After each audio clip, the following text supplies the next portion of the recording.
morning. I see everyone is here. Artie back with us.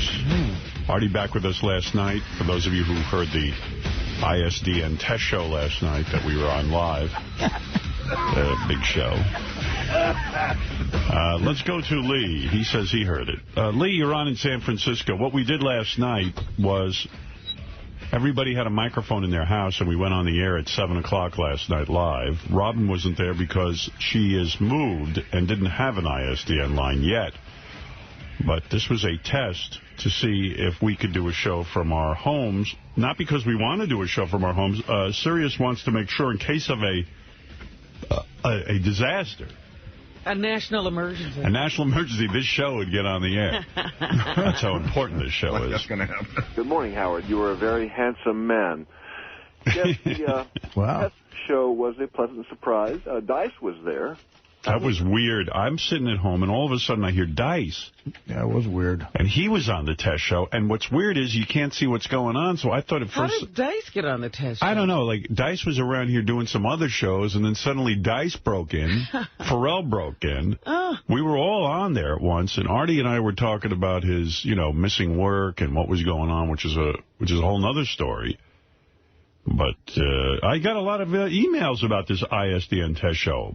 I wasn't able to be there because I'm not where my ISDN line is. It was weird when the Dice voice came on, because I was starting saying to myself, does Sal or somebody do an amazing impression? Yeah, because it was Dice, I was annoyed because I was talking to you about your illness. And Dice broke in? And Dice broke in, but everyone said it was funny because... I don't know. Ralph started arguing. Ralph was on the phone. He was our test caller. And then Ralph he started... Yeah, like a second Dice showed up, Ralph starts putting Dice down and calling him fat and a loser. Wow. It got into a whole thing. But it's gotten to the point now with Dice where, like even Sal feels totally comfortable bashing Dice. Yeah, the guy, like, as soon as Dice walked in, Sal starts bashing him, and Dice starts, I sold out the garden like 8 times. Yeah, and it was unbelievable. It's over. I think that's disrespectful. I'm a big fan of Dice. Yeah. But, Howard, you say this is in case of emergency. I mean, really, isn't it all about Artie? And isn't he just loving having a microphone in his home? So I went on the... He didn't turn it on yesterday. Well, I haven't been on the Stern Fan Network. I could have done that. I haven't been on the Stern Fan Network in a long time. Uh-huh. But after that, I wanted to see how the fans reacted, and they really liked hearing this ISDN show. It was like kind of fun to hear something pop on spontaneously. Right. It wasn't previewed, was it? No. And then the speculation was that this was a test to see, we're so lazy at this point that we don't even want to show up anymore. Now, first of all, we have a deal with Howard TV. I'd have to be here in the studio to do the show. Secondly, there are no cameras at home. I have to tell you, yes, I am lazy. You're right. But I'm not that lazy. I don't like doing a show from home. I didn't enjoy it, really, because I like to get into a studio. I like to look at the people who are here. I mean, it would be weird not to see George, for example, who is here this morning. Good morning, George. Good morning. How are you? Our announcer. And so I don't really like it, but I did it to test the thing out. And it would be fun, let's say, if I wanted to call into Bubba's show, rather than call in, I could get on an ISDN line. It would sound so much better. Oh, definitely. If it's between calling in and that, there's no option there. Yeah, but it's not that spontaneous, is it? No, it's weird. You have to see each other and... No. I meant getting on the ISDN in line. You just can't pop on. No, you have to make people aware that you're going to... You just can't break into programming. Unlike Dice last night. Yeah, well, Dice was walking around here and Tim saw him, and I guess Tim just said, hey, come on. Well, the technology is people have to call you. Oh, is that right? You have to put your headset on, and people call into you, and then it pops on. Right. Well, a question is Dice going to do more shows? I'd like that. Yeah, it was great to have Dice on there. It was just startling, to have this voice come out of nowhere. You weren't expecting it. Right. So anyway, there was a bunch of people who really liked it, and it was a success, I guess, because people enjoyed it. So. But Artie sounded fine, so are we going to address this thing of him not coming in? We all know why. It's because he didn't want to get his balls busted about the Donnie Deutsch interview and because of the faggot word. Because of why? faggot word. Yeah, you think that was it? No, He's ready to face it today? Artie explained himself last night on the test show. I'll give you a summation, if you will. I would love that. Okay. I'm interested. All right. This guy really thinks I was afraid about the Donnie Deutsch. Artie, dude, I mean... I'd be. You got to pull yourself together, Artie. We're just getting sick of this act, man. Sorry, buddy. Is this Rachel Stalker? Anyway, Artie... All right. I gotta hang up on him because I'm trying to tell you stuff, and he's getting in the way. There's a lot of paper rattling, too. What's that? Well, Artie has to eat. Candace, you're on the air in Chicago. Hey now, guys. I love the little surprise. I had just switched over because I was listening to the replay, and it was the commercial, and I went over at 6 o'clock, and you guys popped on. What a delight! And everyone sounded really good except Sal's thing and him making all that noise because obviously he wanted Daddy's attention. But I thought it was a really great opportunity, and I never thought for 1 second that you guys were lazy and trying to do that. I just thought it was something that was great, and I think great when you can pop in on Bubba, and I loved Scotty calling in. Yeah. I thought it was fantastic. Did you hear Sal go nuts on this woman last night? No. After you left, I was listening for a little while. Mm-hmm. Sal stayed on? This woman called in and just said, I don't think she was being confrontational. No. I think she just said Sal sounds weird, like a lot of people were saying. Exactly. And, I mean, Sal, like, fucking went on this tirade. He went total off on me, right, Artie? Like, oh, my God, like... Sal's a nut. Like, C-word. And Sal, like, abuses my audience. And well, you know what it is with him. I got him back because I told him I'm very sorry for him, that Christine does not, makes him put his cum in the pouch, that she won't swallow it, that she won't ream him. I'm real sorry for him. Yeah, his anger is directed... ...was that everyone's mic sounded good except Sal's. And he went crazy with his woman-hating. And, I'm a Howard TV person. I'm a 20-year listener. And I was like, okay, I really feel sorry for him because... Yeah. I understand. He's frustrated. It was odd. His anger is displaced. In other words, it comes out at everyone except for who he's really angry with. Right. He can't take it home. Yeah. He's angry at his wife with holding the cum in the pouch and running to the bathroom. Well, I think that's not even who he really is angry with. But you know what? He would need years of therapy to figure that out. And I don't even know if he'd figure that out in years of therapy, so it might be a waste of time. Thank you, Candace. So to give you a recap, because I was on the air with Artie last night, Robin, and for those of you who didn't hear it, which I imagine there were a lot of people who didn't hear it. They didn't know we'd be on. They didn't know we'd be on live at 7 o'clock. It was whoever sort of happened upon it. Some of the criticism was, why didn't you promote the fact you were going on? Well, it was just kind of a test show. Right. So it was fun to pop on. I didn't want to make a whole big deal about it. If you happened to be listening, you'd hear it. So... Anyway, Artie got on, and he explained that not only was he sick, he was at the doctor, and he does have... What did the doctor say you have?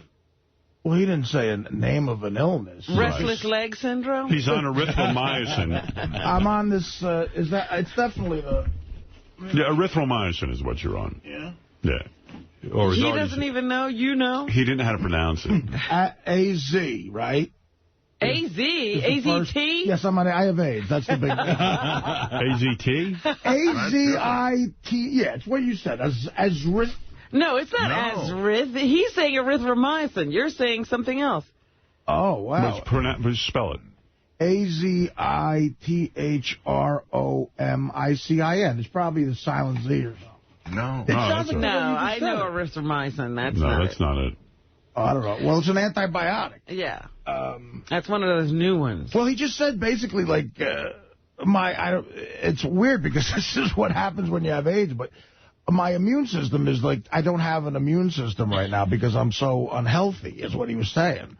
Yeah. And, I explained to Artie I had that diagnosis when I was in Washington, D.C. They used to have to put me on antibiotics every weekend. I had pneumonia all the time. I was heavy. Sometimes people say run down. I was run down like the guy told me I was going to die. So basically, this doctor gave Artie the speech that he's going to die and he's got to get his shit together. Well, he's sort of, basically... He said, yeah, you've had a cold for like 6 months, and it's just not going to go away. Like every couple of months, it's going to come back unless you live a healthier life. And, are you willing to do that, to get rid of the cold? No. No, well, I am, but, I I'm so pissed off at myself. Just imagine, Artie's going to be bumped up by a cold. Why were you why are you pissed off at yourself? Just because I promised myself that I wasn't going to let like an agent or anybody talk me into any more stressful weekends, like 1 gig a weekend. And sure enough, part of it is the stress of what I got coming up this weekend. I just want to strangle somebody because I don't even want to present it to me. Because they dangle money in front of you that's like for a night that's more than my father made in 2 years. And I end up saying yes. And now, like, listen to what's going on. Thursday I do the show. Mm-hmm. I leave the show. I get on a plane. I fly to Los Angeles. I get off the plane. I take a helicopter to an Indian casino halfway into close to Palm Springs. I do a show. So by the time I get off stage, I'm up for 24 hours because I can't sleep on a plane. Right. The next day, I somehow get back to L.A., and then I sleep probably till 5 p.m. the next day. And I do Jimmy Kimmel's show Friday night, and then I wake up the next day and I do the Universal Amphitheater, and then I fly home Sunday morning at 6 a.m. And so yeah, but you're booking like, these things. Well, I mean, do less and charge more. I should have. Well, basically, the weekend should be just Jimmy and the Amphitheater. Right. It'll be very simple. Yeah, what are you doing to yourself? You can't say no. You know what? My fucking agent kept coming back to me for some reason with this fucking Indian casino. Well, then you got the wrong agent. God knows what their agenda is, too. They probably promised the guy that I'll plug it on this show. God knows what fucking deals he's doing, because after I said no 3 times, he's still like, look, it's this amount of money, and for the weekend, and like, he ain't getting up at fucking 6 a.m. now. He's not doing anything. He's not to blame here. He's presenting. No, I know. I said I'm mad at myself. I said that. You got to be. No amount of money is worth your health. Yeah, and does your agent actually realize... I'll disagree with that. there is a price. Yeah, I think I hit the price. I think I hit the price this week. Yeah, right. He might have hit it. No, I'm pissed off. I'm just giving you what goes on in my head. I'm pissed off at myself, without question. Yeah, I mean, your agent is going to say to you, look, this is an amazing amount of money if you can get it together. And the fact of the matter is, you've got to say, listen, it is an amazing amount of money, but I do have... And you can book it another time. And I've got to keep myself, and I got to make time for myself. And, I'm only doing X amount. I'm doing 50 dates a year or 60 dates a year, and that's it, or whatever it is. Well, the compromise ended up being that all of July and August I'm taking off. That's not a compromise. Well, which I've never, if you make it to I've July. never done that before. I've never taken completely July and August off. So that's what I'm doing. Are you sure you're taking them completely off? Well, other than our parties, Robin, with that are going to be, Scott Salem's out there saying that you're being a big crybaby right now. Scott the engineer. I'm giving you my thought process. Scott, you want to chime in? You want to straighten Artie out? Scott, the guy who I gave an extra $2,500 to for no reason? Hey, Scott, what do you have to say? About, man? What the fuck is your problem? It's wah, wah, wah. I gotta make $200,000 this weekend. Wah, I gotta fly to fucking Cleveland. I gotta fly to Missouri. What is your fucking problem? Is this your anger from getting booed off stage? Yeah, this is my fucking anger. It's coming out now. Jesus. What are you bitching about? You sound like your fucking life sucks. He's bitching. How bad can your fucking life be? Come on, Artie. You're getting late all the time. Yeah, it's true. Scott, why are you mad at me? What are you mad at me for? I'm not mad at you. Yes, you are. No, I'm not mad at you. He's mad at his. Scott, you're a weirdo, Scott. I know. We have these conversations. I'm a weirdo. Yeah, sometimes, like, out of the blue, you just get, like, mad at something. Like, you know, and you don't get mad at stupid things. Why don't you go around calling more people fags, all right? Wow. You know, Artie, you have the opposite of what the majority of performers have, and it's called between engagement time. You know, you don't have any between engagement time. You need that. And most actors, most performers... Where is your between engagement time? Artie hates when George lectures him. More than anything. No, it's because I love you. Artie turns his head away from George. I do that with everyone. It's out of love. Like, anytime I tried therapy, I looked away from the guy. Artie, look at George. He wants to tell you something. All right, George. Your between engagement time is important. I mean, you got to think of yourself. I mean, money is fine, but it's going to cost you many times that to be rushed to an emergency room. I'm not trying to whine. I'm just sharing with you. He's making radio. Yeah, right, exactly. I'm sharing with you my thought process. Please tell that to Scott. No, I mean, like, there's times where, like, I don't know, Scott, I'll be in a conversation like 3 feet away from Scott, and I'll be talking about, I don't know, the fact that I'm going to a Yankee game or something. Fuck everyone. And he'll come in. Like, I've seen him do this with Robin, too. No. Where he just goes, what, the fucking seats aren't good enough for you? Fuck everyone. Scott thinks that... You see, he doesn't understand that when you do stand-up and these things, there's tremendous pressure on you, and that it actually... Right. He thinks I'm picking Daisy. Exactly. He should remember from his days as a DJ, you know, what that was like. Oh, he was a DJ. He was pretty miserable. But he's weird in the sense that any sort of... Whatever he perceives as being elitist by somebody, like Benji, poor Benji got on the jet once. I remember he just went crazy on him. He's like, Benji's on the fucking jet. Fuck him. All right, look, here's the thing. I'm afraid Scott's going to shoot me. Oh, by the way, I've done something here that I think is going to be great for the show. I know it's controversial and we're going to get a lot of crap for it. But I've installed, you know, Ralph always calls into the show, and some people don't like when Ralph calls in and some do. But what I've done is I've hooked up an ISDN line straight into his house, and Ralph can now be... Instead of calling him, he can just speak up whenever he wants to. He's on the show. Ralph, wait a minute. Ralph, are you there? Hey, now? Hey, there he is. There he is. Hey, now. How's that sound? Sounds great. Yeah, I like him better on the phone. Me too. So I've decided that Ralph will be a part of the show. Then let him get his ass in here. He's lying in bed. Yeah, let him lie in bed. I don't want him in here to look at him. And have him too. I'm sitting up. Boy, Scott's going to be mad at you. On a couple of pillows. Ralph, are you in bed right now? No, but, you know, I'm figuring that... How far away is your bed? I'm tied with all these cords, but I figure, like, there should be a wireless thing, so I probably could lay in bed. Right? No, you mean you had to get up and go to the mic? Yeah. You know what? I'm not saying, you know, I like Ralph. He's a good guy, but I think some people's worst nightmare is Ralph is officially on the show. He's on the show. And he doesn't even have to get up. You know what, Artie, like you, it might be my worst nightmare because, I mean, I'm not going to get up to let people know. I'm not going to get up every morning at 6 o'clock. Right. We don't think that's going to happen. Yeah, I mean, today, maybe. So whenever you feel like you can pop on, and then when you wake up, you can start the show. Yes. Right.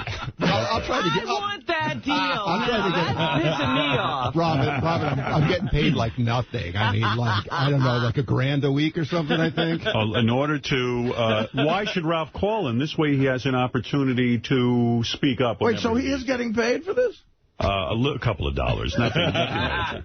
Is that Riley He's money? getting paid to stay home. He's getting Riley's money. Now Riley's going to be pissed. Yeah, believe me, you don't want to see me. All right. Anyway, let's get back to George. George, you yesterday were very anxious to speak with Artie about this public service announcement thing.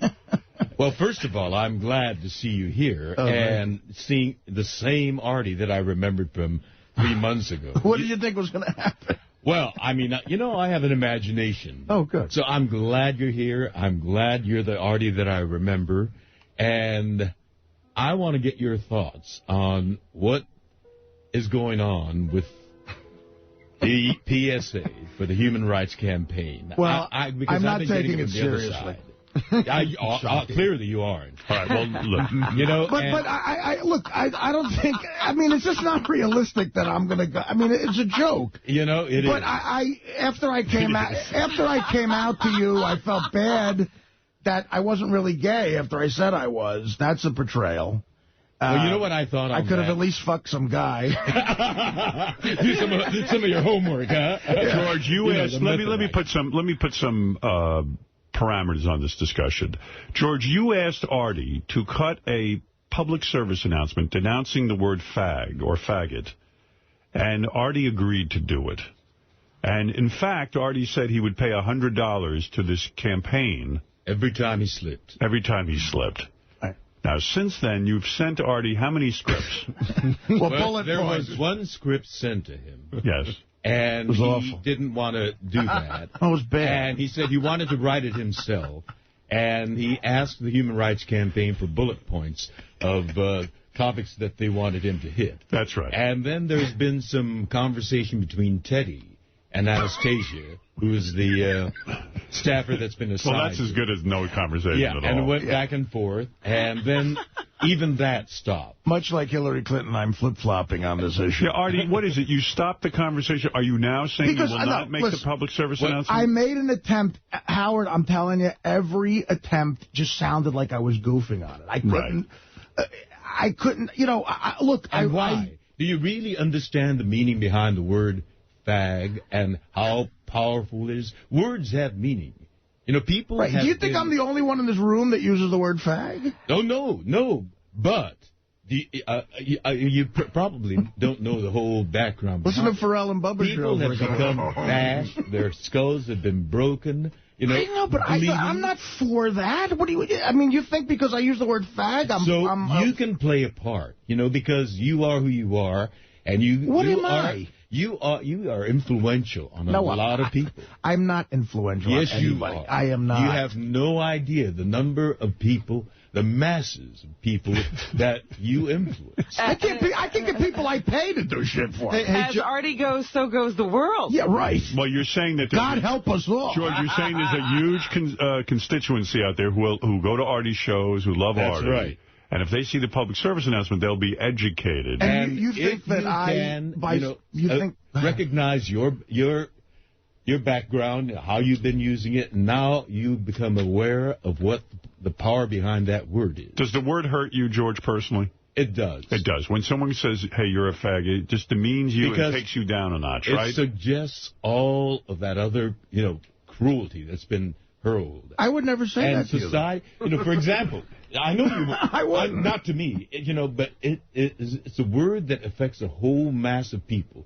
In the same way that black people were killed, were lynched, and, I mean, what's a rope with a loop around it? It's just a rope, but it has power. It symbolizes something horrific, and that's why society has moved to the point where we don't use the N-word anymore. I honestly would rather quit the show than listen to more of this. I would rather go back to Jersey where nobody cares about the word. You can count. What?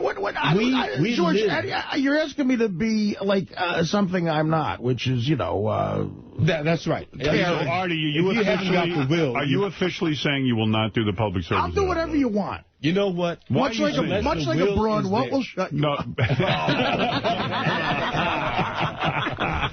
My God. Okay. People who suck dick won't shut up. What will shut me up is if you find that thing in you, that will. What thing? That will. Where is it? Oh, God, that will is surrounded will now. Will is in me? There's Will. All right, listen. Is Al here? All right, we have to break this conversation. Al Roker is stopping by. Al Roker? Yeah, Al is promoting a show called DEA.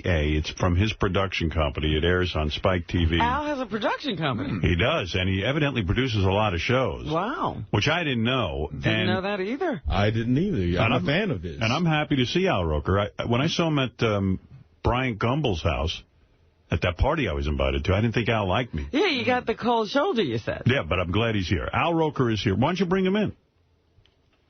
That's an Al gets up early. Forgot that, too. He gets up, yeah, he's on the Today Show. Yeah. Al Roker should be a role model for you. You know how big he was. He is. There's Al. There he is. When we were at Bryant Gumbel's house, I didn't think you liked me. I thought you were blowing me off.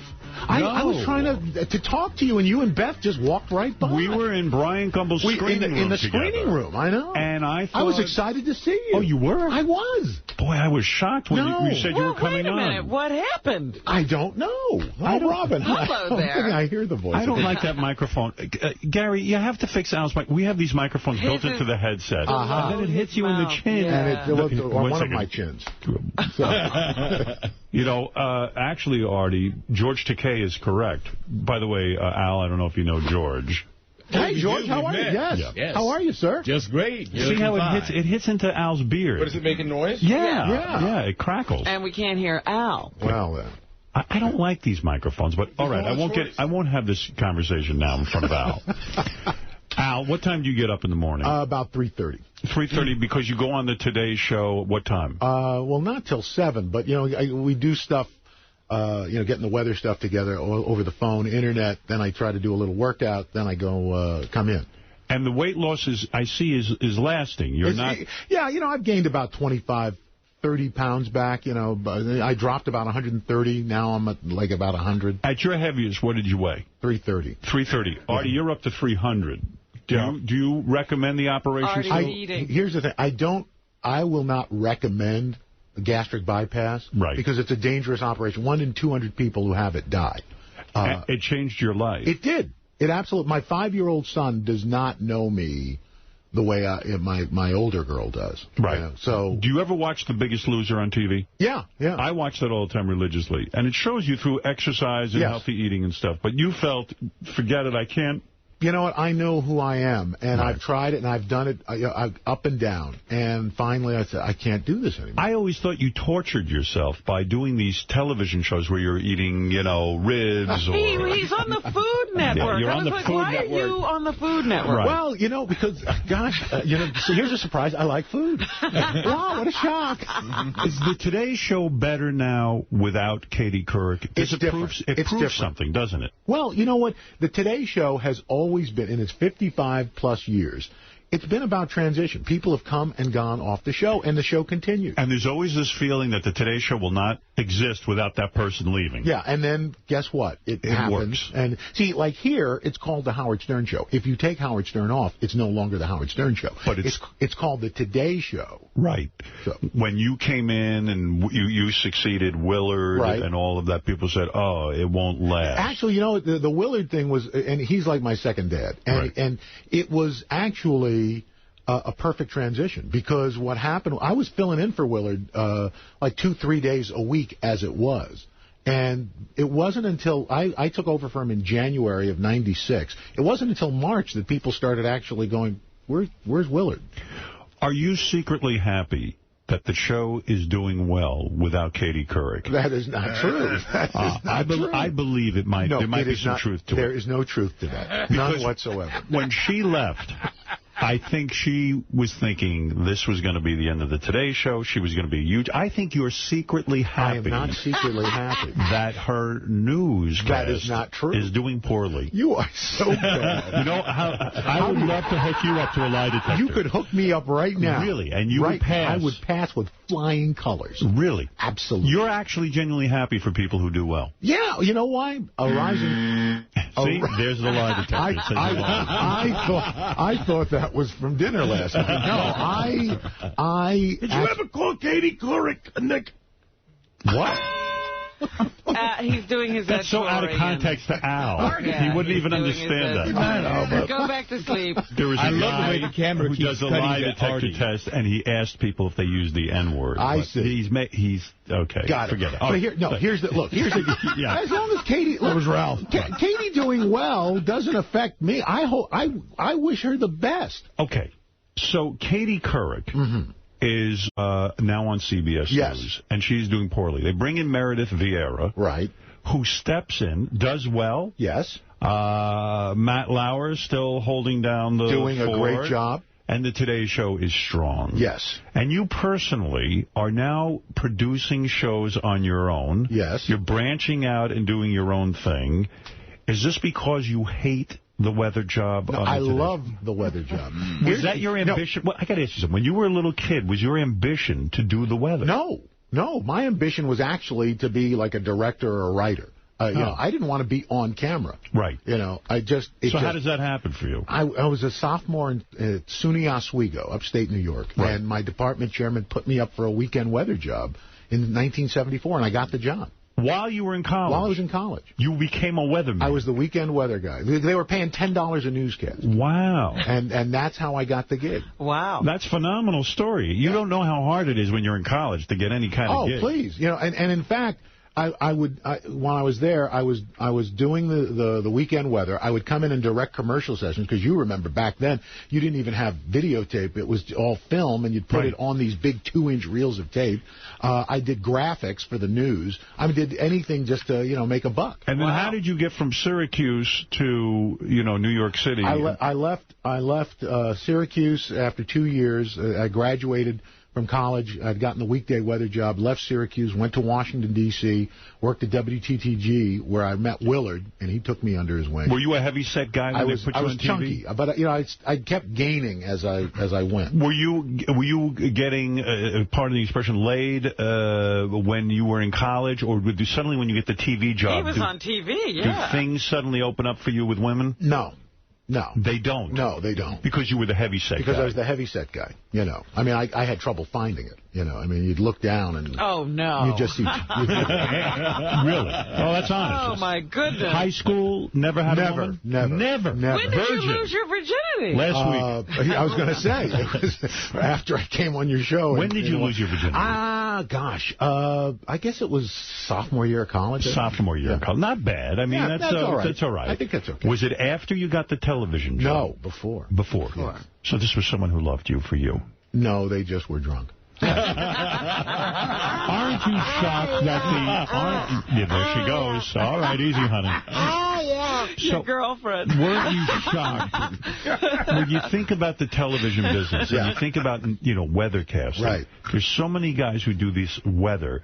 For you to be the chosen one to take over the Today Show shows that this is phenomenal, right? There's just a bad sense of karma. No, I was, let me put it this way. I never even thought about this job. But did people used to say to you, why don't you go get a real job? In other words, this can't turn into anything that'll be lucrative. Well, you would always hear about all these people like Letterman, Diane Sawyer, Tom Brokaw, who all started doing weather and then got real jobs. Yeah, but when you go in to negotiate your contract, what does that occur? Every 5 years? It Something seems like 5 years is like the thing. Okay. When you go in to negotiate your contract with the Today Show, do they say to you, listen, pal, you see what happened to Katie Couric?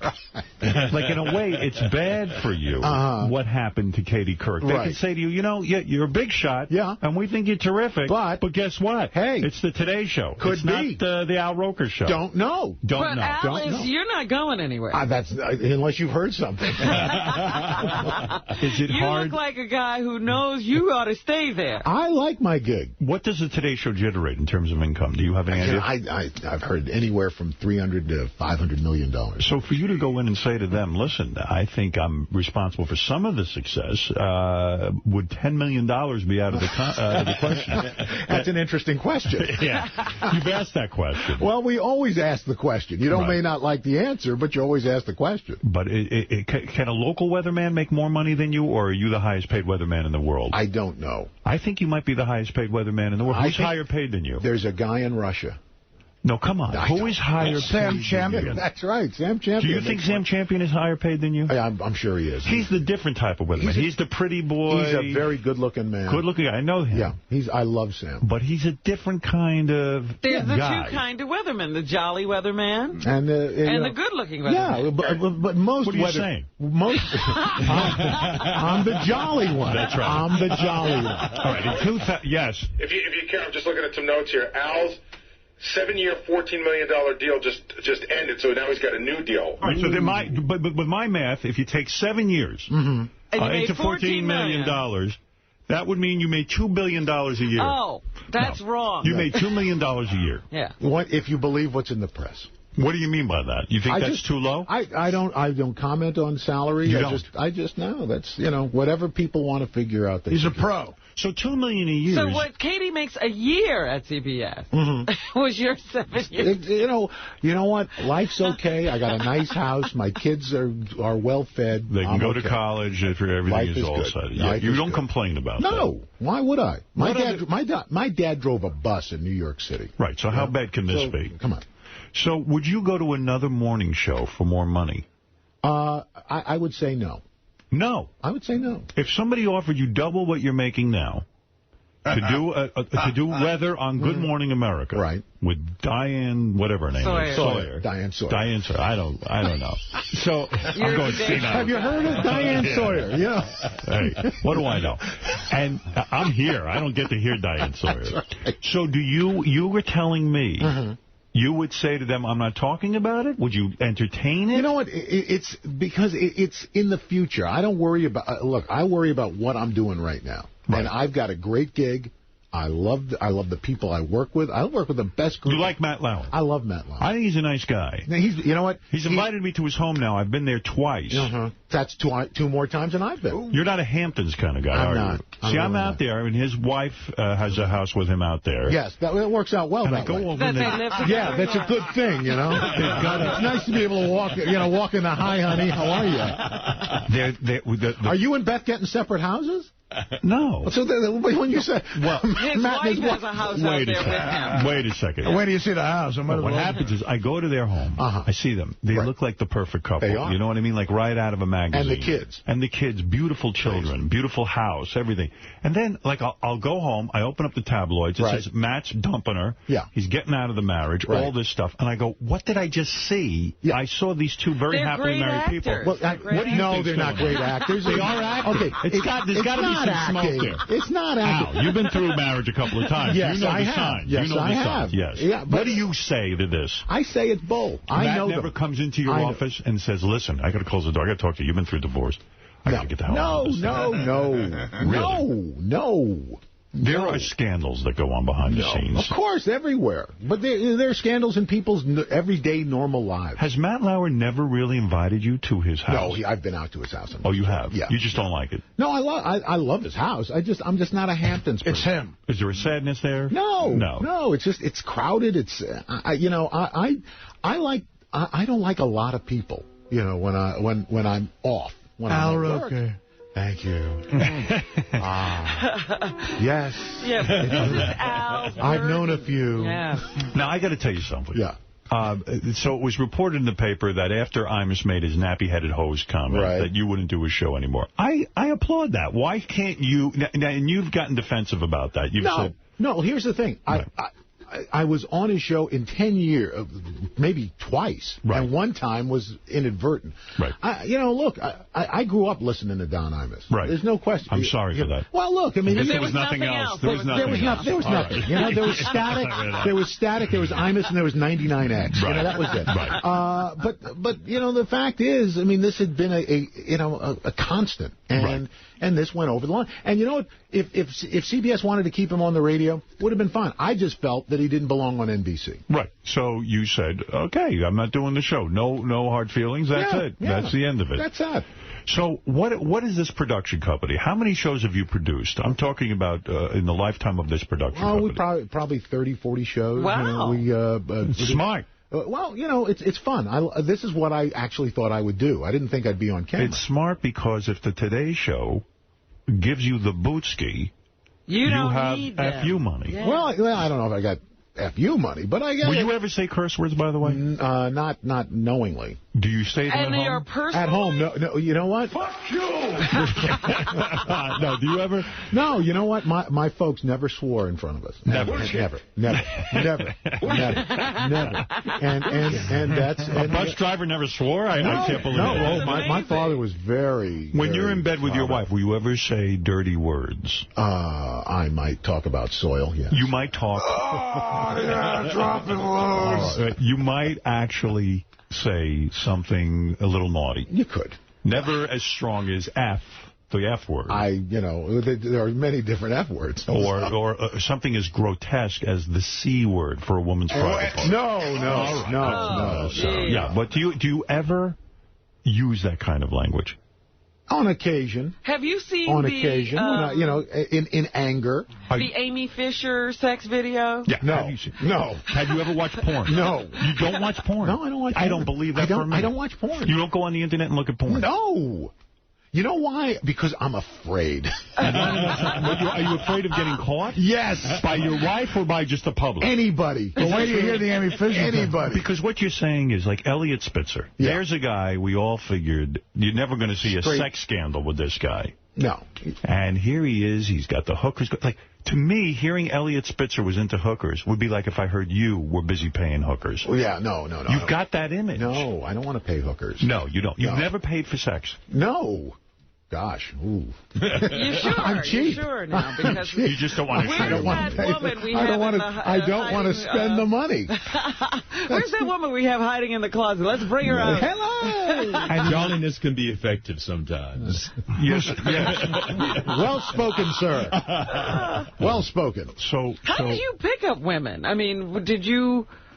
When, you're a famous guy, do you hang out in the clubs? Or? Yeah, I'm yes. You see me downtown all the time, don't you, Robin? No, really. How did you... Basically in grocery store aisles. Yeah? Yeah, that's the place. Al. I've seen you in the grocery store. Al, what is it like to be heavy your whole life, and then all of a sudden you go in for this operation, and now... you start to rapidly lose weight, and you see yourself in the mirror, you're starting to look less, It takes, you still see the fat guy. You do? Yeah. When you look in the mirror, you see the fat guy. Yeah, still. Are you afraid that you'd go back to that? Is it like the worst fear you have? Yeah. Well, it's not the worst fear. I mean, there are others. But what is your worst fear? Well, getting hit by a bus, Oh, you're afraid of that? I'm not. Well, Why a bus? Because your father drove one? Because my father drove a bus. There's some issues there, but or falling in front of a subway train. I don't know. Did you have to go to a psychiatrist before you had the operation? In other words, I did. You did, because you have to prove. Well, I don't know if you prove, but they want to make sure, that... You're doing this for the right reason. Right. Now, do you feel that it is the stopgap or... because I don't know exactly which kind of operation you had. It was gastric bypass, the stomach stapling. Look, it's not the ends to the means. It's a way to lose a lot of weight rapidly. And you still have to be careful. You still work. I mean, I work out like 3-4 times a week, and you still got to eat well. And when you lose the weight rapidly, do you get the loose skin? No, I didn't. You didn't get man boobs. You didn't get any of that stuff. Actually, they did have an operation. That's how they created Tiki Barber. It's great. Is that it? They actually took all your skin? Took all the skin and made Tiki. That's a good joke. Yeah, you can write that down, Art. Yeah. So, what is it, Gary? What are you interrupting with? I got some interesting notes. All right, go ahead. What do you got on Al? And then we'll get to the new show, DEA, which I've got to ask you about. Because I'm not sure I understand the show. For this show. All right. This is stuff about his gastric bypass surgery. He lost 120 pounds. It said that at his worst, Al would eat 2 quarter-pounders at a time and 6 Krispy Kreme donuts in one sitting. That's nothing. I used to do that when I was heavy. He weighed 300 pounds, but after the surgery, Al suffered from something called dumping syndrome. When he ate foods high in fat or sugar, dumping syndrome is described as nausea, vomiting, and diarrhea. And it's all at once, so that's great. Holy shit, I've had dumping You've had dumping syndrome your whole life. Yeah. So while you don't recommend the operation, we have to say it changed your life. No, absolutely. But everybody's got to make their own decision about it. Really do. Right. And the sexual experience is much better as a thinner man, true? Well, just because now you're having it. Yes. You stopped having sex altogether. I bet you. You had to lay on your back when you had sex, true? Yes, go ahead. Again, these are from my notes, from our research. From my notes. Is there something about his sex life? There is. It says, Al's wife, Deborah, says Al's weight was always the cause of many arguments. Wow. So did the operation save your marriage? No. It did not? No. It's too bad. We would like to have heard that. All right. So you start a production company. Yes. And how many shows have you produced? 50, you say? 30 to 40 shows. What show? I know we Food did Network. Food Network. We've done a bunch. We've done stuff for History Channel, for E! We did a thing on the Miss USA. Is it easy for you to get shows on the air because you're Al Roker? No, I get the meetings. Right. But no, it's just as difficult for anybody. I always remember going to E! to pitch a show, and I saw Dick Clark there waiting to go pitch a show. So, that's right. And he's Dick Clark, for gosh sake. Right. So it's, But this one was basically, this DEA show was something. I'd done a special on Court TV about methamphetamine and met with the DEA. And I thought, here's a show. And so... You pitched it to Spike. Pitched it to Spike. Spike jumped on it. There's a great executive there, Sharon Levy. This is a reality show. It's a reality show. You're following DEA agents. We followed DEA agents in Detroit. We embedded with them for about 6 to 8 months. Dangerous. Yeah. Our executive, my co-executive producer, guy Russell Muth, was actually on the ground there. The crews are wearing flak jackets, bulletproof vests. jumping out of the vans and go. You see everything, and this all starts Wednesday, this Wednesday at 11 p.m. on Spike after the Ultimate Fight Championship. Right. They literally, you see them from the planning stages to the flipping of the drug dealers, all of it. You see it all. It's never been seen before. Wow. That's pretty fascinating because I know a guy who worked undercover in narcotics, and he used to tell me about some of the stings and stuff they would do and all the surveillance, and it sounded like a fascinating show. Right. A lot of that, these people are living lives, and when you're undercover especially, you're in very great danger. I'm surprised they allowed you to film. Well, we blur out people who are undercover. We got these confidential informants. I mean, there's going to be stuff on this show that you've just, I mean, it almost seems like it's scripted, and of course it's not. We got good reviews in the paper today. Yeah. The New York Post gave us a good review, and we've gotten some other good reviews, and we're really excited about this thing. And Spike TV, why a production company, Spike TV doesn't pay a lot of money? Actually, they've done very nicely. They did well. Yeah, because when you see this show, you're going to be amazed. In fact, one of the critics called it a real-life version of The Wire. Is there money in production companies? Because I know, for a while I had a production company, and I sold a bunch of shows. But it seems like it's a lot of work. And then there's no sort of payday at the end. Well, I think, look, I think Mark Burnett would say, yeah, you're doing okay. But not that we're going to be Mark Burnett, but, I think, there is money to be made. It's long-term. Yeah, it is. What do you mean long-term, though? I mean, like Spike. You got to get into syndication. Yeah, if you got a show on, you got to... I don't know. You got an episodic fee and stuff that makes you money, but the real money... You want to do some shows? We'll work on this. I don't want to do any shows. Come on. I had all these shows. But you can do... But you probably had the wrong people working. It's a lot of work, those shows. It is a lot of work. It is. So what happens when you're the executive producer of this? Do they call you every day about this, or you kind of put a team together? We got a team, but it's I'm a hands-on guy, so I'm there, but like I said, I got great people working with me. So people must think after the Today Show, you go home, right? Just look at a weather map. No. I thought you went home and looked at, like, a porn website. Yeah, exactly. Actually, it's a porn weather site. It's really good. Wow, look at that high pressure, baby. We're actually, you could have had Al Roker's The Bowling Show with the bikinis. But, there you go. I didn't bring it to you. That could have been on after DEA. I'm telling you. So the smile, the happiness, all that, we're expected to believe there's no sad man inside of you. Sure, everybody gets sad. Everybody has loss. I mean, look, I lost my mom 3 months ago. I didn't know. Yeah, sure. Everybody has sadness, but let's face it. People turn on the TV, they don't want to see the surly or the grumpy or the sad weatherman. Your dad is gone also? I lost my dad about 7 years ago. Was that the hardest thing, to see your mother living alone? Yeah, it was hard. Did you move her into the house? No, she didn't want to move. She wanted to be by herself. She didn't like us. She doesn't. As much as you loved your mother, I don't think you wanted her to live in the house. She had her own life. She really was very independent. So, she didn't want to... And what's the age range of your kids? My oldest girl, Courtney's 21. She's a culinary arts student in college. I got a 9-year-old girl who's in 3rd grade and a 5-year-old boy. Wow. You got a lot of responsibilities, I'll tell you that. I'm working a long time. Long haul, baby. Speaking of long haul, I got the Today Show thing. Right, so the show is called DEA. Yes. Let me properly thank you. I appreciate that. Watch DEA premiering tomorrow night at 11 o'clock on Spike TV. Spike TV. That's a big show. And so are we going to go to dinner? Maybe you, me, Beth, and Deborah? Can we do that? Yeah. I'll go to dinner with you. Sure. I didn't think you liked me anymore. Listen, one of the great moments. Someone told me you were angry with me about something. It seemed that way for a while, and I forget why. No. Here's the deal. I mean, again, and I don't know about you. I don't mean to sound Pollyanna, but I remember first working. When I first came to WNBC. Right. You guys were on the 2nd floor. Yes. That's right. And you know what? The idea that I got to walk down come down the elevator, see you guys in the window, or You want to know something? I walked into that party, and I said to Beth, "Oh no, Al Roker's here. He hates me." Yeah, there was something that went on. I scanned the whole room, and I have to figure out who likes me and who hates me. Right, where to stand. First I see Gayle King. I'm always goofing on Oprah, so I figured, and she came over and she goes, "I love you. I know you got a thing with Oprah, but I'm okay with you." See, then I saw Spike Lee. No, Spike Lee hates me because I said I didn't like 2 of his movies. And that drove him nuts. There you go. And then I saw you, and I said, I think Al doesn't like me. So I better avoid that side of the room. No, and then when I went into the room there in the theater, and he walked by. I sat down next to you. No, you were walking out. I was walking in. That's right. And you were walking. Hi, Howard. No, you were very standoffish. No. I'll never get the real story on this. Here's the deal. Right.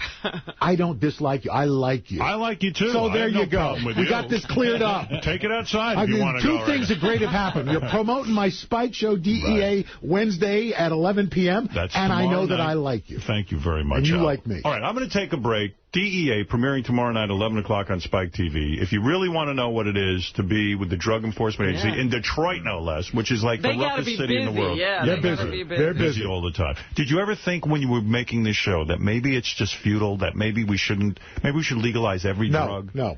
You feel it should be... Because, where do you draw the line? So you got to put a line down. What about you? You smoke a little weed every once in a while? No weed? Never? How else do you get What do you mean no? Once in college, and I got really down, and I thought, this is no fun. I don't like pot myself. No, so. Nothing else? No Coke? No. Really? No. What's the happy drug? Ludes? No. Food was the happy drug. That's the happy drug. Methamphetamine? No. A little drink now and then, though. Every now and then. Oh, of course. Yeah, little red wine. Hot brownie would be perfect. Yeah.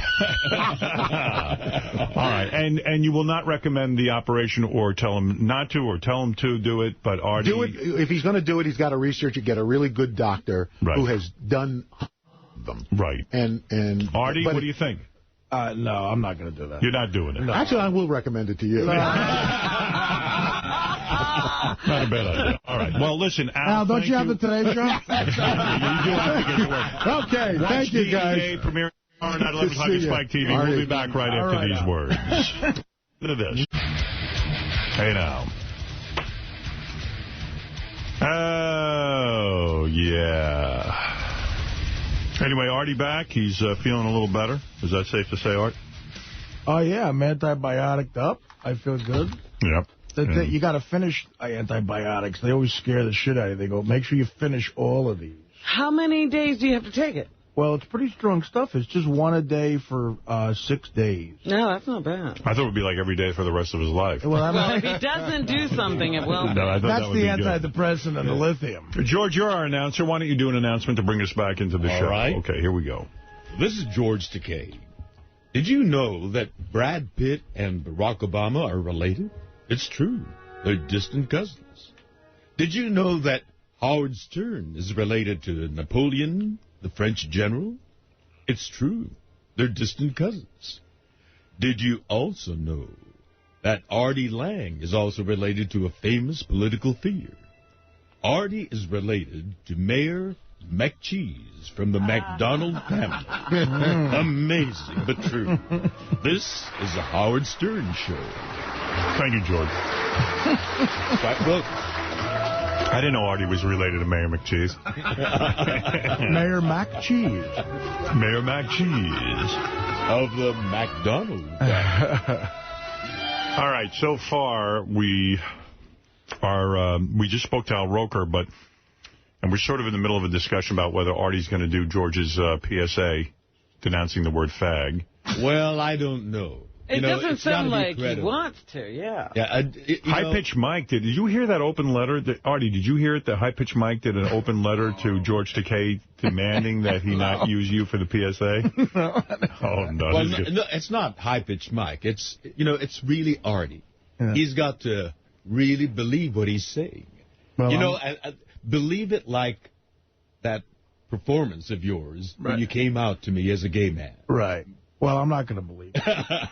I mean, so the PSA is off. I'm going to be honest with you. I mean, I'll do whatever you want me to do, but, Yeah, but it's pointless. A PSA is, it's an advocacy thing. Right. And you got to mean it. There's got to be credibility, believability. And you think you'll be believable making that statement? No. Probably not, no. I mean, I could...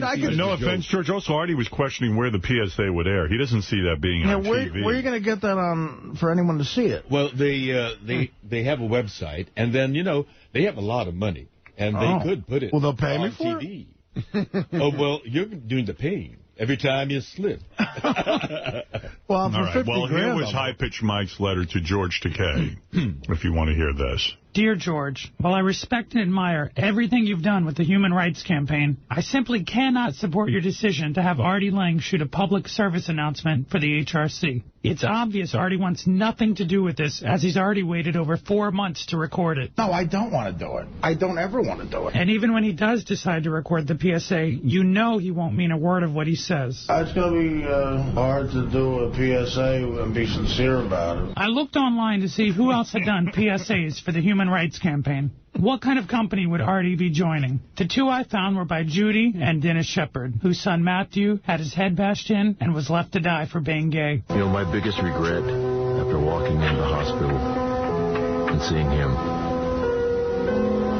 was I didn't tell him enough as a father that I loved him. For the Shepherd's sake, I pray Artie takes his role very, very seriously. It's almost like a bit for the show. I'd urge you to reconsider your decision to have Artie be a part of this PSA. Artie clearly does not belong in the company of these two people who lost their son from hate. I'm not going to stop saying fag. It's a funny word. You know, I don't want to hurt anybody's feelings, but people got to get over it. You know, in a perfect world, because your child is gay, you would just worry about them being happy. I liked him just the way he was. Just the way he was. PSA should be done by people who want to eradicate hate and violence, not promote it. I'm a gay basher, and I'll bash your gay head. Well, there you go. Very powerful High Pitch Mike. You know what's going on here? I mean, Mike, you said you're against hate and violence. I think, on both sides, on your side, Mike, and on your side, Artie. You know, what side is Artie? No, the opposite sides. You know, you need to calm down and, I mean, because there's a lot of hate coming from you too. Oh, of course. Absolutely, absolutely. And, but not toward George, not toward an entire group of people. You're a weirdo. What? My hate is toward one person. You're an not toward insane an entire weirdo. group of people. You should probably be arrested for the Filipino kid who's decomposing in your apartment. And you know, come on, Artie. And if he's going to call me a faggot or threaten to bash my gay head in, I'm going to walk out of here, too. I'm not going to put up with that. What'll get you to walk out of here? There's a point where his humor stops being humor. That's right. And it's disgusting. Well, I don't like the fighting between the two of you. It really is. I don't know how it got this if you notice the last 2 or 3 times I've either been in here or the wrap-up show, John Hein pointed it out to me. I can't even make eye contact with him. Who could you make eye contact with? I ignore him. And, he wants to keep What are you looking at right now? Listen, this is not going to... You weirdo. It's just going to get worse. You've got to find common ground. George. You're a blotchy-faced weirdo. Your idea to put him in a PSA with the honorable group that of was HRC. A mistake. That was a mistake, as was Gary's mistake, including him in Life Beat. Right. All right, the guy hates gay people. If you haven't No, I hate you. He does not. Are you gay? He doesn't. I like George. He does not hate gay people. I mean, you say you're not gay. I hate you. So, I mean, what are you? Should not hate. When you say when you say I'm a gay basher, I'm going to bash your gay head. You don't hate gay people? No, I hate you. I said you're gay. Oh, because it makes you sound like the people that bash Matthew Shepard's head in is what it makes you sound That's what I want to sound like. Artie sounds like he's saying that he dislikes you. Yeah. But I don't know. That's what he's saying. Mike, you dislike Artie. See, so that's not going to change things. You both hate each other, and where's that going to go? It's going to get worse. Yeah. You got to find some way to have rapprochement. Huh? I know I used the wrong word.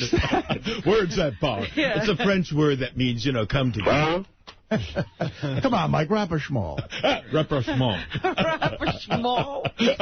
Well, let me tell you, Mike, I like you. I like Artie, of course. I like George. I don't know where this is all leading. Is there any way the two of you can have détente where you and Artie...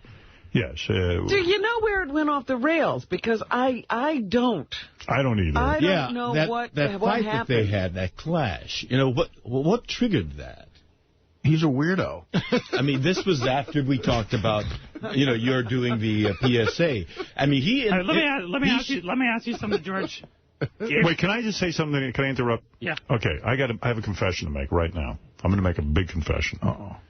So, You know, today's April Fool's Day. Yes, it is. So I thought, Ralph called me up and said, I have a great April Fool's joke to play on the audience. And he said, you know what? Put a microphone.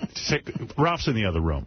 But he said, put a microphone. Say we put a microphone in the house and I can interrupt the show anytime I want. The getting paid part is good, too. And it's great, but I realize this joke is annoying the shit out of me. See, I'm hearing Ralph laughing in the background and talking, and it's making me mental. You're the only one that's being pranked on The only one who's getting completely fucking nuts. In fact, I turned his microphone off during the Al Roker interview because I didn't want Ralph interrupted. I can't do the joke anymore, Ralph. I'm being honest. I got to say, that was good, though. The joke is good. That's a good one. Yeah, it's a great idea on paper, but the idea is I got to go through with it. Right. Unfortunately, you have to live with it. Ralph, go ahead and take credit for that one. Can I go home and go to sleep now? Yes, you can go home and go to sleep. I have to admit it was a brilliant idea, but the only person it's killing is me.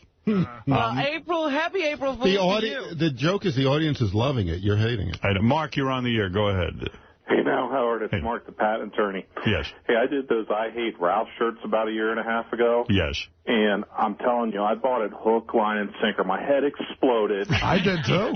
I took a shower. I came out. I looked at my itinerary for the day, saw what the date was, and I'm like, holy fuck.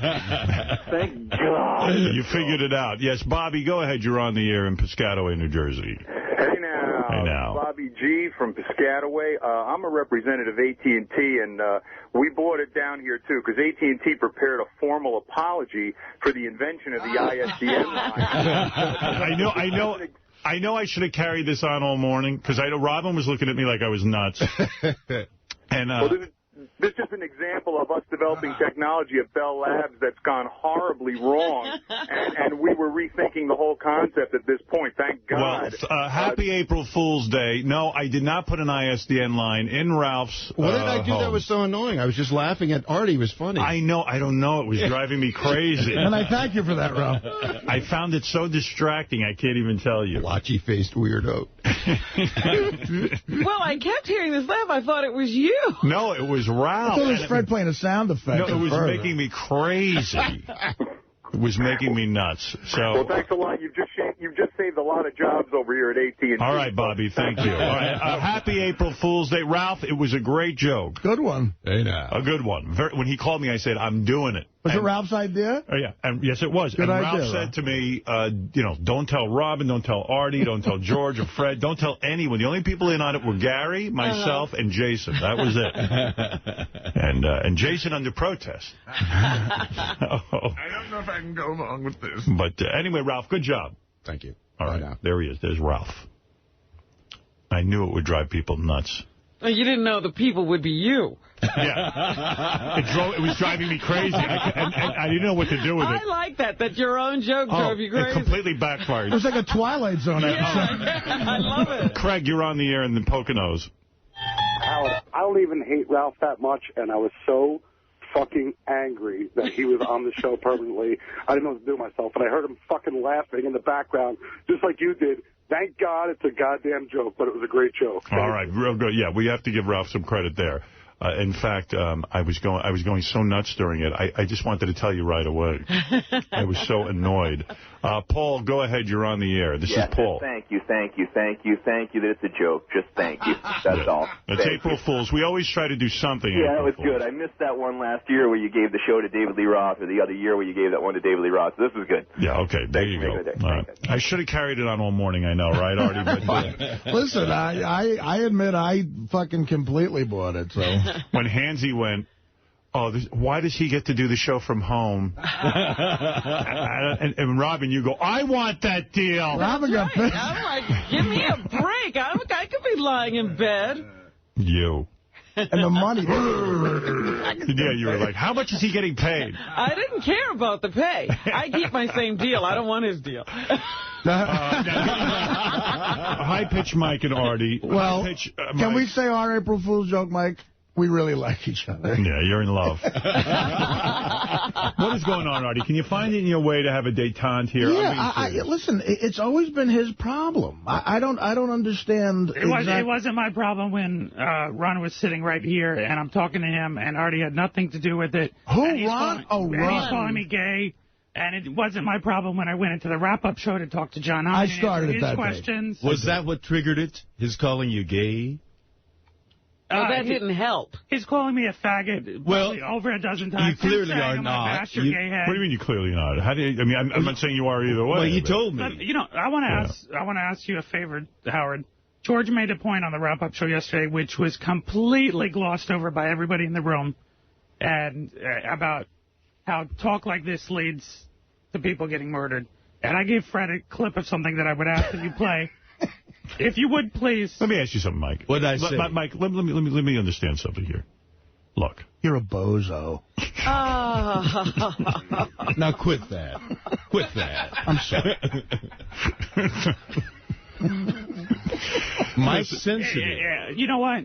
Mike, what is going on It upsets me that you, who is a legend in comedy, a legend in radio, laughs at a stupid, fucking juvenile kindergarten joke like that. What's funny is I laugh at you, too. The two of you fighting is funny. Yeah, you've written some incredibly rank and vicious. Yeah, what about the quadriplegic people out there that... I'm not worried about the quadriplegic. Why not? Why wouldn't you worry about them? Your father had a choice to fall off that ladder. I didn't push him.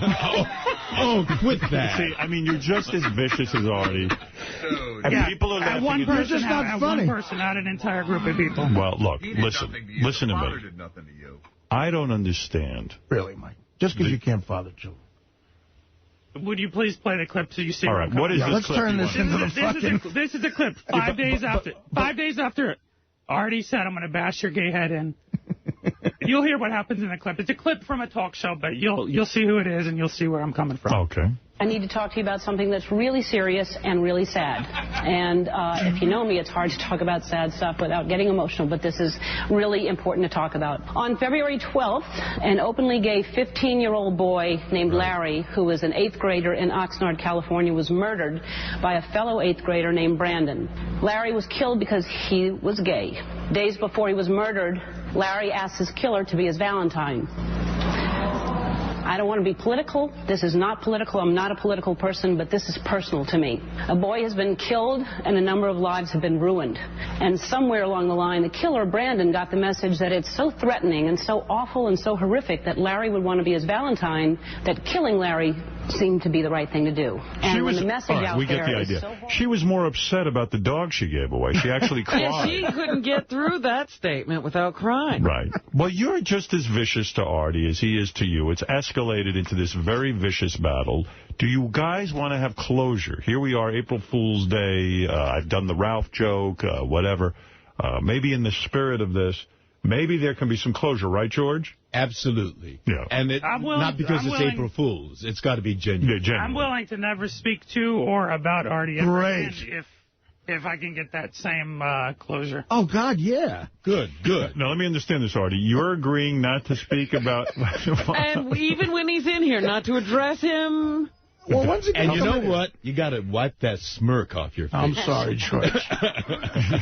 Because there's no credibility in your words when you have that expression on your face. So great. George is like your mom when she yells at you. Yeah, get that smirk off your face. Now, Artie, what is you're going to go for this deal? Yeah, I don't care. What do you mean? Good. What is it again? Not to talk to him? No. Not to say bad things about him. And if you want to hype it up, for the fans, I know you like big. He keeps Nobody cares about you. Calling me gay, so if you want, I'll take a HIV test on the air. He can take a drug test on the air. Okay. We'll make it a little bit. Look, let's clear so this you're going to prove you don't have AIDS? Are you gay at all? No, and he's going to preach, to the high waters that I am. But and I know what you mean by Artie saying you're gay all the time. Like, someone told me they ran into you coming out of the movies with a guy the other day. What? So, what's the matter with that? Nothing is the matter with that. Exactly. And you have a smirk on your face as you say it out. But own it. Were they holding hands? No. He came out of the movie Stop Loss with a man. The other half of the story is I run into Richard and his girlfriend me and my friend talked to Rich's girlfriend why Rich is off sucking the cock of some band we've never heard of at a club. Well, my point being is that because Artie keeps calling you gay, as soon as someone sees you with a man, they go, they call the Howard 100 News tip line. I mean, that's how this shit happens. Right away, there was a call to the tip line saying, hey, guess who we saw walking out of the theater with a man? Right. So, look, you did a vicious song about Artie. Let me replay that, if I may. Oh, please do. Oh, I hadn't heard that. Oh, yes. Listen, it goes both ways. These guys are really going at each other. I believe this is the song. Rockabye Fatso on the Stern Show. That hurts fat people. You're addicted to drugs and your comedy blows. That hurts drug addicts and comedians. Oh, hitting him where he hurts. Such a fat pig. It's getting so sad. So climb on a roof and follow your dad. Fuck you, fat ass. Now, that's cruel. The guy lost his father to a terrible accident. That was bad. No, I'm going to take the high road today. One thing I must say. I'm going to take the high road today. Yes. Mike, you're a wonderful soprano. Thank you, sir. Yeah, he does have a good voice. I'm going to take the high road today. You're going to take the Hershey Highway today. All right. So the point maybe I shouldn't apologize. I'll just shut up. Oh, Wait a minute, I thought we were having we're getting close. We're getting close. We're getting close. Artie hears the song and it reminds him of that. See what I mean, Mike? It goes both ways. So when I try to broker the peace here, much like the Middle East. It goes both ways, but you have to admit, even yourself, Howard, the rant that started all this discussion with George and the PSA, there was no humor in it at all. All right. I don't know about that. So, anyway, let's agree now, if we can. Artie, if you tell me no, or Mike, you tell me no. We've done this before, though. We did a truce months ago. And, I see. The truce was broken. Who broke the truce? I think it was Artie. Yeah, I think I broke it. It might have been Artie. It might have been me. I can't even remember. You can't even might have been Mike, yeah. Might have been Mike. Might have been you Mike. Don't even remember. Could have been me. It could have been you. Yeah. Well, as I understand it, it was triggered by you calling him fag. Oh, no, no. There again, that word. Right, that word is so appropriate. And the thing is, it's not even just Artie. There's people on the rap. A lot of people hate you. There's people in your staff, Howard, that have said the F word is not nearly offensive as the N word, as if there's some sort of ranking between black people and gay people. Well, all right. So is there any peace to be had here today? Artie or Mike? I think you have a good cause, Mike, but you have an insane lack of intelligence. And you can't bring it across. Artie. No, I'm serious. I think if you found like a smarter, more articulate person with a normal voice and less redness on their face from God knows what. If you could come in 4 days a week for 4 hours a day and not shoot up drugs on a Sunday night, we're coming to work. First of all, I snort drugs on a Sunday night. All right, we all have our faults. Let's recognize that. But then we have good things. Robin, I don't know. I don't know what to say. I don't think it's going to work. All right, it doesn't seem to work. Mike, I was trying to get this to stop. I hate to see this going on in our little group. Yeah. We need Colin Powell to come to mediate this. Artie seems to be the guy who's always at war with somebody. Yeah, he loves Remember Sal and Richard for a while? He just attacked Scott Salem because Scott had an opinion. Well, Scott came in here and attacked me. That's true. With a very valid argument. You're bitching and whining because you have to go do stand-up comedy where you make more than most people make in a year. And it's a fucking problem for you. All right. Well, I can Look at your shirt. Erase hate. Can we do that? All right. Can we erase the hate? Meanwhile, while Artie's being dropped from charities, I decided to join the charity. This is the shirt of the Matthew Shepard Foundation. What are you going to raise? Nice. So if you want to make a joke about somebody getting their head what are you going to raise? You. What kind of money are you going to raise for that? There's other ways to help a charity other than just giving money. What are you going to do? Bring notice to their cause. All right. Well, fair enough. All right. That's very noble. Yeah, it's very noble. Okay. Look, Mike. George, I'm sorry to interrupt you, Howard. George, I hope you would seriously reconsider the PSA, too. Oh, yeah. No, You've done a lot of good work with the HRC, and this would ruin your credibility. George, what is your decision on the PSA? If Artie can really, genuinely, honestly, say that he's going to do it sincerely, then it's worth it. But I don't think he should do it if he's going to maintain this posture here right now. What posture? Well, I mean, you know, the use of the word, and you. I haven't said the word once. I haven't said the word once just now. I'm calling him a bozo. You think the word is funny? It's hilarious when it's used properly. You don't understand. And all his hands in the N-word is funny? Is the N-word funny? No, yeah, it can be, absolutely. No, it is not. Well, it can be. Words have power. Yeah.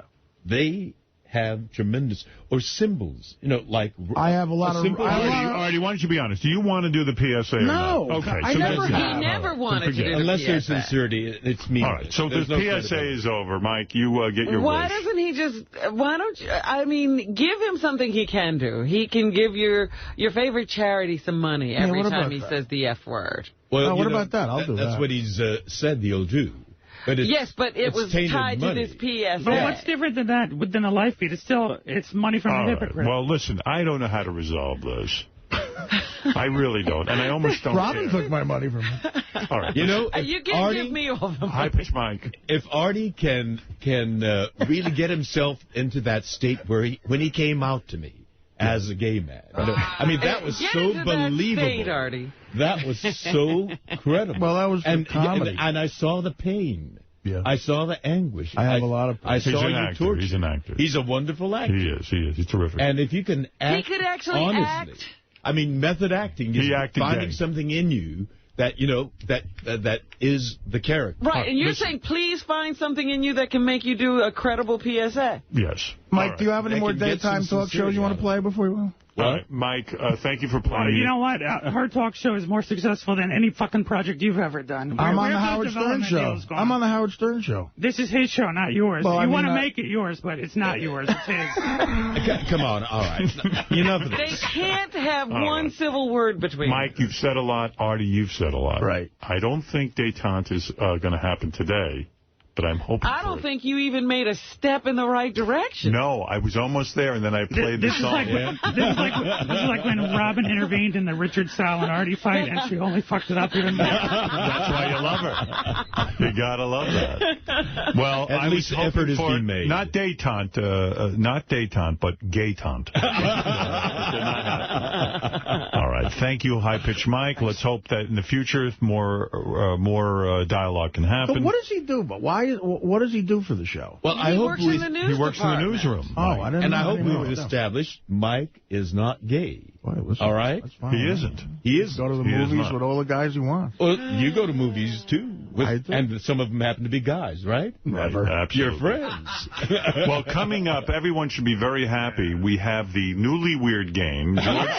George Takei is going to take part in that with his life mate, Brad. You think I'm newly weird? Newly Weird. We had to change it. There's legal reasons. That's right. Newly Weird. It's a parody. And also, we have Evil Dave and his lady. I can't wait to see that couple. That's the thing I'm looking forward to more than anything on the planet Earth. And Blue Irish with her man, Ron. Howard, it's Blue. I accidentally ate my kneecap, and I'm in the hospital. It's going to take 4 days to pass. Blue, is there urine in your feet? There's urine in my feet. How did that happen? Well, it stemmed from a toe infection, and I accidentally ate one of my ovaries.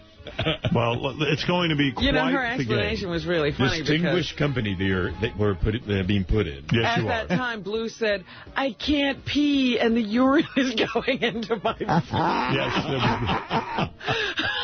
By the way, there will be a $5,000 prize that you're all playing for.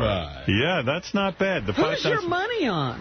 My money is on George and Brad. Well, how do we play this game? I don't know the rules of the game. Well, I'm going to explain it when I put on my talk show how can you next. Put money on the game when you don't know what it is? Well, No. You can't. You're playing. Yeah. We have to put them It's how well you know. Remember the Newlywed Game? Yes. We're doing a parody of it. How well we know each other. That's right. I'm going to ask questions. All They're going to go out of the room. We'll see if you can match. The $5,000 prize for the Newly Weird Game is provided by HotMovies.com.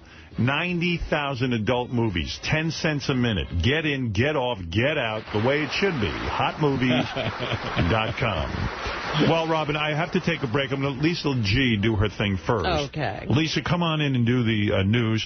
And then, as soon as Lisa leaves, I'll take a break, and then we'll begin the newly weird game. Also, Jose Canseco will stop by. Oh, wow. That's right. Controversy. I'm not even sure what's going on with Jose. I know he wrote a new book. But yeah, he's saying, you know, he's got a new round of steroid news for us. His big thing in this book is that he introduced the steroid dealer to A-Rod. Right. And that A-Rod was trying to get his wife.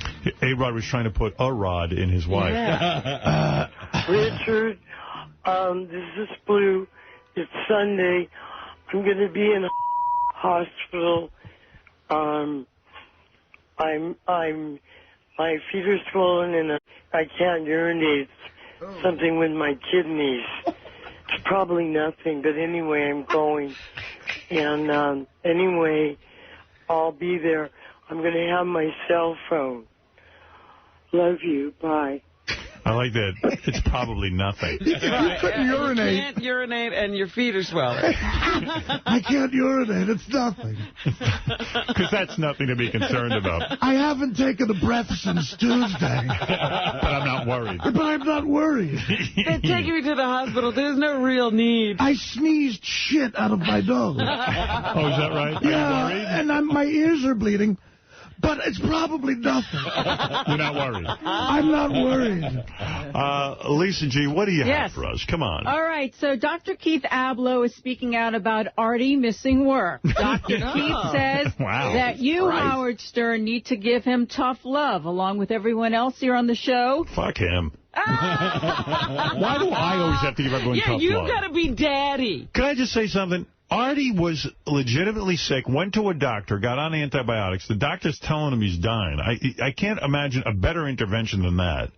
And what are you going to do? What tough he's love am I dying going to give won't listen. Yeah. I'm dying over here. I'm either going to get better or die on this show. Thank you. Okay?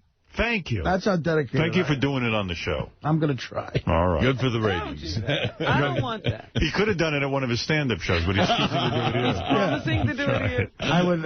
Dick Shawn already did that. I think. Right. Well, Dr. Keith doesn't claim to know why Artie missed work yesterday. He says, quote, it might be that at some point you sit down and say, listen, in order to be here, we're going to need you to be drug tested. Oh. What? What? And what if I pass? How boring. Oh, what if you pass? Well, you better not pass. You'll ruin everything. You want some of my hair? where you pass a drug test and we throw you off the show.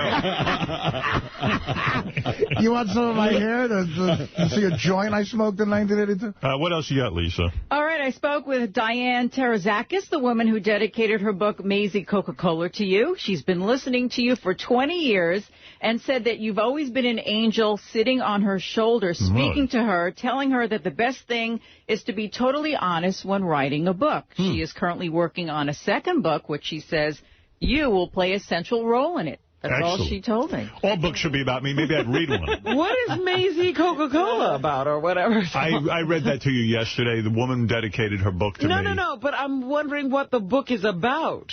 What's the difference? We're never going to read it. She goes in the Amazon looking for medicine doctors and spends some time with them. You actually learning about medicine. You would actually like that because you're into all of these crazy, enemas and special piss drinks and all kinds of stuff. I'm convinced that jug you have full of urine. There's something going on there. I'm drinking a jug of urine. Are you concerned about it? No. Whose is it? It's mine. Where'd you get it from? Your foot? I squeezed the urine out of my toe. Are you worried? Yes. It's supposedly better than juicing. Hey, Joe the Clown is on the phone real quick. He has a point to make. Go ahead, Joe. Joe the Clown? Yeah, I represent the International Brotherhood of the Painted Face. And we take offense with Artie using the term bozo in anger. Right. You don't like that Mike was called bozo. Thank you, Joe. Will Artie do a PSA? Yeah. Good one, Joe. No one died being called bozo. That's a good one. You never know. Lisa, anything else in the newsroom? Yes, finally, the very upset owner of Clara the Bulldog called me to say that she has thanked you and Beth every time in interviews, but it's the media that edits that part out. Of course, they don't want me say to. it first. That's right. Say it every 3 seconds. Wear a shirt that says it. All right, thank you, Lisa G. Lisa G., who is not only lovely, but working hard in the Howard 100 newsroom to make sure that all the news that we need is right here on the radio. All right, I'm going to take a break. When we come back, as you can see, there is a game show set over there. It's rather nice. Howard TV put that together. Yeah, it's going to be a big, newly weird game brought to you by HotMovies.com, featuring Blue Iris and Ron, Evil Dave and Angela, and, of course, our announcer, George Takei and Brad. Right after these words.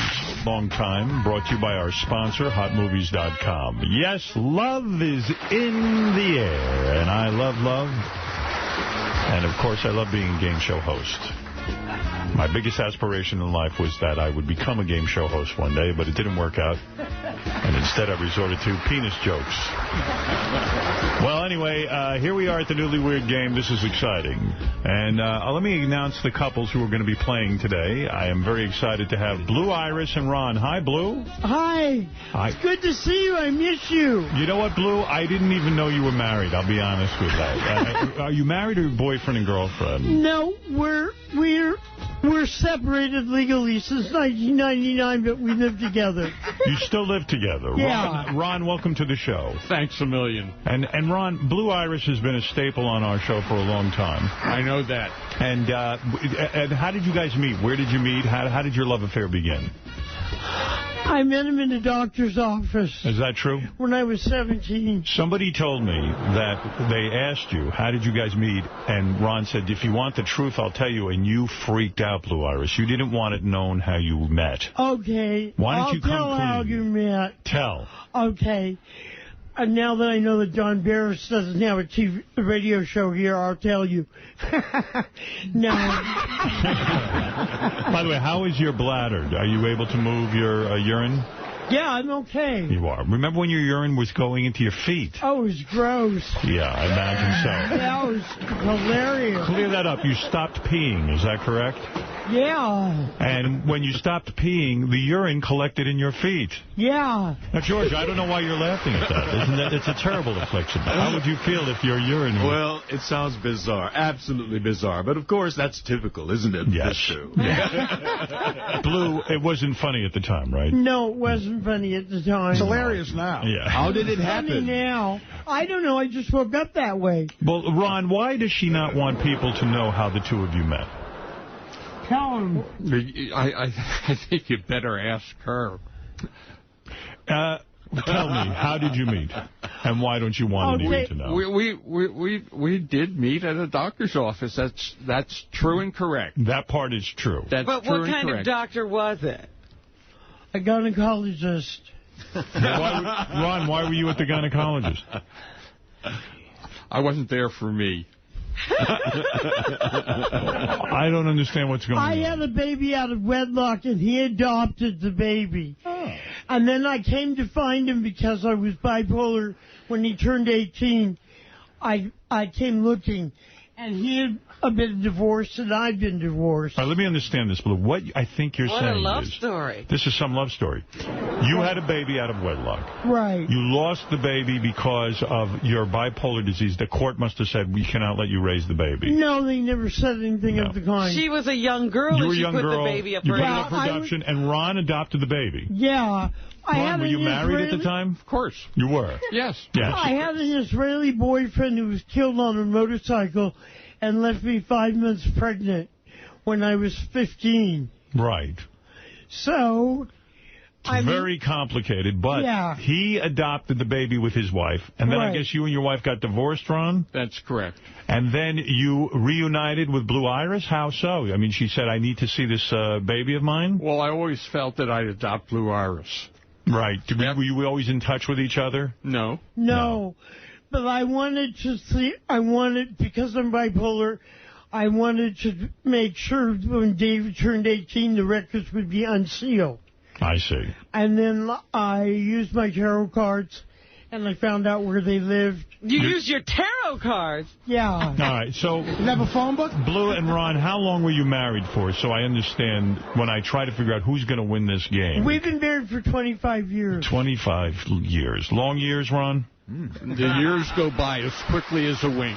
They do. And, Ron, was it unusual to marry Blue Iris? I mean, what attracted you to Blue Iris? Everything. All I had to do was touch her. Right. Were you upset when she went into porn? I mean, after all, you're married to her.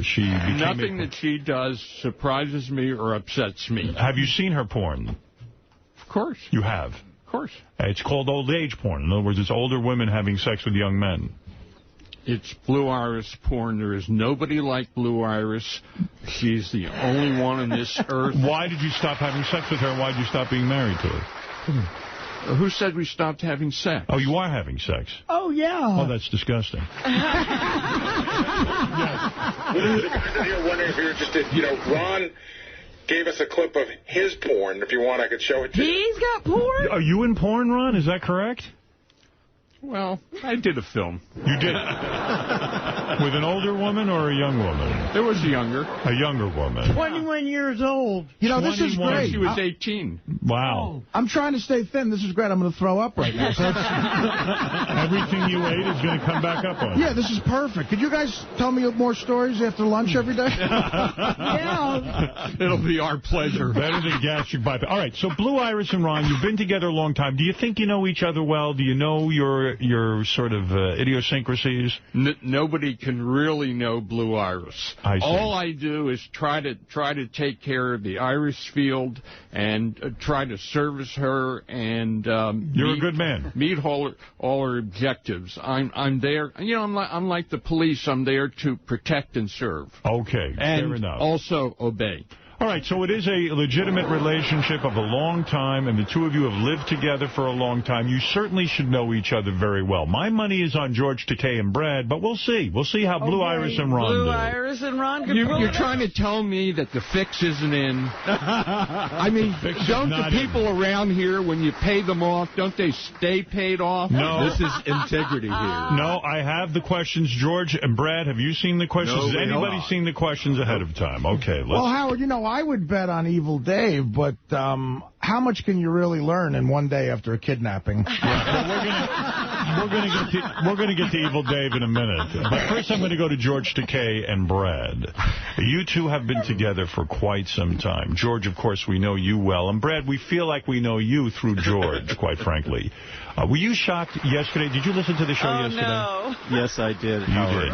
Brad, you're such an upstanding guy, handsome man, certainly a pillar of the community, I would call you. Mm-hmm. George came out with some shocking revelations yesterday. Were you aware of all of this masturbating in the shower? No, in fact, he said that I keep him on a short leash, and actually I'm going to have to make the leash shorter now. Brad, I have to be honest with you. I was a little shocked. I was too. That you don't allow George the freedom to masturbate in the library. How do you feel about the porn? I mean, what do you think? What's going on? Is that cheating to you? I don't know. I think masturbation is private, so I never really worried about it until yesterday. George, I can't open A Tale of Two Cities. George, I described what you say because it's fascinating to me. I mean, here you are, a grown man. You certainly have a distinguished career. And for Brad to walk into the room when you were trying to masturbate and say, George, no, you can't. It's almost as if he's mothering you. In fact, Brad, I said you're more of the woman in the relationship. It's always the woman saying, no, don't masturbate.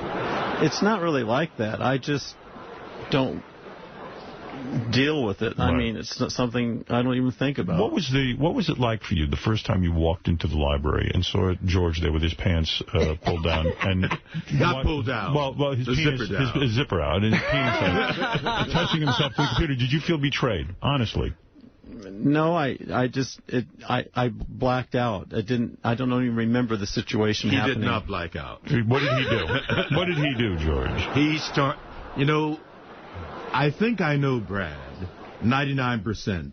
But every so often I discover that I only know him 50%. There's a whole new aspect of Brad that's revealed. Well, his voice goes up, and I can't deal with his hysteria. So, but yet you stopped masturbating. Were you aware that he masturbated in the shower? Not really, but I knew he took long showers. Right. Well, that's what he does is he memorizes the images of porn. He goes into the shower. He lathers himself up, except for the penis area. Yeah. Because he doesn't want to sting down there. And then he runs the warm liquid over his penis. That had to be a shock to you, yes?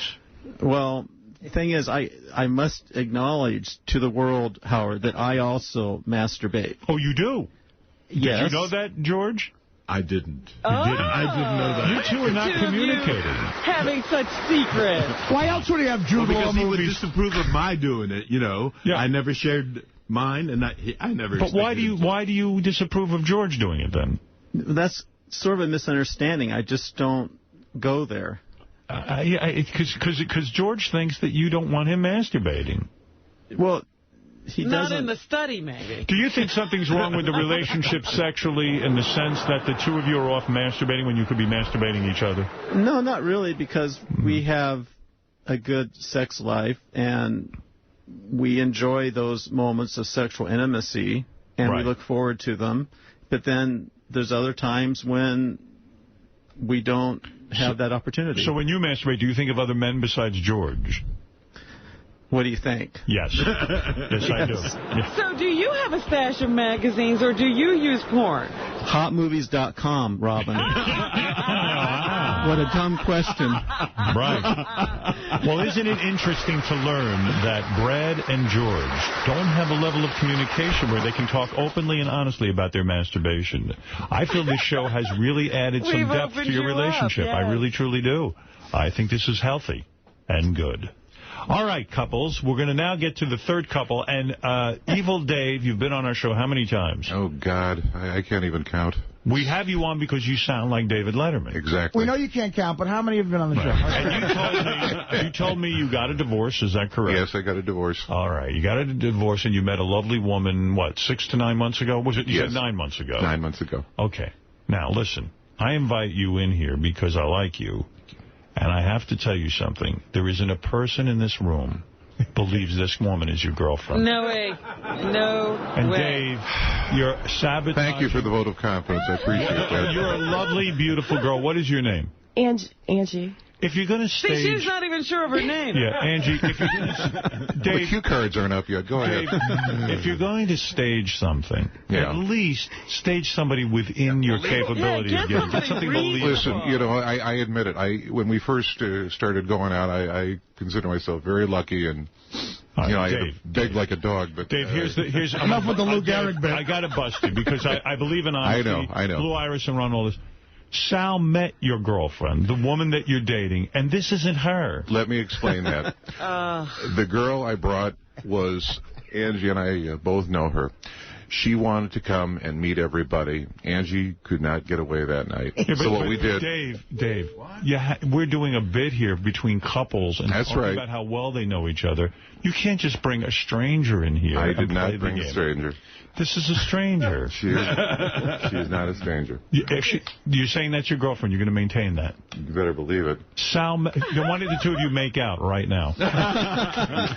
We first started going out in July. And Angie, would you make out French kiss him right now? In front of everybody? Yeah, in front of everyone. Let me see that. I know it's embarrassing, but you have to go ahead and do it. Angie, come clean. This is not your boyfriend, is it? He is. Angie, then make out with him. Oh, my God. For the radio audience, Angie has a look on her face. Theater of the mind, ladies and people gentlemen. getting beheaded on Al Jazeera. Evil Dave, listen to me. This is a horrible joke you're playing on me and my audience. I don't know why you would do this. I don't know what you're... It's April Fool's Day. What? April Fool's Day. No, she's legit. We even paid you to gave you some money because we knew it was hard for you to get in. No. And the thing... What do you mean, no? And Sal met your girlfriend. My hand to God. Well, legit what? Sal met your girlfriend. I know, and I knew I'd get back to you on that. No, this is her. The other one was a big... Boy, is my face red. You're going to stick with this story. I will stick with the story. You're going to continue lying to me. She won't even kiss you. She won't make out with you. She will kiss me. I don't want to make out. You don't want to make out. I mean, this yes, is Gary, go ahead. This is the worst thing you could have done. Oh, sure. To me. Go ahead. Be an instigator. Go ahead, Gary. It's the worst thing you could have done to me. I mean, Brad is here. We set this up. It's a Ron big is here with Blue Iris. Come on. Hand to God. Hand to God what? Tell me what this I is. I begged like a dog to get this girl to first go out with me. I am so lucky to have her. We believe that. Hey, Dave, can I ask you a question? Dave, I'm going to put this to rest right now. You yes, told Gary. us many times on the wrap-up show that the woman that you're dating works with you. And then I just asked your girlfriend what she works in, and she doesn't work with you. I used to work with him. She used to work with me. I don't know. Why won't you kiss him? Why do you look like a hostage? Please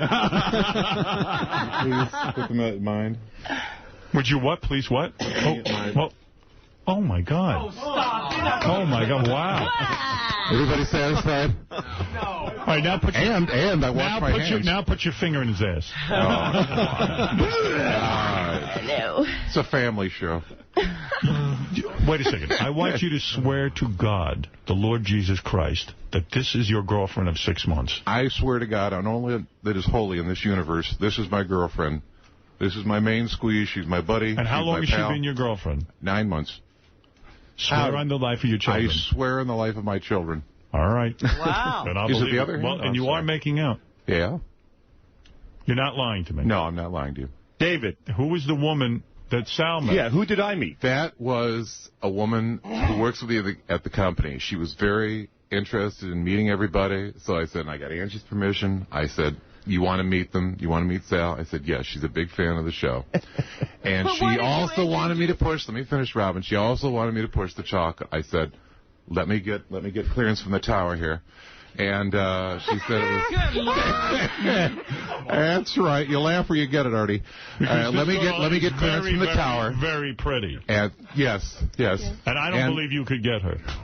I told you, I begged like a dog when we first went out. I admit it. He treats me like a princess. Thank you. Yeah. And Sal. That's right. And by the way, Howard, his girlfriend, when I met her, made it very clear they were boyfriend and girlfriend. She loves the show. They were definitely together, and she made it clear, just like you did in the past, Dave, that she would never, ever appear. on the life of his children and on the Lord Jesus Christ that this is his girlfriend. Yeah, but he's also missing a few brain cells, Howard, and there's $5,000 on the line. You know, think about it.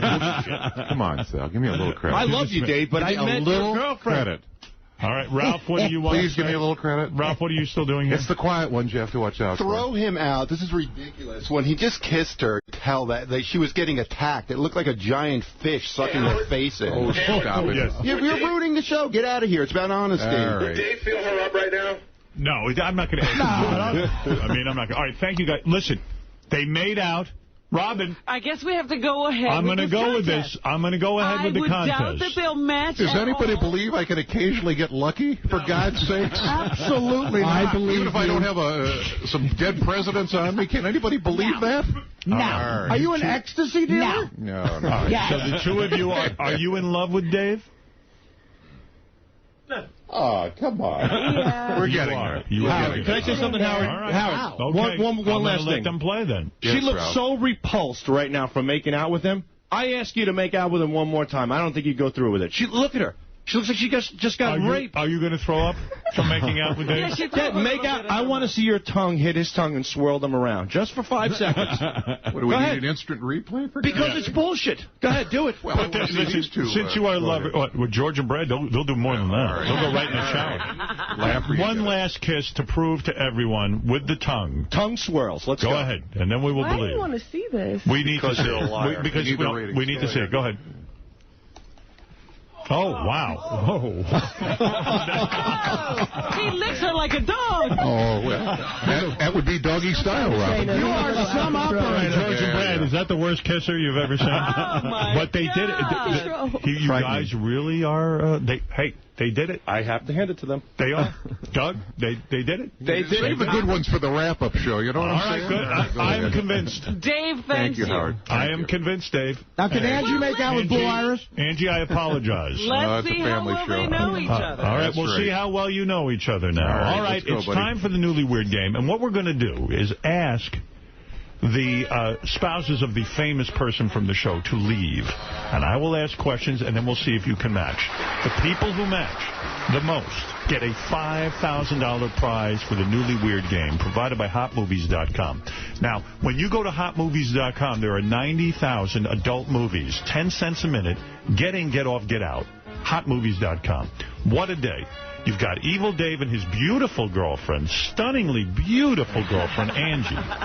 You've got Blue Iris, who, yes, has a husband, Ron. Who would have thought? And then there is George Takei, who just learned his lover of 25 years, Brad, masturbates. 21 years. 21, I apologize. I'm glad I learned 4 years before. Okay. Here we go. This is so simple. I'm going to go to each of you. Don't answer out of turn. Your partners cannot hear your answers. When they come back in, you are to give them no clues to your answers. You sit there quietly. And here we go. All right, first question. Are you starting with Evil Dave? Starting with Evil Dave. Dave. Yes. When you orgasm, where does the sperm go? Where does the sperm go? How do you answer that? See, your lover certainly should know the answer to that. She's a clean freak, so I would say not in the throat. But where does it go? Let's see. Where does it go, the sperm? Oh, my God. Can you be more specific? Yeah. Not in the throat, but where does it go? We can eliminate the throat. That's fine. All right. Probably. Look, Dave. I wear glasses, so I'd say off to the side. Off to the side of what? Her face? Are you saying? No. Just off to the side of the bed. Yeah. Does it land on the bed? So is it on the bed? Yeah, probably. And then I catch hell for messing up the sheets. Okay, on the bed. Wait a minute. Why is he guessing? You've never made love to this woman? Of course I have. But he shoots onto the bed. It usually hits the midget. Not in the throat. All right. He's got it, yeah. George, certainly this should be an easy question and answer session for you. 21 years. Where does the sperm go? It goes in his mouth, and then he rushes to the bathroom, and he spits it out in the basin and gargles, and then he takes Listerine and comes back with a very fresh mouth. Are you insulted by that, if I may ask? No. Because most women will swallow. He does not swallow. Doesn't that kind of bum you out? Isn't it like a sort of a sign of love when the person swallows? Well, I mean, he runs out of the room. It's a little selfish, but I've gotten my rocks off. Right. I mean, he runs out of the room. It's very insulting. Well, he rinses you out, so to speak. And then, I do the same for him, and then we cuddle, and it's a cuddle. So you don't swallow either? Okay. I don't swallow either. All right, Blue Iris, when you make love to Ron, where does the sperm go? In my mouth. In your mouth. Okay, fair enough. In my feet. Okay, that's the first question. Blue Iris swallow, that's what it is. And April 8th, I'll be at the Improv in Hollywood, California, with my Tornadoes of Comedy. Now, Blue, so you're saying you swallow the sperm? Yeah. Okay, all right, very good. Okay. All right, I'm going to start with George this time. All right, to make it fair. George, what is your partner's favorite sexual position? When I do it to him? What is your partner's favorite sexual position? His favorite sexual position is he's lying in the bed. Yes. And I suck him off. Yes. And then while I'm off in the bathroom, he's feeling himself up, and then I come back and I just throw my body over him. So you're saying the favorite sexual position is, when you're sucking him off, is the favorite sexual position on your knees? Or any more details, George? Robin, what is the position? I don't either. I'm not even sure how to write that down. I don't know. He's lying in bed. So he likes with to be his legs, hanging over. I see. And then I do it. So he likes to be flat on his back. Right. Okay, fair enough. And it's the same for me, too. You like the same, okay. I know the position Brad's father's in right now, which is leaping off a bridge. All right. Don't make that comment. Let's go to Blue. Brad's father passed away recently. Oh, I'm sorry. Try to be sensitive, Artie. Yeah, Artie, please. You loud. I'm very sorry. Let's go to Blue Iris. What is your partner's favorite sexual position? What will he say? All fours. He likes you in the doggy position, or yes. he likes the doggy position? Doggy style. Okay, doggy style. Dave, your beautiful partner, Angie, who none of us believe is your partner, but yet you've proven it. What is her favorite sexual position? I will say missionary. Missionary, okay. Okay. Okay. Very good. Missionary Impossible. That's right. You laugh when you get it, right, Artie? All right, Blue, here is a question that is non-sexual. Okay. If you could change one thing about your partner, Ron, what would it be? Everything. Everybody. What are you saying? If I only have one thing, I'd make it everything. I'd give him more energy because he's a lot older than I am. All right. And I'd like him to have more energy. More energy. And good health. All right. You would change his energy level. Yes. Okay. Evil Dave, what would you change about her? I'm very lucky to have her. I would say she gets a little bit bossy once in a great, great while.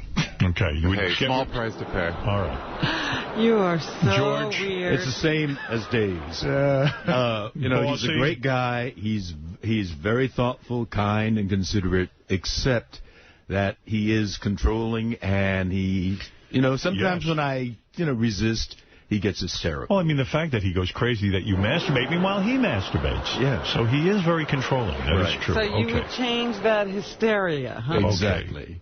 All right, let's get back to Evil Dave first. Name something your partner likes to be called while having sex. I will go with a nickname on that, what I like to call her. Yes. Or what your partner likes to be called. My Little Extra Christmas. Little Extra Christmas. Yeah. We were going to go with victim. Yeah. All right. I'll say my Little Extra Christmas. George, name something your partner likes to be called while having sex. Well, what I do is, and I've been saying this all the, Bradder. Bradder. Bradder. B-R-A-D-D-E-R. Bradder. That's horrible. All right, let's go to Blue Iris. Things we reveal. Name something your partner likes to be called while having sex. The governor of California, Arnold Schwarzenegger. He likes to be called Arnold Schwarzenegger. No, I'm just kidding. Oh, good one. He doesn't like to be called at all. He's got to be called something. You must have a pet name or something dirty you say to him. There must be a name there. Give it to me. Mr. Handsome. Nauseous. Yeah. What is it? There's got to be something. Ronnie. Ronnie. Okay, Ronnie we'll go with. All right, that's fair enough. This is the greatest show ever. It's in the lobby, isn't it? All right. And we're going to do one final question. We could probably stop at 4. Well, you have to have, like, that extra I'll have question. a bonus question, just in case this thing gets close. I doubt it will, okay? I mean, I don't think so. To your best guess, George, the great George Takei, star of Heroes, Star Trek. A little plug. That the new show you're going to do. Secret Talent of the Stars. Right. Next Tuesday, a week from today. How many sexual partners has your partner had? I know of at least 3. But, I don't know you going with him 3? Before I met him. I don't know, what happened before I met him. You don't. So you have no guess. You're going to go with 3. I'll go with, since I've known him, 3. Well, all right. That's a bad question. You got any more questions? All right, I'll scratch that question. Yeah. You don't like that question? That's not a good question. Okay. What annoys you most about your partner while having sex? Annoys me. Actually, we have good sex. Okay, so what annoys you most about your partner, period? Well, when he gets hysterical and his voice goes way up there. Hysterical. And he starts, yammering at me. All right, high voice kind of thing. Hysterical. Blue, what annoys you most? About Ron? Yeah. When I'm having sex? Is that No. And just in general. Just in general? Yes. He always puts his foot in his mouth. Puts his foot in his mouth. Yeah, but he's a brilliant lawyer. Okay. And Dave, do you have any? This is just a bonus question. I know. I doubt we'll even get to this. Dave, what annoys you most? I'll stand on an answer I gave before. She is a perfectionist. I'll say she gets a little bossy. All my last questions are shitty. So here we go. Let's just go to the full I was going to say, I thought Dave would say she always calls the cops. Not lately, Artie. I mean, I could have asked as a bonus question, if your partner could have sex with a famous person, who do you think your partner would choose? I could do that. That's a good one. All right, George, answer that one real quick. If your partner could have a sexual liaison with anyone famous, who do you think he would choose? Probably Brad Pitt. Brad Pitt, okay. Blue? For me? Yeah. Oh, God. Well, what would Ronnie choose? Yeah. What would Ronnie choose? Yeah, famous person. Famous person? Yeah. I haven't the slightest idea. Make up a name then. Joanne Worley? No. Angelina Jolie? No. Tyne Daly? No. George Takei? Who would it be? Quickly, give me a name, quickly. I can't give you a name. Can't give me a name? All right, can't answer. That's going to be a lost question. Oh, no, I don't want it to be a lost question. Come on, let's go. Okay, I'll say he'd like to have sex with Britney Spears. Britney Spears, okay, and? I'll say Brad Pitt. Brad Pitt. All right. Not you, Dave. You're I'm sorry. Yeah, right. Yeah. Now, we're going to bring in your spouses, your lovers. And let's see how you do. If you give them any clue, I have to disqualify the question. You understand? Yes. We're playing for $5,000 thanks to our dear sponsor. And you know who that sponsor is. You all know it. HotMovies.com. Yeah. 90,000 adult movies, 10 cents a minute. Get in, get off, get out. HotMovies.com. Here comes the beautiful Angie, who is hooked up with Evil Dave. Somehow. We don't know Somehow he gets her. Yeah. Ron, who is hooked up with Blue Iris, is here. And of course, and the lovely Brad, who of course has been with George Takei 21 years of bliss. Yes. Don't forget April 8th at the Hollywood Improv on Melrose. The Tornadoes of Comedy are going to strike, and I have a magician, and I give away funny prizes from the 99-cent store. All right, Blue. Wow. Thank you. Yes, you are bipolar. And let's get to our game. Couples, as you know, there can be no hints. Okay. All right. So, I'm going to begin with Evil Dave and his partner, Angie. Remember, the couples that match the most walk away with $5,000. Oh, my God. That's good money. Dave, can you use $5,000? Oh, yeah. All right, so let's see what happens here. Also, we should tell Angie that if you blink 3 times real quick, we will get you help. Well, I'll take off my glasses. George and Brad, I know you're very wealthy men, but I'm sure you could always use a $5,000. We have a good charity to give it to. Okay, that's very sweet. Blue Iris and Ron, I know you need the money, right? Yeah. Right. All right, so think carefully now when you answer. We're going to start with Dave and Angie. Robin, who's your money on? I got to say, it's got to be Brad and George, don't you think? What do you say, Artie? I'll tell you what, I'm gonna put my cash on Blue Iris. All right, and let's say no one is going with Evil Nobody's Dave and Angie. taking Evil Dave and Angie. You never know. All right, here we go. Country. First question. Free country, right? Here's the first question. Angie, we asked Dave, when your partner orgasms, where does the sperm go? Brad is laughing, but it's not your turn, Brad. Okay, Angie, so you're having sex with Dave. Okay. All right, try to picture that. All right, try to imagine it. Your wildest imagination. And your partner has an orgasm. Okay. Somewhere that disgusting, gooey stuff has to go somewhere. Where does it go? In me? Inside of you is your answer. Yeah. Well, that's not a match. Dave said on the bed. He says he shoots his load onto the bed. See, I told you they weren't having I don't want to sex get you in trouble, for together. God's sake. Why don't you know what goes inside of her? Huh? How do you not know what goes inside of her? Well, you know. Well, you know what? Angie, how could he not get that right? I don't know. He's a little... He's a little out. Have you Right been- of center, yeah. Okay, all right, okay. Right I'm of center. I'm going to go to George Takei and Brad. George, when your partner orgasms, this is what we asked George, where does the sperm go? When I have an orgasm... No, with when George George has the orgasm, where does the sperm it end goes up? in me. Where in you? I think that's a clear enough answer, Howard. Does it go... All you will say is truth? Be truthful. In my mouth. Well, let's hold up the sign, George, and sure enough, there it is, the mouth. You got it right. And, of course, you run into the bathroom and spit it out, and then gargle. We got the whole detail. Brad, congratulations. I'd spit it out, too. Thank you for that. That is a point on the board for our couple. Brad, you and I have a lot in common. I would do the same thing. Why not just swallow the whole thing? I don't know. Didn't somebody say once that you shouldn't swallow? Really? I heard that semen might... We might have said do that. Yeah. Do what? I don't know. I thought Bounce it's not back. Clean. Bounce back.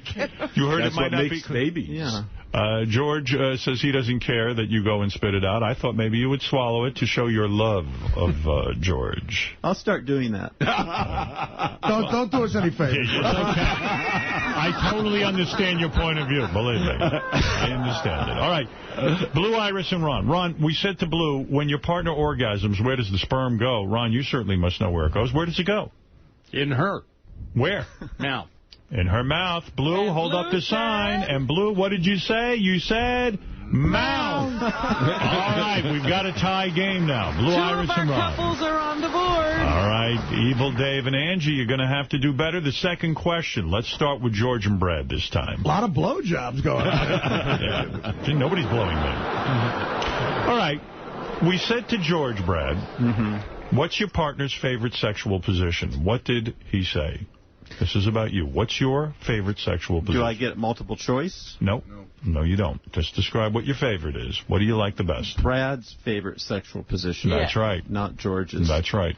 How do I describe that? He can't help you. Carefully. I guess lying next to George in bed. Go ahead. He can't answer. He can't answer. He can't answer. Lying next how to George when you're lying, how? On your stomach? On my side. On your side. Lying on your side next to George. Well, let's take a look at what he said. He said you would say on his back. So we can't make it a match. But no, George is on his back. Yeah, but I'm on my side. But you like being on your side. Well, you got a match. You got to match the game. So I don't know. Well, you do it sometimes on your side, sometimes on your back. No.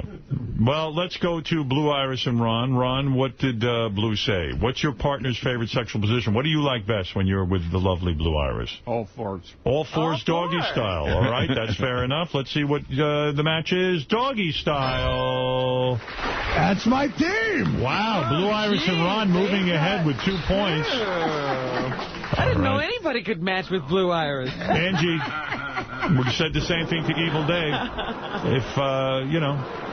If you had to choose a position. What's the fave? I like missionary. Missionary position. Let's hold up that sign. It's missionary. You're on the board. Usually I do something right. You sure do. Thank you. Right in center. Next question, we go to Blue and Ron first. If you could change one thing about your partner, what would it be? So we said to Blue, you can change anything you want about Ron. What would it be? Choose? What did she choose? She wanted to change. I mean, you seem perfect to me. Yeah, you got it. But what would she change about you? What should she change about me? What's the one little thing? One little thing. One little thing. Come on, we're running out of time. I'm going to have to give no answer. Just come up with something quickly. I don't want to see you guys miss a point. All right. Well, argue. You argue too much. Well, no, I don't think that's a match. Blue, what did you say? Hold up the sign. Oh. You said more energy. She finds that you're older than her and you lack energy. Yeah. Is that true? True. Blue, well, he didn't get the match. I'm sorry. All right, but you're still in the lead. Let's go to Evil Dave and Angie, who appear to be the mismatch of the century for some reason to us, but they've proven they are really lovers. All right. We said to Dave, if you could change one thing about Angie, what would it be? He always says I'm too bossy. Too bossy. Let's take a look. Dave, what did you have? Too bossy. Wow. Yeah. Look at them coming on. You know what? That's a real couple. I mean, I think so. Look at them coming on. Brad, what did George say? I kvetch too much. What? Kvetch. Kvetch too much. You. When you say kvetch, you mean you... What is it? Complain. You complain too much. Yeah. All right, George, hold up the sign. You are too controlling. Now, the judges, is that... Well, that's part of kvetching. Well, I'm sorry, it's not a match. It's just too broad a category. I'm going to have to take it away. George. I'm sorry. It's not a point. Oh, dear. All right. Well, we're going to get to our final question. Semantics. And the only reason this is the final question is because we are definitely not going to have a tie, I don't think. We're going to see. We might. What's the score? Well, actually, we might. Evil Dave and Angie have 2, and Blue Iris and Ron have 2 in a stunning upset so far. George and Brad are behind with only 1 point.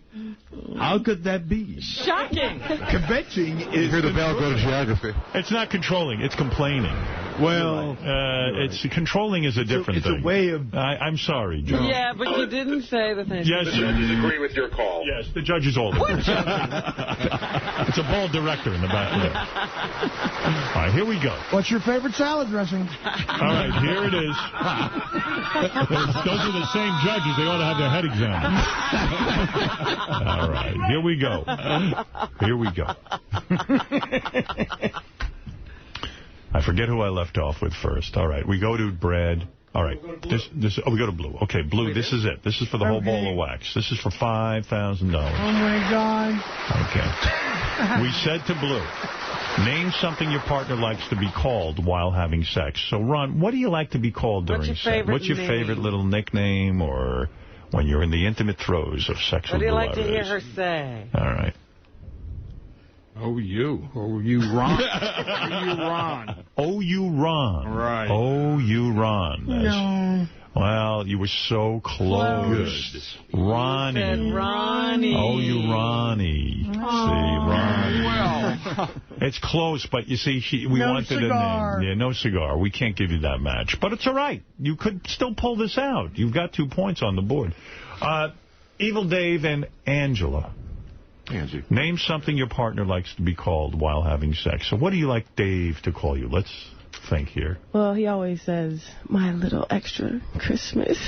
My little extra Christmas. This is crazy. This is crazy because that's an exact post. An exact match. My little extra. I don't believe this for a second. I mean, what do you think? They're psychic? I think they somehow got the question. I can assure you I'm the only one who has. Next week we have Jim Florentine up here. Go ahead. Yeah. Is it April Fool's? No, this is not April Fool's. This is going to... In fact, they've already won, but just for the hell of it, Brad, what do you think? He calls me Bradder. Bradder, that's right, and it's a match, and you ended up coming up with 2, but the winners are Evil Dave and Angie. Oh, my goodness. The people who have been together the least, and we're not even sure are together. Yeah. But yet... People don't take each other for granted. Yeah. You know, maybe you're right. Maybe it's that new love where people used to each other. Maybe that's the problem. I don't know what we've learned here today, but I want to thank Blue Iris and Ron. I want to thank... we do it in crime many does different pay. ways. Yeah. I just chose one. Well, but he does it on the side, too. This is a shocking outcome. I say, the questions were terrible. Thank you, Robin. The questions were tough. I'm sorry, George and Brad, you must break up. Really, you don't belong. You don't belong with each other. You know, and Evil Dave and Angie, for doubting you, I apologize. The 2 of you are obviously in sync and very much in love. He doesn't know where the sperm goes. Well, it's only been 9 months, for God's sakes. I think what we've learned here is that when you're chained to somebody's radiator in their basement, you learn a lot about them. Blue and Ron, I thought after all these years of knowing one another, you guys were close. You really were. You were kind of close. It didn't work for some reason. We just missed one. Yes. No, you missed two. You guys missed two. What was the other two? Oh, the second one. Kvetching and controlling. Kvetching. Well, yeah, that's semantics. George is still fighting You're still fighting with the judges. Well, good luck. You can take that up during the commercial. Blue, you were mentioning a club date that you'll be doing. I want to get to everybody's plugs, and, of course, that's most important to you. Blue, did you get that release? What release is that? I gave Will the release that the Improv gave us, a full page. I see. It says, see Blue Iris with the Tornadoes of Comedy, April 8th at the Hollywood Improv, and you can go to improv.com. That's very important. Ron, pleasure meeting you. I didn't even know Blue was still having a man in her life. I really didn't know. It's been my pleasure. Right. And do you ever wake up some mornings and think Blue is just lying there dead? I mean, do you ever... Sometimes she can look a little corpse-like, right? No. Never. No, never. The heart beats true Blue. And he knows she's still there. When she coughs like that, do you get nervous? Well, that sounds like remnants of a blowjob in 1948. And let me just say to Brad and George, I don't know that you have any plugs, but the two of you are a lovely couple. I hope that you have many years of happiness and try to get to know each other. I'm going to share the shower with George from now on. I think the happiness is over. Well, George has a new show coming on that's true. We should mention that. George will be... Secret Talent of the Stars. That's going to air at 10 o'clock at night, right after... Dancing with the Stars. Right after Dancing with the Stars. A good time slot, so that should be interesting. What's your talent? CBS. I'm singing country. Oh, wow. Where, CBS? In the shower, I do it. Every morning. So ABC Day. Oh, CBS constantly bombing sitcoms. Go ahead. Whoa! This guy. Look at you. You're just like the real Dave Letterman. Thank you very much, That's Howard. why Angie loves him. That's why Angie loves him. Angie, what do you love most about... I do something right. What do you love most about the Big Galoot? What do you love about his heart? His heart. He's got a good heart. He does. One thing I had have a to check, too. Right. Right center. The $5,000 are yours thanks to hotmovies.com, and you can go on there and get off in minutes, 10 cents a minute. You know how it works. Artie, I just want to say we got to see you when you come to Chicago June 6th. Oh, my pleasure. Absolutely. I will prove to Mr. Sal beyond the doubt this is numero uno. All right, very good. I'm going to hear about it after the show. Numero only. Thank you, Well, Artie. it sounds like wedding bells might be in the future. Isn't that right, Angie? Yeah, that's smitten, huh, Dad? That's smitten. 9 months. She is a godsend to me. She really is. A little soon for marriage? Yeah. All right. Yeah. Yes. What's the age difference on these two? Yeah, what is the age difference on you two? I'm 49 and she's 28. All right, well. It's kind of a Bob Levy thing. Go ahead. Good for you, man. Good for you. Yes, It's a man's world. Honest to God, I thank my lucky stars for every day. I really do. You should. I do. She's the greatest. She really You're is. not kidding. Yeah, she sure is. Yeah, see, you're all broken up about that divorce now. Yeah, now. Have you met Angie's family? Have you met Angie's family? I've met her mom, Janine. She's very nice. Her mom got in a car and ran away, right? We had to siphon the gas out, but yeah, that's pretty much it. All right, good enough. And was her mom able to eventually fit her head in the blender? We had to take her glasses away from her, but she was fine after that. We were talking to Evil Dave on the wrap-up show when he was in a couple of months ago, and we were asking about his girlfriend, and he said that he has to wait till his kids go to sleep and then sneak out of the house in order to go meet his girlfriend. Is that right? Yeah, what's that all about? Well, rules still apply. Rules still apply. Can you ever answer a question? What does that mean? What does that mean, the rules still apply? You don't know what that means. But do you know why you have to sneak?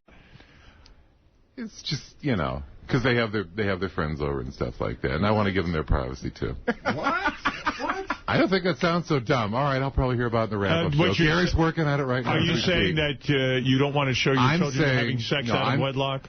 I mean, out of... No, well, I'm just saying that they have their friends over, right? And it's like... No, I don't know what... It's a small house. Right, so their friends are over, Yeah. but why do you have to sneak out? Why can't you say, hey, everybody, I'm going out? I'll make a note of it. No, I'm asking a question. No, I tell them I go out. But you said you used to sneak out. I used to. But why? Angie, do you know Look at us, any we're like Mutt and Jeff. What do you expect? You're Beauty and the Beast. Angie, what's he talking about? I don't know. You don't. Angie, he probably... Because when you have kids, off goes the lingerie, out come the T-shirts, and you sneak out after they're asleep. I see. You're trying to conceal the relationship until you're sure that this is the real thing. Some more parenting advice. Not the relationship, but just the leaving and coming back, you know. I have no idea what anyone is talking about. Nobody has to know where he's going. So what time do you generally sneak out? Huh? There he goes saying again. I go at about 11 and 12. Of course, if I'm out for the evening earlier, that's fine. The biggest surprise is that you have a small house. All right, listen, you two make a lovely couple. Today. You make a lovely couple, and I'm well, she makes a lovely couple. What will let you decide? Yeah. All right. Here they are making out again. Yes. On myself. Go ahead. All right. Well, you two are very. Thank you, Howard. All right. And to all our newly weird couples, thank you very, very much. Thank you. Thanks, and you can also see me on Escape.tv, Gary Garver Station. I have my own show called Twisted View. Called The Twisted View with Drew Iris. All right. Well, you do have energy. I'll give you that. You're an extra little Christmas. We'll be wed when Arnold Schwarzenegger approves. Right. Good. I approve. Aren't your kids in their 20s, though? I mean, you know, do you really have to sneak out of the house? No, I shouldn't do it. You're right. You just get this mental thing of them, you know, growing up and stuff like that. I don't know. You're right. I should be more open about it. Parents lecture kids about sex. And so they don't want to do sex in front of the kids. Well, I'm not saying have sex in front of them. I'm saying leave the house and say I'm... Are you nervous? I don't want anybody to feel pushed. That's what I'm saying. You know. Push? Well, you know. I don't understand. Do you put a ladder outside the window? No, Robin. Out? Who are you pushing? I don't understand. Are you afraid? The questions I'd ask, you know. Are you afraid that the kids will disapprove because she is the same age as the kids? Not bad. Do you not want... Go ahead, Gary. Do you not want the kids to see you taking Angie out of the trunk? Yeah, that's even closer. Angie, would you like to meet his kids? Yeah, I've met them. Yeah, but you just sneak out. Yeah. I see. Oh, you don't want them to know you're going out. But they don't even live with you, do they? Well, I mean, they're over there often enough. So. I see. Okay. All right. All right. I don't know what's going on, Robin. We got to have a camera over there. There's no telling what's Might have to have a reality show with you, too. Well, we got the wrap-up show coming up. All right. Maybe they can get to the bottom of it. I'm having a hard time. I don't know if I should be happy for them or call the authorities. Well, whatever Angie, it is, surprises to be happy. You know, have you ever been institutionalized? That's sure. You on medication of any kind? Not yet. Not yet. Give it time. We couldn't get Jim on the show this week, Robin. Go ahead. That's true. All right. Well, I'm happy for the two of you. I really, really am. Thank you. I guess I am. Right. And I will prove it. She's coming. We want to see the show. Thank you, buddy. Angie, we really do. Are you a citizen? You're not one of those mail-order brides? She's Vietnamese Swiss. No, she's fine. You're not a girl who's looking for citizenship. No. All right, I'm just asking how to ask, right? You're not one of those gold-digging whores who's after Dave for his money. Long way to go on that one. All right. Well, anyway, listen, thank you to all our couples. It's a tough game to play. You all did well. We'll come back and reconvene. Jose Canseco will come by and say hello. And so much more right after these words. All right, Jose Canseco is here.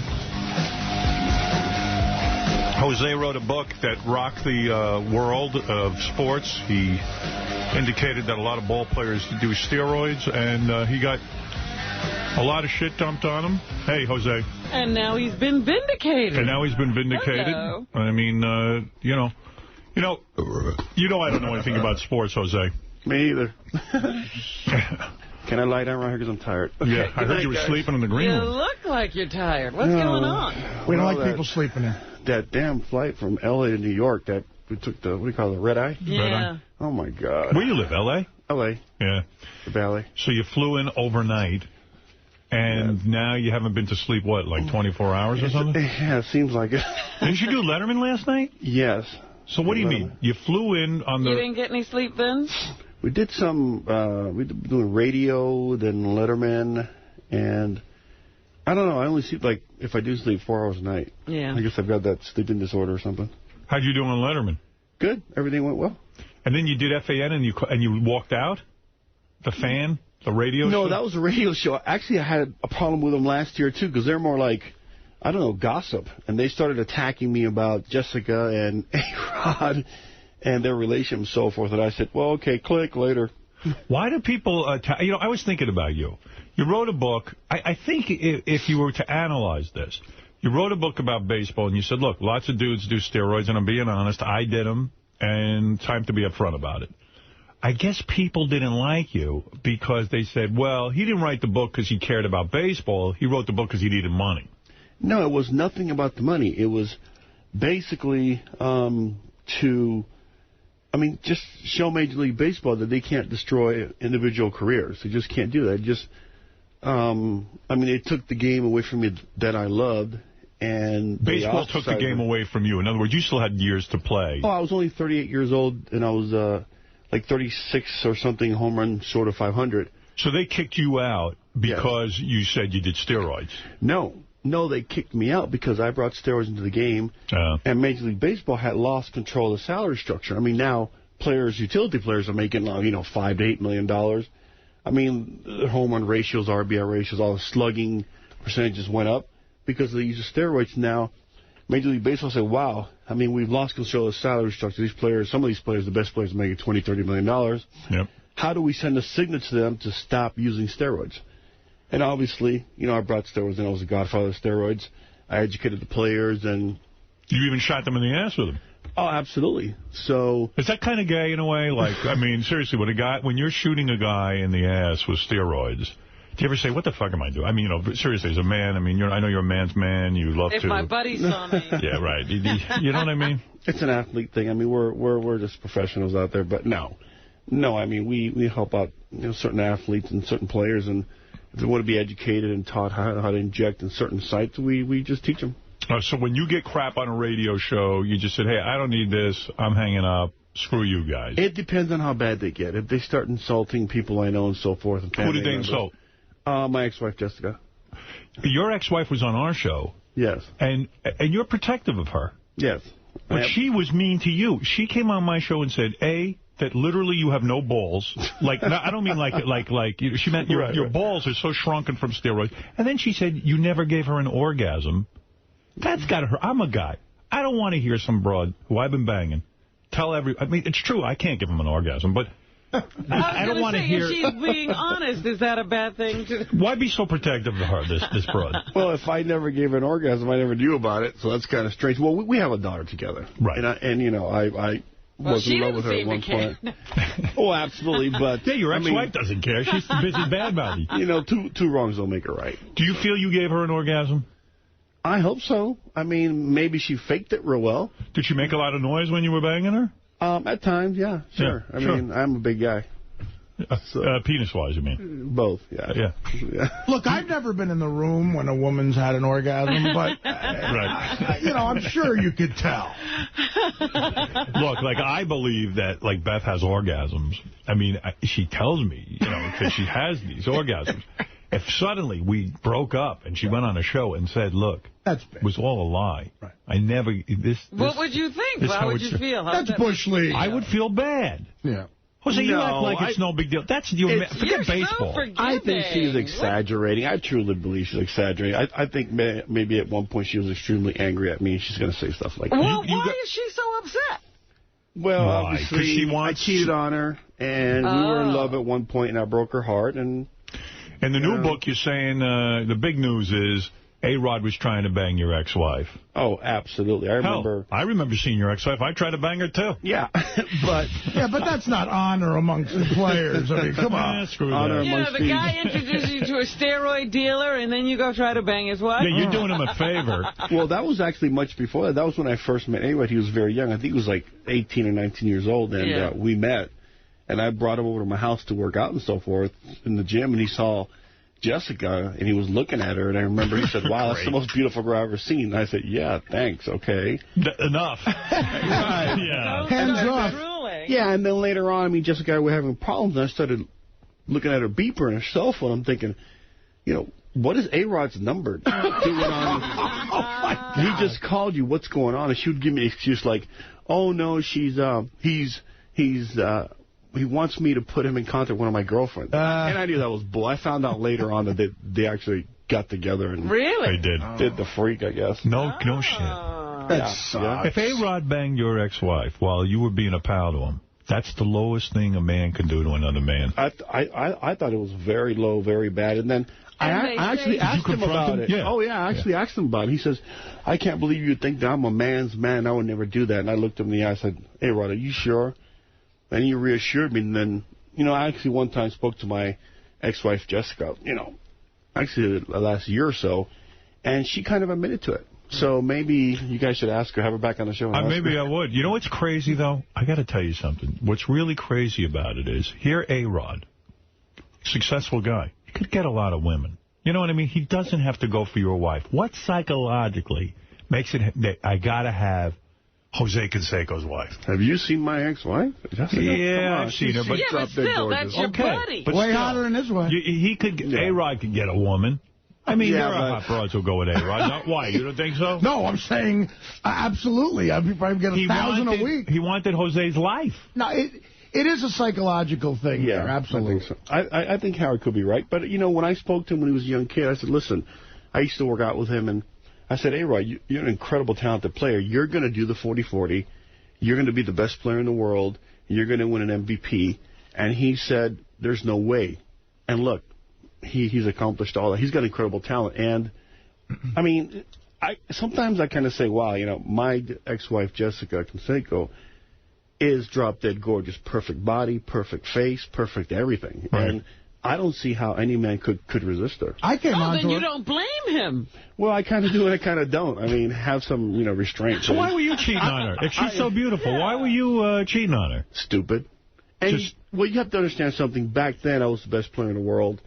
And, I am who I am and doing the things I did.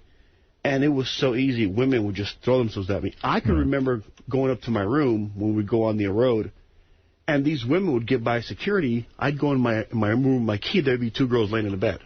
Wow. I was like, this is How'd crazy. They get into the room? They pay off security. It was crazy. It was like I was a rock star. Or do you get nervous when you see the 2 girls in the room? You say, screw this, I'm going to bang them.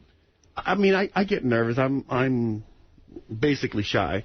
Did you bang them? Yeah. I would, too. They made it so easy. Shyness goes right out the window. You want to know something? I'm going to tell you something. I'm going to brag here a little bit for myself. I had that happen to me. Somebody came into your room? Famous actress. Was in my room when I got to my room. I believe it. You didn't give her the key? Well... Sometimes you give him the key, but... I kind of did, but I didn't expect her to use it. All right, because he didn't even know these women. She was laying there in her panties. And, it happens. She might have taken care of the kid. Oh, wow. Actress. Academy Award winner? I'm not saying. You two want to reminisce a little bit more or what? Me and Jose, we got something in common. There you go. I might not be as good looking as him, but, it happened, How come you never filled out like that? How come? Because I don't do steroids. Do you think let me ask you about steroids, since you know him. I go to the gym. I can't get any kind of size. Would steroids give me that size? Absolutely. What are you, 6'6", 6'8"? I'm 6'5". You'd probably be about 270 pounds. No shit. Yeah. Like, under your guidance, with steroids, I could be like a muscle man. Absolutely. No kidding. Shoot him in the ass right now, Jose. I swear. You know what? I wish I had done steroids instead of LSD and the drugs that I did. In other words, if I'm going to do a drug, I might as well do steroids. You'd be a bodybuilder right now with your height. Absolutely. I did steroids wrong. I just took them, but I never worked out. Right. If you take steroids and you don't work out, you just get, like, water weight? I mean, you got to still work out, right? It depends on what you're using. Some will work without, weightlifting and so forth, but to maximize their potential, obviously the right diet and you incorporate weightlifting programs. And the right diet. Look what happened to me. No, your diet's wrong. Your diet's You have all the wrong stuff. Steroid accident right now. Do you miss the juice? No. You don't? No. Don't you miss the feeling of strength that it gave you? I think that's what part of the game, really. You missed the 2 broads in your room. How's this broad you banging now? I hear you're with one. She's my girlfriend. She's great. Hot as the wife? Get her in here. Yeah, she's a beautiful girl. She's Where'd you meet this one? Blonde hair, green eyes, she's like half Oriental. Keep her away from A-Rod. Half Oriental. You ought to bring her in and interview her. See if I give her an orgasm. Do you think she'd tell the truth? I'd like to know right now. Shit. Might as well find out. Are you faking it? Does part of you want to get back together with your ex-wife? You say nice things. Yeah. Well, we have a daughter. Our daughter's 11 years old, so she's kind of understanding all these things. She's beautiful. Blonde hair, green eyes. Looks like her mother, thank God. But, I did mess up. I got caught in that whole athlete, money world of women and you still have money? The accolades. Do you have big money? Well, not like I did in the past. Absolutely not. No. You got enough to live on? Oh, absolutely. But not like I was making in the past. Were there some guy suing you because you beat him up in a club or something, and then you had to settle with him? Oh, God, that happened like five years ago, and I think my attorney, Sanook, probably answer those technical questions a lot better than I can. Yeah, but I'm saying, the question I have for you is, the attorney said to you, lay low, don't buy a house, don't do this, don't do that, so you don't look like you got so much money. Yeah, I was driving around a Phantom Rolls Royce. And, you go out and get a Rolls Royce. Right. And you buy a $2 million house. Right, so that was a little bit of a giveaway. So you're not a good businessman, are you? Not even close. You're not even close. You don't take advice, is what it is. So when they got you in court, they hit you for the big settlement. At least I didn't buy a jet or something like that. So then you had to sell your house, right, to pay off the guy? No, actually, the judgment is still there, and they're still trying to... Work it out? Yeah. How much was the house you bought?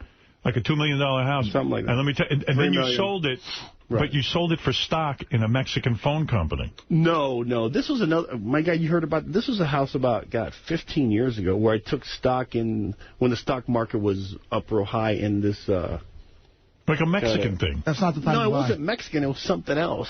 And the stock went down. Yeah, that was long. That was the house I owned. He had stock. They told him it was going to be worth $5 million. Right. It ended up being worth $15,000. Right. Yeah, when the market just bottomed out. What was that, 7 years ago or something like that? I mean, you got to be pissed about that, right? If you're going to gamble, you're going to go in the stock market. It was very delicate back. You have to be careful. But you got some dough now. I see the watch. I see what you got. I'm doing fine, but I'm not making $5 million a year like I was. You have any of your rings, or they sold them off? I'll be honest with you, I got rid of everything related to Major League Baseball. Every single thing. You're so bitter. I am so mad and disappointed and angry at what Major League Baseball did. How many copies of your first book did you sell? Do you know? I don't know up to date. I have no idea. Was it a million seller? I mean, you must have sold a lot of books. Probably. It was probably close. You know what's interesting, too? You even say you don't think Clemens is doing steroids. Well, I always suspected him of using steroids, but I have no solid evidence. If you were to ask me as an investigator, Jose, what did you see? Do you have any solid evidence whatsoever to convict Roger Clemens or say that he did it? I would say no. Did I suspect him of it? Absolutely. Did I try to get information from him by giving information on what I was using? Yes. But never did I get any direct information or evidence that he used steroids. Let me see this broad you're banging. Never mind all this baseball bullshit. I want to know if she's actually having orgasms. I'll find out right now. You're afraid to ask her. Howard will ask her. I'm going to ask her the size of your balls. There you go. I'm going to find out about those raisin nuts. My penis is a lot bigger, I can tell you that. All right, well, join the club. Join the club. How big are your balls? Oh, look at this broad. So this is who you're banging, huh? Wow, look at the body in her. See, I like that. They got you in here. Yeah. Put the headphones on. Yeah. Come on, baby. That's a bro. I knew they'd get you in here, too. Yeah. Well, don't get nervous. Here's the question. First of all, you're a hot chick. I'm nervous. I like the Asian thing. What are you, half Asian, half what? Half Vietnamese and half British Welsh. I like the blonde hair. You're whole hot. Yeah. I like the blonde hair with that Asian look. You understand what I'm saying? Very important to me. Don't forget our green eyes. And big boobs. You don't have the Asian flat chest. How do you know? No, I can believe me. I size you right up. I tell you, for that. out of the two Asians in the room, I'm next to the wrong one right now. 100%. Jose, a good boyfriend, or is he a hothead? He's a good boyfriend. Are you afraid to say it? Wink once if you want to get out of the room. We'll put you in a protection program. I'm a little nervous, but... Let me tell you, how long have you two been together? This is why we fought in Vietnam, so girls like you could get over here. So you, here's the big question. How long have they been together? I want to know. We've been working on it off and on for close to 2 years. Oh, okay. Let me ask you this. Yes. Yeah. Jose's putting on lipstick, so I'm not going to bother him. Chapstick. All right, whatever you're doing over there. That's your thing, man. You do your thing. Nobody's going to say no. Does he give you an orgasm? Yes. He does. Really? Really? You're not going to write a book like a year from now and say, the guy never gave me an orgasm? No, I've got better things to do in life. His ex-wife claims no orgasms from Jose. She lied. She lied. She's bitter. And his balls are normal size, or are they very small? Be honest. I don't know. I guess maybe... I can tell you they're not normal size. Maybe not normal size. It's from the juice, Jose? Absolutely. It is. That's what it really does. It atrophies your testes. Right. It has nothing to do with your penis. It has everything to do with your testes. Right. Thank God. But everything still works, even with the shrunken nuts? Very well. I heard someone said you couldn't get it up. You can get it up. Are you going to ask her that? Does he get it up? Yes. Something's going in there. Let's put it this way. How do you know he's in a corn cob? If he didn't, I wouldn't be here. I knew a guy used to turn off the lights and use a corn cob. And then he had buttered corn. I'm not kidding. Well, let me tell you something. You're lovely. Thank you. And believe me, he can't get it up, I can. Like A-Rod, I'll bang you. I don't care. You know what I mean? So you're lonely without baseball, probably, Jose. There's a big hole in your heart, I would think. You can't hang out with the guys. Well, you can't are you like a guy who turned on the mafia? You're not able to hang out with your old buddies anymore? Zero, let me tell you, and my girlfriend will tell you this, Heidi, I have nightmares. Right. Still. You know, I have dreams of playing the game, and then I wake up, and I'm like, whoa, I thought I was playing again. Right. So, yeah, I mean, it's left a big void, it's destroyed part of me, the way it went down. I would think all your nightmares would be Kirk Gibson hitting that fucking homer. That was Eckersley's nightmare. That's mine. But, I can only do so much out there. Just look at it. Wow, there it goes. You want to take a couple of phone calls? We'll see what's going on. Now, the new book is out.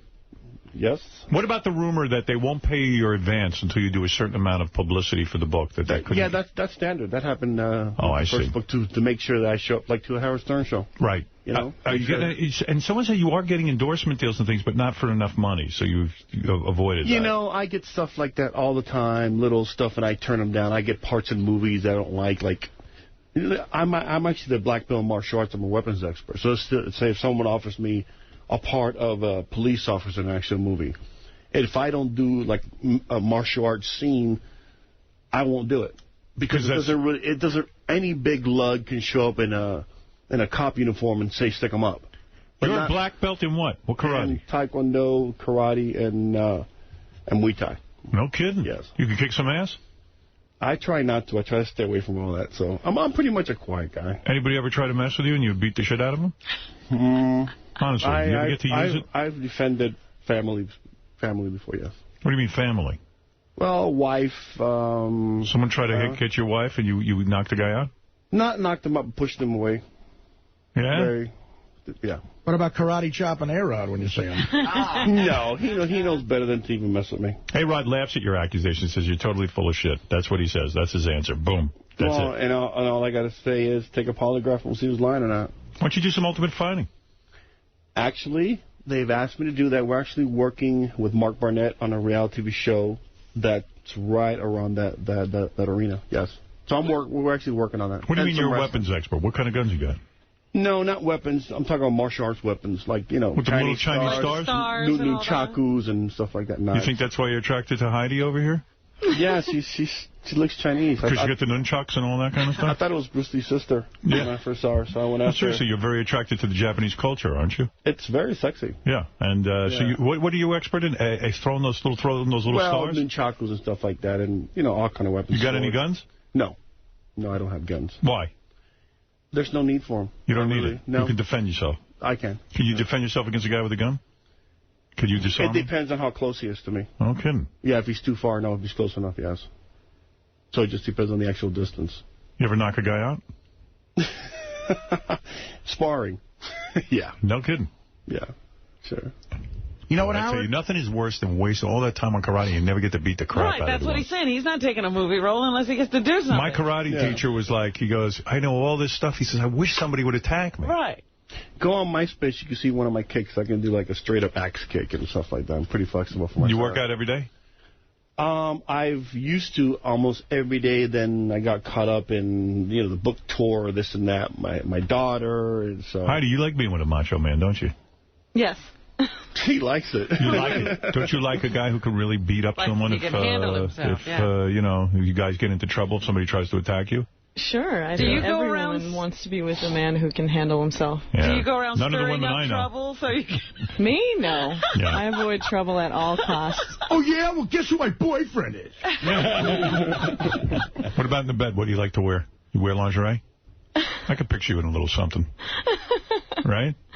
I'm going to give you my text message. I wanted to start texting so you. you're going to start texting her. Yeah, just like A-Rod. Just like A-Rod. I just want to get set up with one of your friends. What's Howard Stern's number doing in there? Yeah. All right, let me go to the phones. The new book, of course, is called Vindicated, which you are. I mean, everyone said you were full of shit. Meanwhile, it turned out you knew something about steroids, right? Yeah, it's turned completely around. People in the street give me high fives and they're nice thanks to you for now. saving the. Oh yeah, absolutely. Some people are still mad at you. I mean, look what happened when you. Yeah. Used to have a small percentage, but most of them are like, thanks for saving the game type.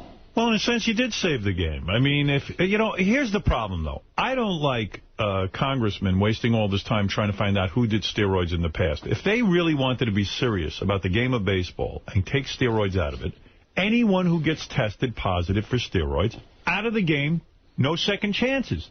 Wouldn't that work?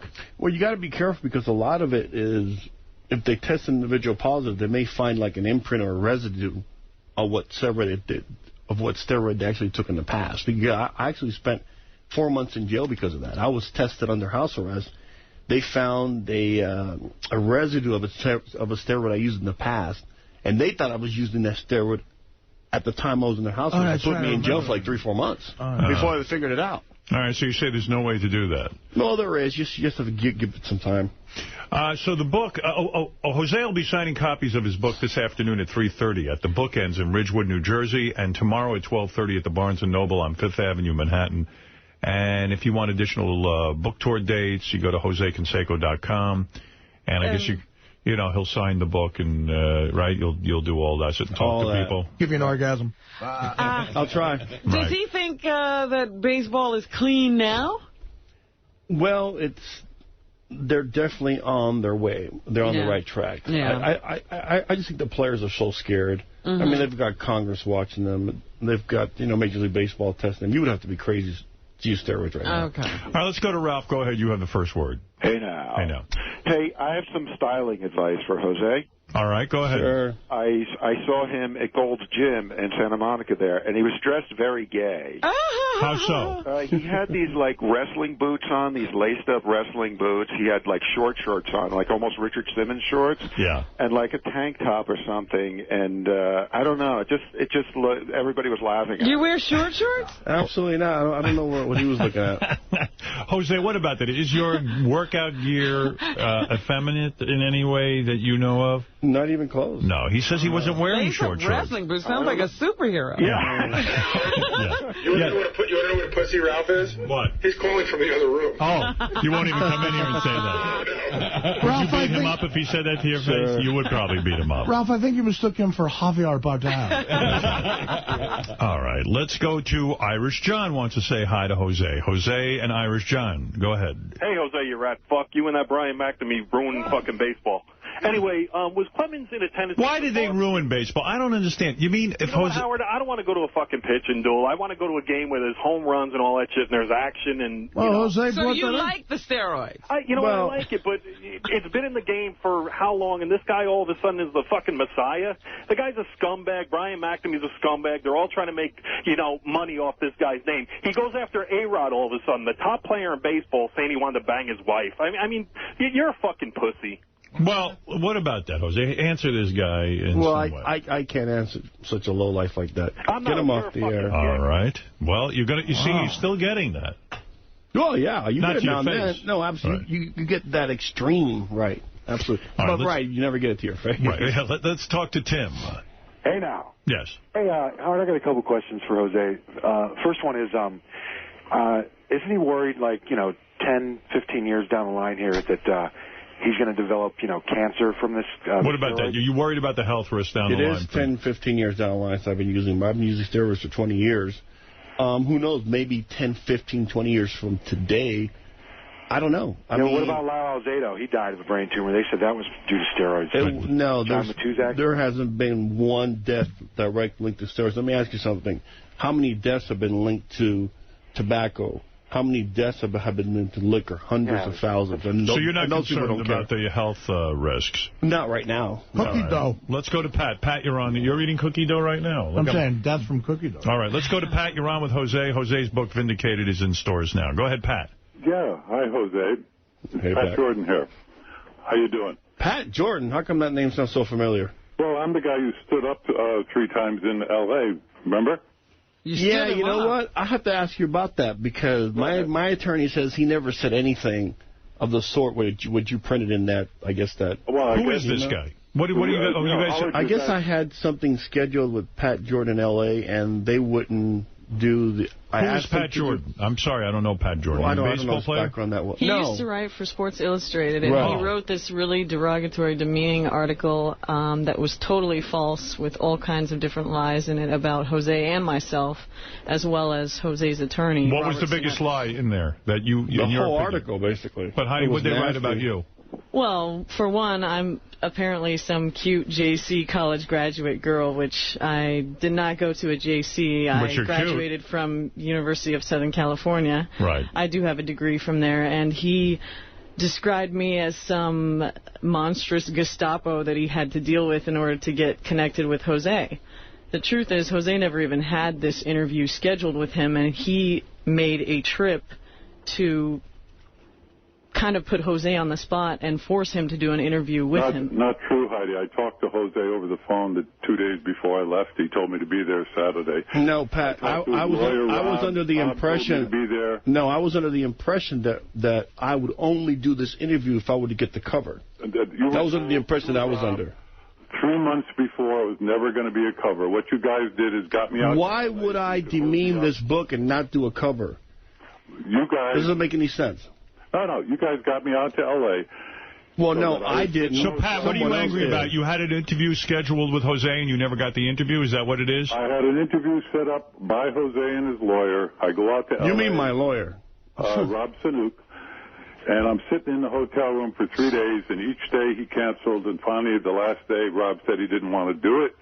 And I'm stuck out there in L.A., They tried to hold me up so that we would put Jose on the cover, which was told to him from the very beginning would never happen. Secondly, anything... Exactly. That was told to me from the very beginning. That's why I said no. That's why I said until I get the cover, I'm not going to do it. They're not going to put you on the cover. We told you that. Then why come down and do the interview? Because I called you. You just convicted yourself. You just convicted and contradicted yourself. I said...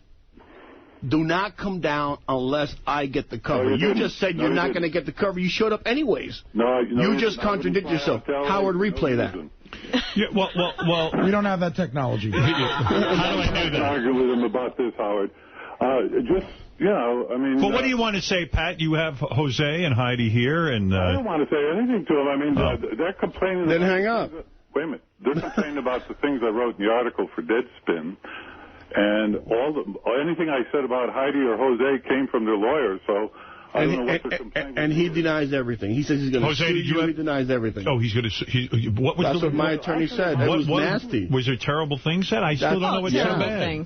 What terrible things? Tell me. What did he say that was so bad? I don't remember the quote offhand, and I don't want to misquote. I mean, calling you cute doesn't sound so bad to me. No, it was just... a gross understatement. Exactly. No, but it wasn't that. It was very derogatory towards my girlfriend, myself. It was nasty.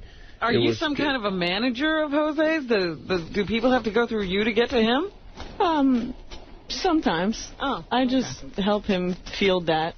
Right. I see. There's just too many things to field at certain times. And all right, Pat, unless you have anything else to say, I'm going to move on. Is that okay? No, I don't. All right, Pat, thank you. All right. Why did he call? What an idiot. Well, he says that he wanted an interview with you, I guess, and didn't get it, and he's upset about it. That happens all the time. Well, I'll tell you what. Listen, you're out there, you wrote this book.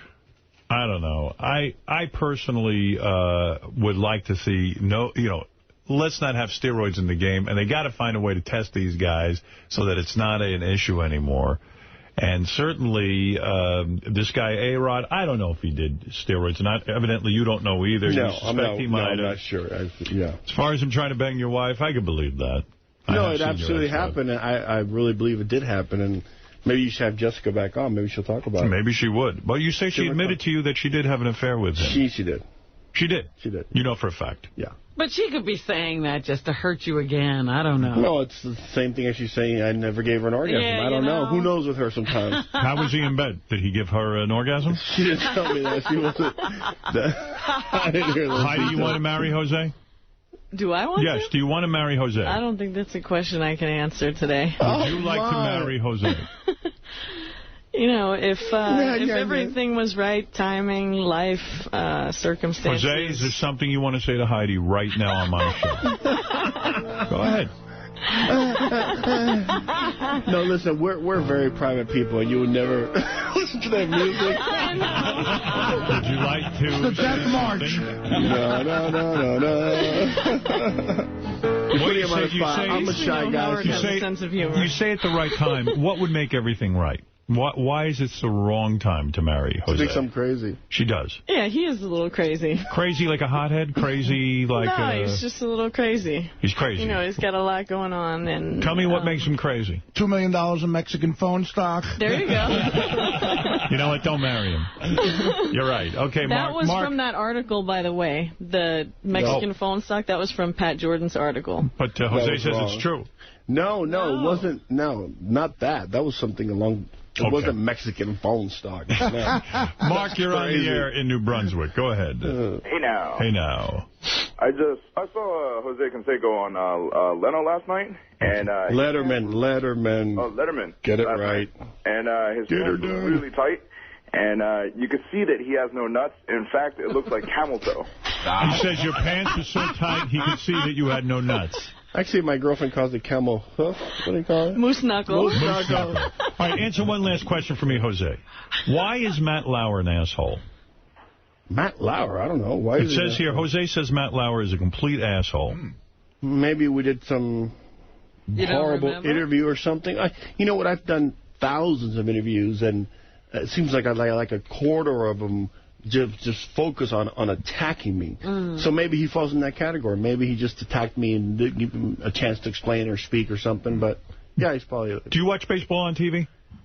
I watched baseball tonight and a few innings of the opening games last night. So even though you've disassociated yourself, sold your rings, done everything, you still watch the game? Well, the game in its fundamental form is the best game in the world. Right. But once you get the politics involved, the money's involved, and it just destroys it. But the game in itself is so fundamentally great. It's just amazing. Do you have a son? I have a daughter. You have a daughter. If you had a son, would you tell him play baseball? Actually, it's probably good that I don't have a son right now who's old enough to play baseball, because he'd probably be...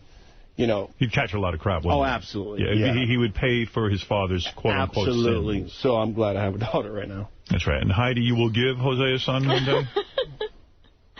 That is to be determined. After I give her an orgasm. Would you teach? After the orgasm, that's right. If no one knew it, would you teach your son to shoot up steroids so he could go into baseball? No, I wouldn't. Why not? No. Why? You did it. It was fine for you. Well, you approve of it. My circumstances were different. I did it I made a promise to my mom when she was dead to become the best player in the world.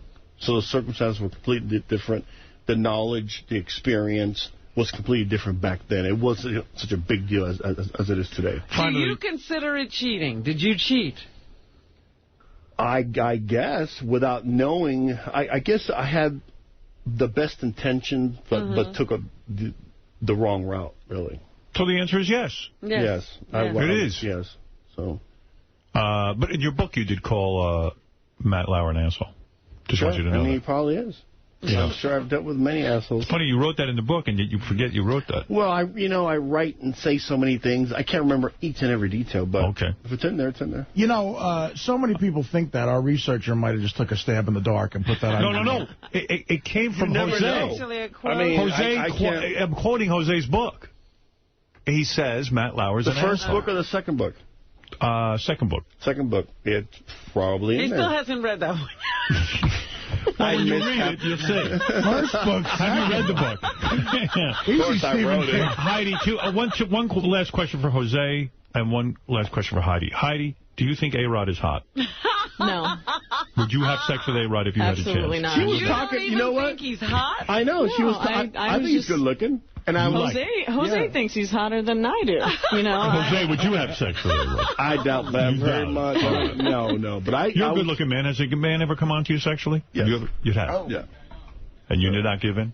No. You never had sex with a man? I couldn't give him an orgasm. You couldn't do it? Even when you had your gym outfit on, you couldn't do it? No, his gym outfit could excite many different men. At a young age, did you ever have a towel snapping incident in the locker room? Where, no. No, nothing Jose, like are that. the rumors true that most of the homosexual players are on the Mets? Not true. I thought they were in Boston. I'll accept that as well. One final question for you, Jose. Will you pull your pants up tight so we can see your moose knuckles? They're tight right now. All right. What is it, I mean, you know what? It's funny because I'm a big man. I'm about 260 pounds. Yes. I got you by 40 pounds, Tiny. What, I'm sorry, every pair of pants in you is tight, right? Is that what you said? Yes. Yes, Gary, quickly. I just wanted to show Jose his book. Jose, if you take a look at the book there, if you want to just read the line in yellow, if you can read it out loud. Read it. Read it. So I went out to face Matt Lauer, who was a complete asshole. Put it quite bluntly.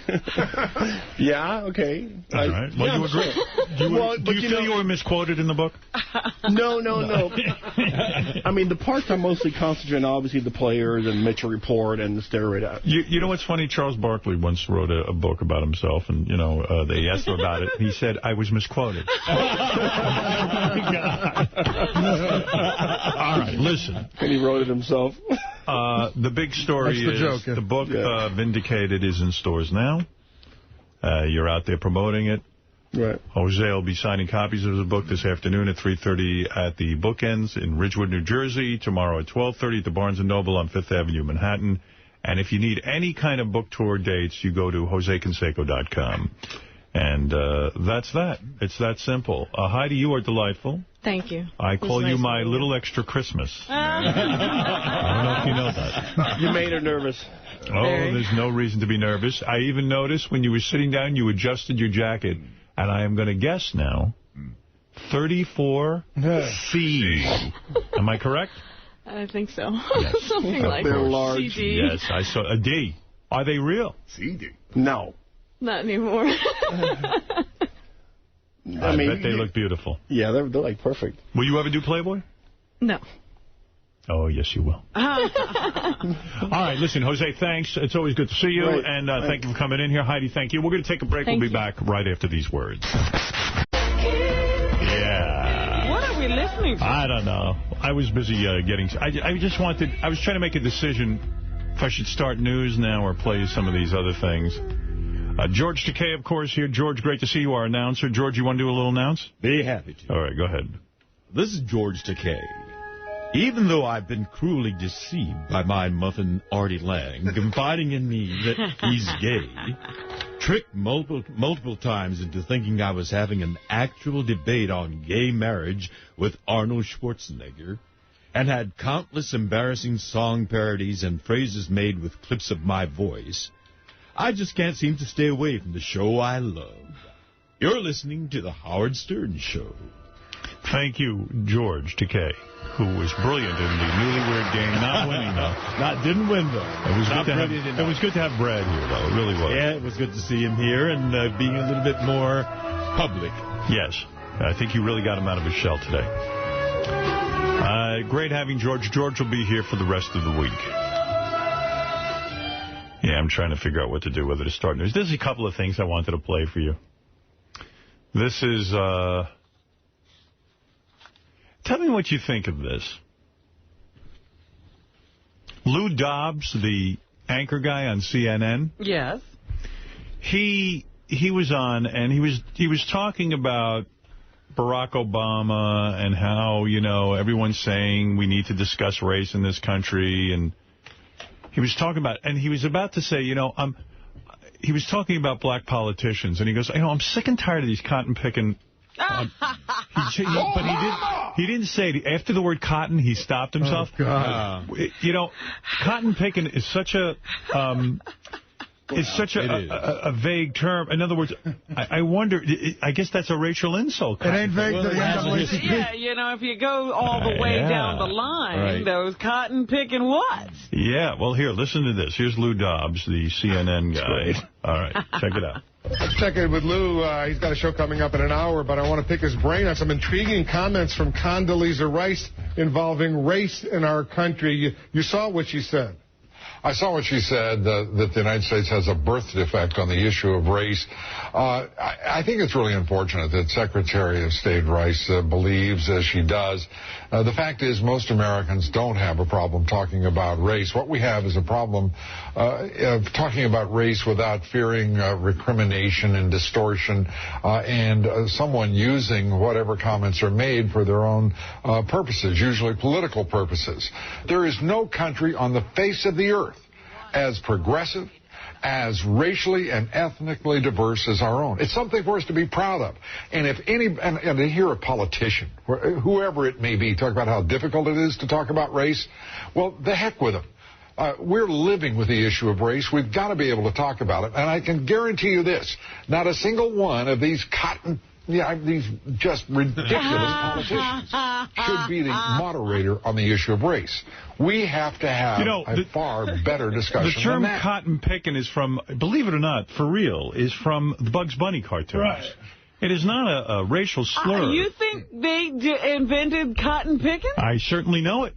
How That's do you right. know that? I know it from Benji, actually. I actually learned something from him. Well, those cartoons were, especially to Warner Brothers. Benji as an authority, and they were very racist. Absolutely. Yeah, and it's always used in a certain context. So would it have been racist to say cotton-picking politicians?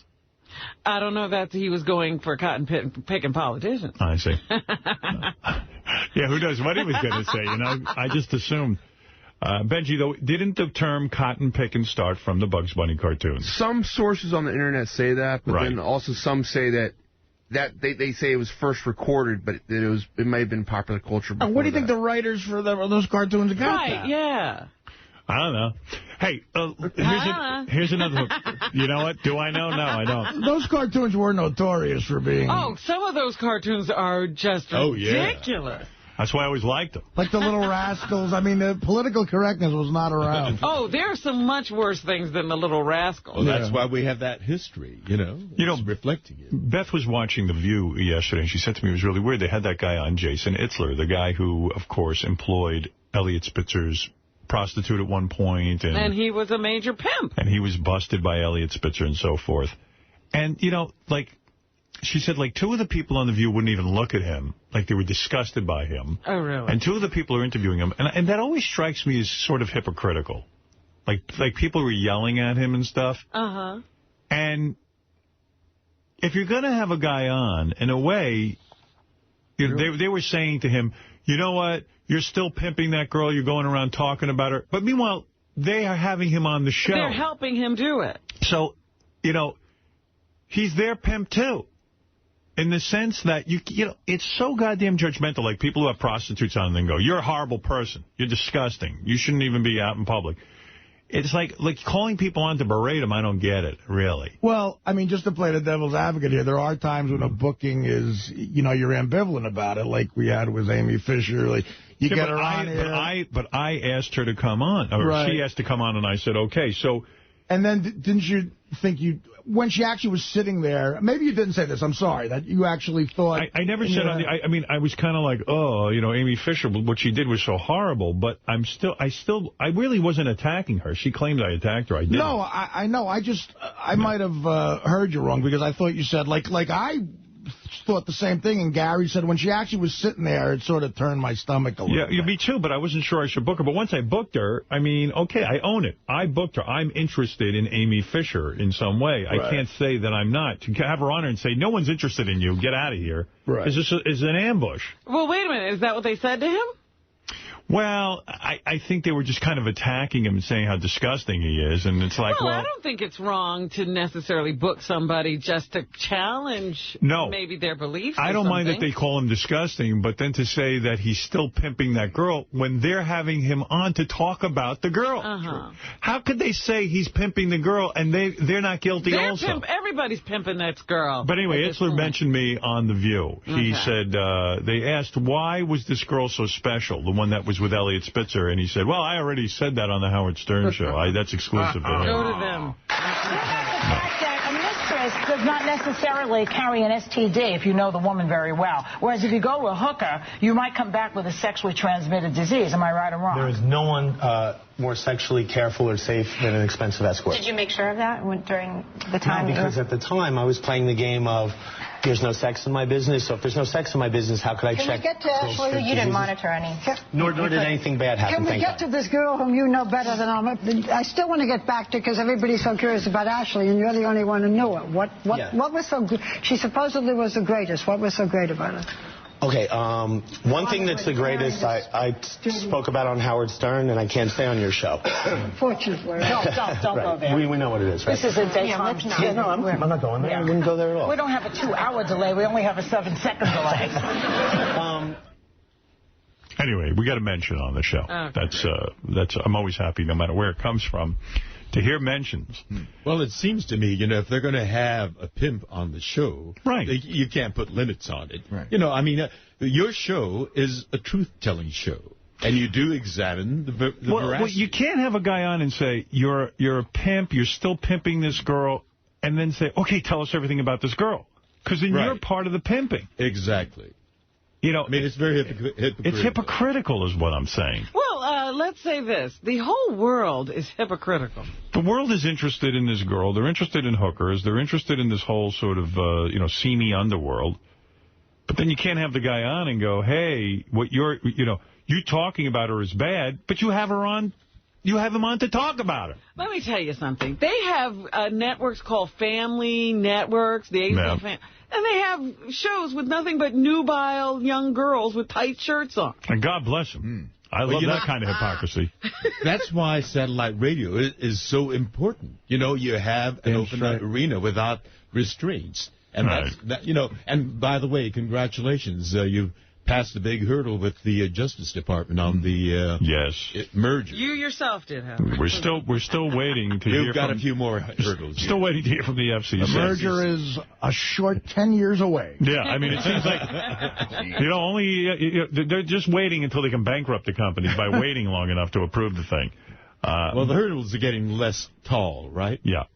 Hey Howard, real quick, don't you think...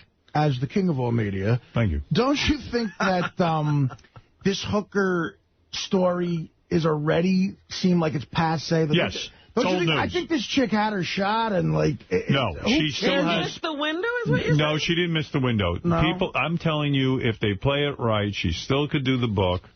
She definitely can get. She'll be on a reality show. In fact, she's already been offered reality shows.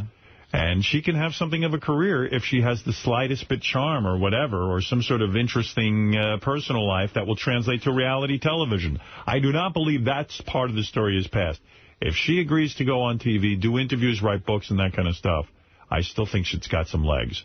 But you're right. Nobody cares about the Elliot Spitzer story anymore. It seems like, it was all over the place, and now it's... People want new details. Right. Our news has become like the plot to a great television show. It's got to keep moving forward. As soon as it stops moving forward, it becomes boring. The ultimate embarrassment, I feel bad for the Hulkster. Hulk Hogan, who does our show all the time, I feel bad that he's going through a divorce and everything, but he's been parading around town with a really hot chick.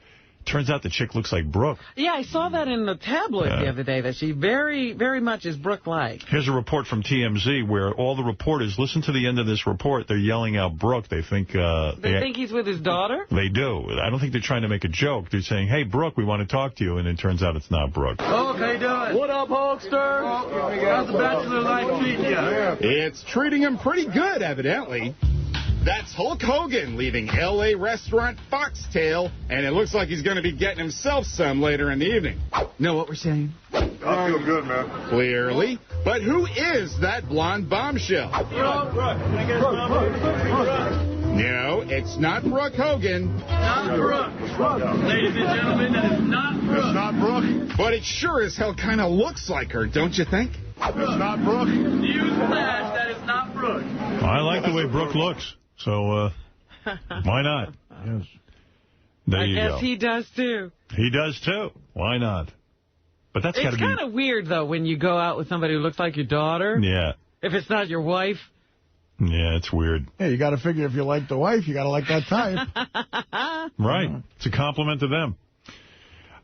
So let's get in our good friend Steve Langford. Steve Langford, of course, is from the Howard 100 News team, and he has this to report. Go ahead, Steve. Just some of the stories.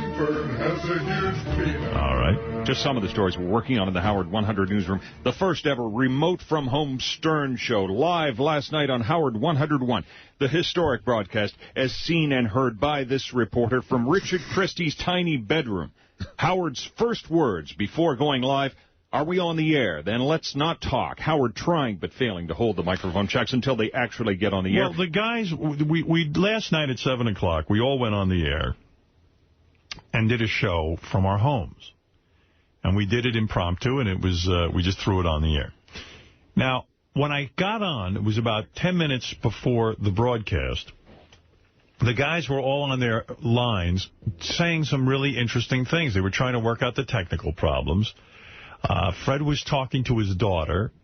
His daughter even had a sound effects machine, which she was working. Yes. Well, it's her little computer on the thing. She's just like her dad. She's hitting sound effects. Yes. And I'm sorry, I missed that. And I'll tell you, I can play you some clips from it. Yes. You got to hear Tessa's Jim Florentine.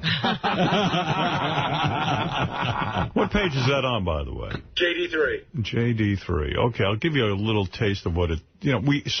So when I signed on, I thought, well, this is all interesting to the audience. Why are we talking? Everybody shut up. I didn't even want to know who was on the line. I thought it was all kind of stuff that the audience would want to hear. So I made everyone shut up. That's all. You know. I was thinking. That's all. And it was fun. Like here was the beginning of the show. All right. Hey now. Okay, so right now, I'm not even sure what channel we're on, but hello? We're on 101. All right, this is a live broadcast. We're testing a line from all of our homes. For those of you listening, this is live. How's my level now? What time is this? 7 o'clock on the button. Okay. So I'm in my house, I'm actually sitting in my closet. And I don't even know who's on the line because we can't see each other, but we're all testing these, what's called an ISDN line from our house. All right, first let me find out. Gary, tell me who's on. All right, well, we've got John Hines. Say hello. Hey, Howard. We have Sal. Sal, you there? Hear me? How come you sound so shitty? Sal sounds awful. I don't know. They gave me this headset with a microphone built into it, and I've been working on it with these guys. But Richard has the same headset, and listen to how he sounds. Hey, how's it going, guys? Okay, I think I sound better than them, and I have a regular microphone. Right. Benji's with us. Hey, I'm in my neighbor's living room. Benji sound. Let me guess which guy has the microphone attached to headphones. Checking everything. Fred, who are you there with? Tess, you want to say hi? You don't want to say hi? Well, I got your computer, see? That's Fred with his daughter at his house. Do you know Tess has a computer with sound effects? Oh, is that what's going on? Yeah. Hold on, I give you the cow. She takes after her dad. It's pretty funny. So anyway, it took a while to get the thing going, and then we got to Artie, and Artie started talking about all his problems, so, that's always good. And Artie did make it to the test. He didn't make it to work. He did. He was on. Robin, some of us made it to the test. I'm not living where my ISDN line is now, you. About a little attendance here. Here we go. Here's some of the reaction. About time, guys. 7 p.m., 101. This is like listening to pirate radio. This guy liked that you weren't there, Robin. I'm sure. He said, thank you. More of this. Now this is a revolution. Let's see. Was listening at 7 o'clock. Howard, Richard, Gary, Dice was on. Fred sounded good. Couldn't really hear Ralph that good, but that's okay. Artie, John, and Sal sounded like crap. Artie really sounded the worst. See, I didn't think your mic was the worst. I did not think that. We were testing microphones. It sounded bad as I was speaking, but you guys, I know, Howard, you're real sensitive to that. I figured you'd mention it if there was something wrong. But no, your mic sounded okay to me. Great 7 o'clock show. I caught it by surprise. Well, that was the idea. I had no idea it was going to be on. I'm so glad I had the PC on to listen to it today when I usually don't listen to Sirius outside of the truck. You know what I'm going to do? I actually kind of, in a weird way, enjoyed doing the broadcast from my home. I think maybe one time, like in the coming weeks, I might just sign on and do my own show.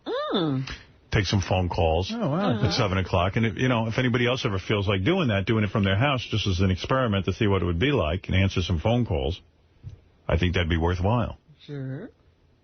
If you felt like doing it. I think I might feel like doing that once in a while. We'll see. I wonder if I'll do it. We'll see. I think I'm going to do it.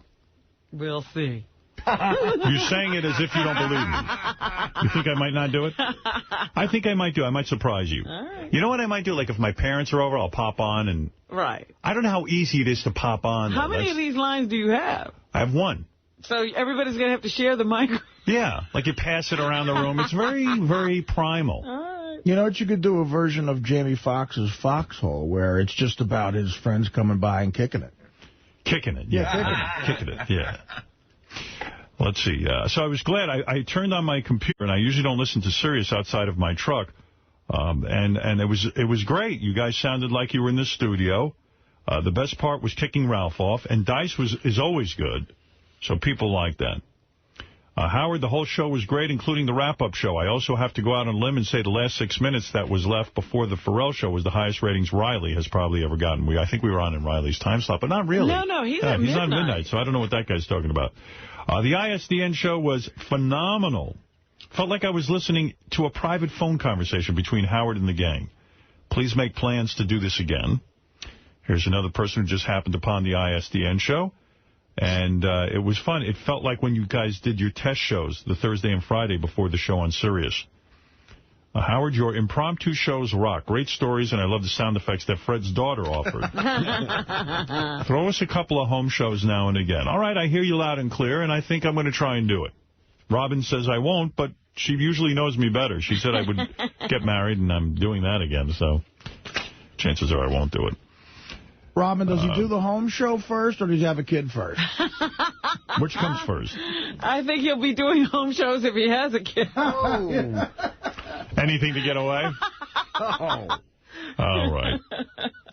Okay, here's a sorry, Steve. So you were saying, yes. Also today, Danny Bonaducci says, bring it on. Bonaducci telling miserable men he will come on the Stern Show to fight Bob Levy for charity. Wow. All right. I would. Danny Bonaducci's going to do it? I would like to see that.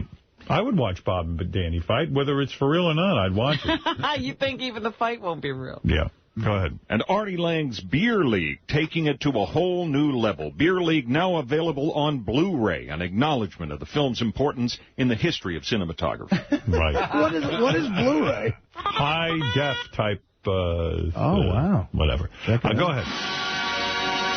Jackie's Joke Hunt, tonight, 7 Eastern, Howard 101. And at midnight, the priceless Riley Martin. Stern News, to the Howard 100 News tip line, 877-33-SIRIUS. Choose channel 100 or email us at howard100news at Sirius-radio. All right, Steve, thank you very much. Steve Langford. And Brian, you're on the air. Thank you. Brian, go ahead. Howard, I think the ISDN line show was great. It's a different dynamic when you guys are just chilling at your houses on the phone. Can't get enough of that. I found it very relaxed. I enjoyed doing it. I wish I had a couple of technical things I'd like to work out. Like, hey, Scott, can they give me compression on my microphone over there on an ISDN line? Do you know that? I'm sure we could. Yeah, we could work that out. You could? I'm sure. You should probably do it on all of them. Yeah, that would help. There's consistency. It's very hard to. Sorry. No, go ahead, Sal was the worst. Yeah, Sal had a microphone issue. I don't know what that was. Mel, go ahead. You're on the air in New York City. Hey, Howard, what's up? Big, huge fan. Thanks. Why wouldn't you tell us that you were doing that, man? I mean, I would have loved to have heard that. I'll tell you why, Mel. Here was my thought on that. I think it's kind of fun when things pop up on the channels, number one. You kind of feel like you stumbled on something. That's just me. And number two, I thought we would test maybe even for a minute. It was just, it could have been as simple as Check one, check two. one, check two, check three. Okay, good night. And I didn't want people to tune in especially for that kind of nonsense if it wasn't going to be any kind of real content. Well, what ended up happening was we were doing the check, and then we got into conversation, and I hadn't spoken to Artie because he was out sick, and then I was telling him about what George said, and I wanted to hear about Artie's trip to the doctor, so it turned into a whole thing. And then all of a sudden, Dice Clay came in from nowhere, and that started That's why I feel you should have told us. But I didn't know this. I didn't. That was a surprise. All right. Yeah. Hey, Howard, that house you lived on in Roosevelt, I was over, you lived on Conlin, right? That's right. Just to get down that block now, you have to pass like 3 gangs of people just to get down that block. Which house did you live on? The one? Well, I'm not going to give the address because the people who live there deserve their privacy. And, right, all right. And so I don't want people bothering them. But, yeah, I lived on that street, and, listen, it's a tough neighborhood. It was a rough neighborhood. Listen, just next time, just give us a heads up. That's all. All right, you got it, Mel. Thank you. Thank you, Howard. I love you guys, man. Well, love you. You see, I would do a show for my house if I didn't announce it, and I'll tell you why, Robin. I would want expectations to be nil. I don't want... Right.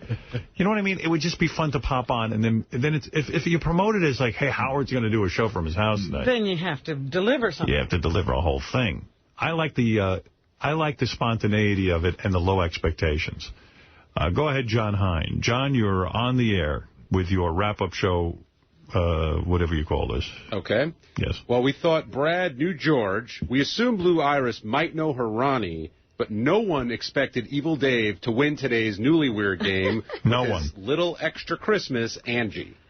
We'll go over everything that happened during the contest, the amount of detail that George provided in some of his answers, how Blue Iris is crazy about her governor of California, and Evil Dave is going to stop by and address the allegations that his girlfriend Angie isn't legit, although they did seal things with not legit. 1 but 2 kisses. They are legit. You agree, Robin, right? I saw her gazing at him lovingly just as I walked past the green room a few minutes ago. I guess they're a couple. Yeah.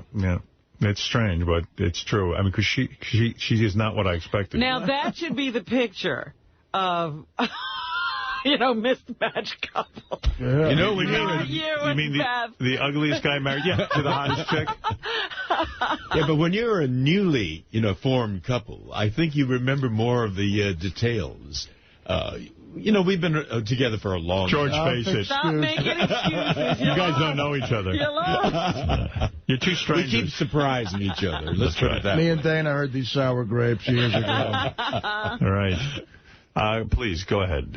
40-40 man Jose Canseco came in a bit tired and claims to have saved baseball by coming clean on steroids. We'll discuss Jose's interview and how his girlfriend Heidi looked, who thinks baseball blackballed him, and if he's doing any good for the game, and how he was completely unaware of how he felt about Matt Lauer until he read his own thoughts right out of his own book.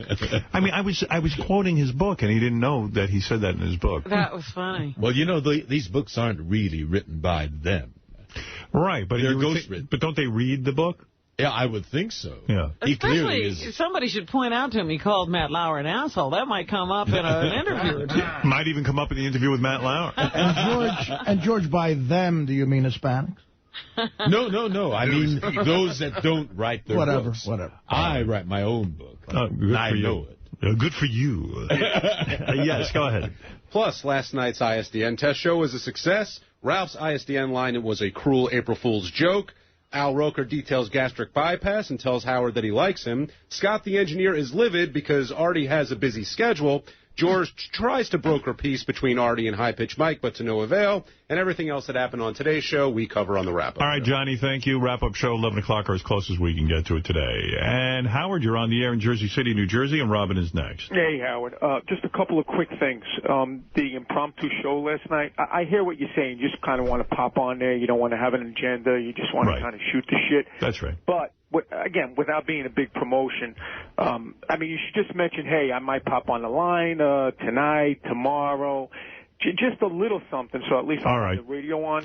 Because I guess psychologically I like the idea. It's like when the Stones used to show up at a random bar unannounced and play. And definitely don't add any compression, because if you really want to give it that that just impromptu thing? It should just be you and No, you're wrong, Howard. Yeah, trust me, I know what I'm talking about. The reason I need compression is my voice gets fatigued real quick if I don't have it. The house is so hollow. Hey, Howard? Yeah. I have a question for you. Did your ears hurt last night from the frequencies on that? That must be the headphones I'm using. No, I was okay with that. I just was having trouble talking.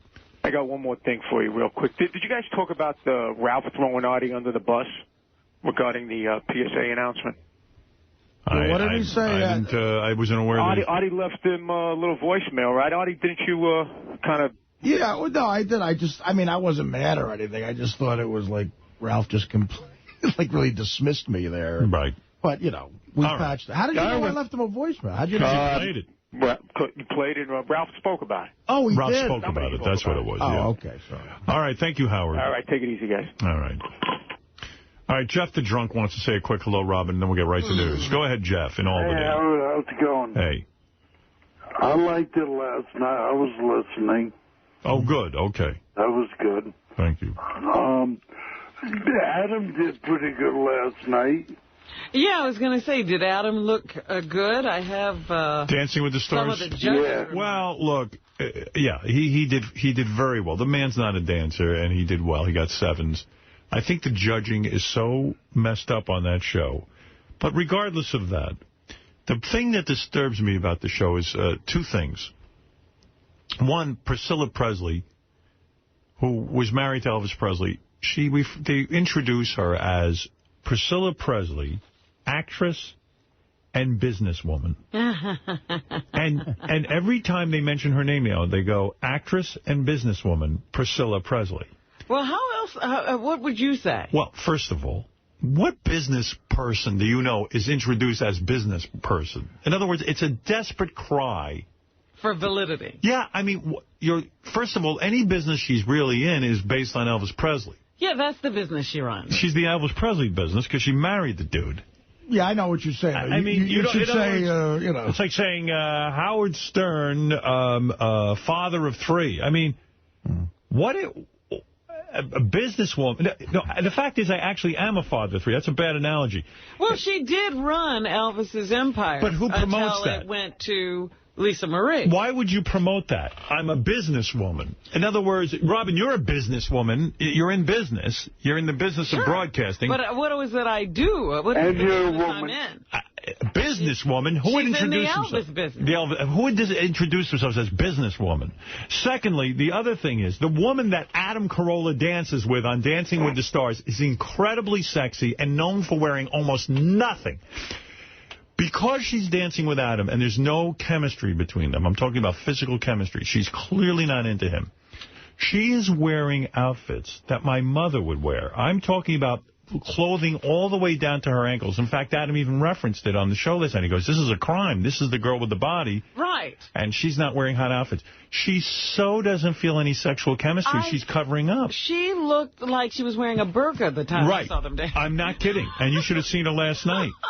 Same thing. So in a sense, it is ruining what I enjoyed about the show. I enjoyed seeing her in these outfits. Yeah, the ratings would have to go. And Adam is not going to get votes. See, they would vote to keep her on. I might have to vote Adam off just because I'm mad at what she's wearing. But Adam did fine. The problem is there's a guy on there who dances very well. He's a Hispanic guy. I never heard of him. He's hardly a star. They call it Dancing with the Stars half the people I never heard of. Hispanic guy? Which one is that? He's a Chilean Air Force guy. Oh. I don't even know what he does. Is the Chilean Air Force so small you're a star if you're a member? If you can fly a plane in Chile, you're going to, you're going to be a big star. So this guy is on there, and he did very well. They were critical of him. And meanwhile, he danced better than most of the other people. The judging is all askew. Yeah. I'm not pleased with what's going on. Well, they claim they're judging based on your particular skill set. Oh, they are? Oh, okay. Well, that's something I didn't know. Bullshit. Real quick in the email, this guy objects to the fact that we put a intercom in the Howard TV office. It's only funny and amusing when Fafa Fooey has the intercom. I hate Scott DePace and never want to hear his voice. Thank you.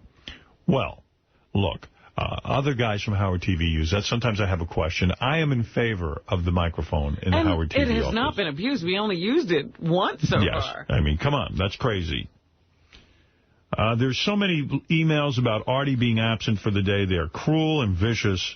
And I really think people owe Artie an apology. He was legitimately out for sickness. He had antibiotics administered by a doctor. When did this illness come on, though? October. He's not kidding. When did you start to feel bad? Because you were going to a family function on Sunday. Did you do that? Yeah, well, in the middle of that, let's put it that way. I feel Artie lied about that to you. No, that's not true. Are you kidding me? I was dying to go to that thing, dying to go. All right. I reluctantly went to the family. By the way, how was it? It was great. Oh, yeah? Yeah, you'll enjoy it. Howard, did you like it? He didn't go. I didn't go. Everybody bailed on me. You and Jimmy went? Yeah. Oh, good. Well, that's nice. Well, good. I would have felt like talked to some people who said the Rolling Stone movie was a disappointment to them. Why? Who? Who is that person? My friend Richie said that, and Laura said that. Richie? Yeah. Notar? Yeah. Their point was they enjoyed it. They loved the Stones. This is a concert film by Martin Scorsese. It's billed as a documentary about the band, but I doubt there's much. It's not a documentary. It's a concert film. But they wanted more documentary, more about the lives of the Rolling Stones. Oh, no, you get a performance. It is all about being at a Rolling Stones performance and being on stage with them. Well, I would like that. I'm a huge Rolling Stones fan, and quite frankly, I've heard everything about their lives. Yeah, I didn't want to go into their lives. I basically wanted to see, and they rock incredibly hard. All right, and at a venue like the Beacon, too, with Scorsese shooting it, I'm sure it's great, but... All right, so you liked it, Robert. I love it. Here's some of the Artie email about Artie being absent. It makes me sad to hear that Artie is faking yet another day of being sick. Oh. At the same time, it makes me extremely happy to hear George's voice on the show again. Howard, I think it's high time you quit giving Artie a free pass on the sick days. It's your show. You should rightly be concerned with the quality control. Either Artie cares enough to come into the show or he doesn't. And that's the bottom line. I haven't heard him calling in sick to a $72,000 stand-up gig. Great show. Keep up the good work. All right, Artie, there it is. Some negatives. That was from my uncle. Let's see what else. Even though I love Artie the most on your show, I got to say enough is enough. No fucking job would put up with Artie's apathy toward the gig on the Stern Show. And when he's there, he either bitches about being there or fucking falls asleep even during musical performances. And I'm his favorite. Imagine what he thinks about the rest of us. Artie, you fat cupcake-eating, drugged-up pig. I have to work 6 days a week to earn a mere percentage of what you make. Jesus. I've seen your stand-up and your movies. Frankly, if you weren't on Stern, you'd be out of business and back to work on the docks. Well, I mean, I came from the television world. Let's see. I don't blame Artie for not coming on the show today. Good for him. Why should he have to put up with being hit with all the political correctness for gays only? The Howard Stern Show used to make fun of everybody. Now it's all about protecting gay people. You can hate white men, Christians, Republicans, and anybody from the South as much as you want, but don't criticize the gays. They're off limits. Artie should stay home and boycott the show all week. Wow, this guy's saying I should make a political stand. Finally, to Robin. Robin, if you don't vote for... Obama, you're a racist. That's how it would be if he were elected. Anytime you disagree with him, you'll be a racist. And Jesse Jackson and Al Sharpton should be shoved in our face every 2 seconds. Is this what America needs? Let's see.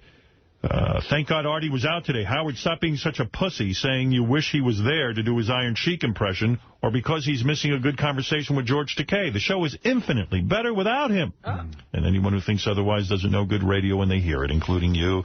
Without him in the way, the show is actually funny again, something that it's been missing when you hear his disgusting voice. So that person is not a Artie fan.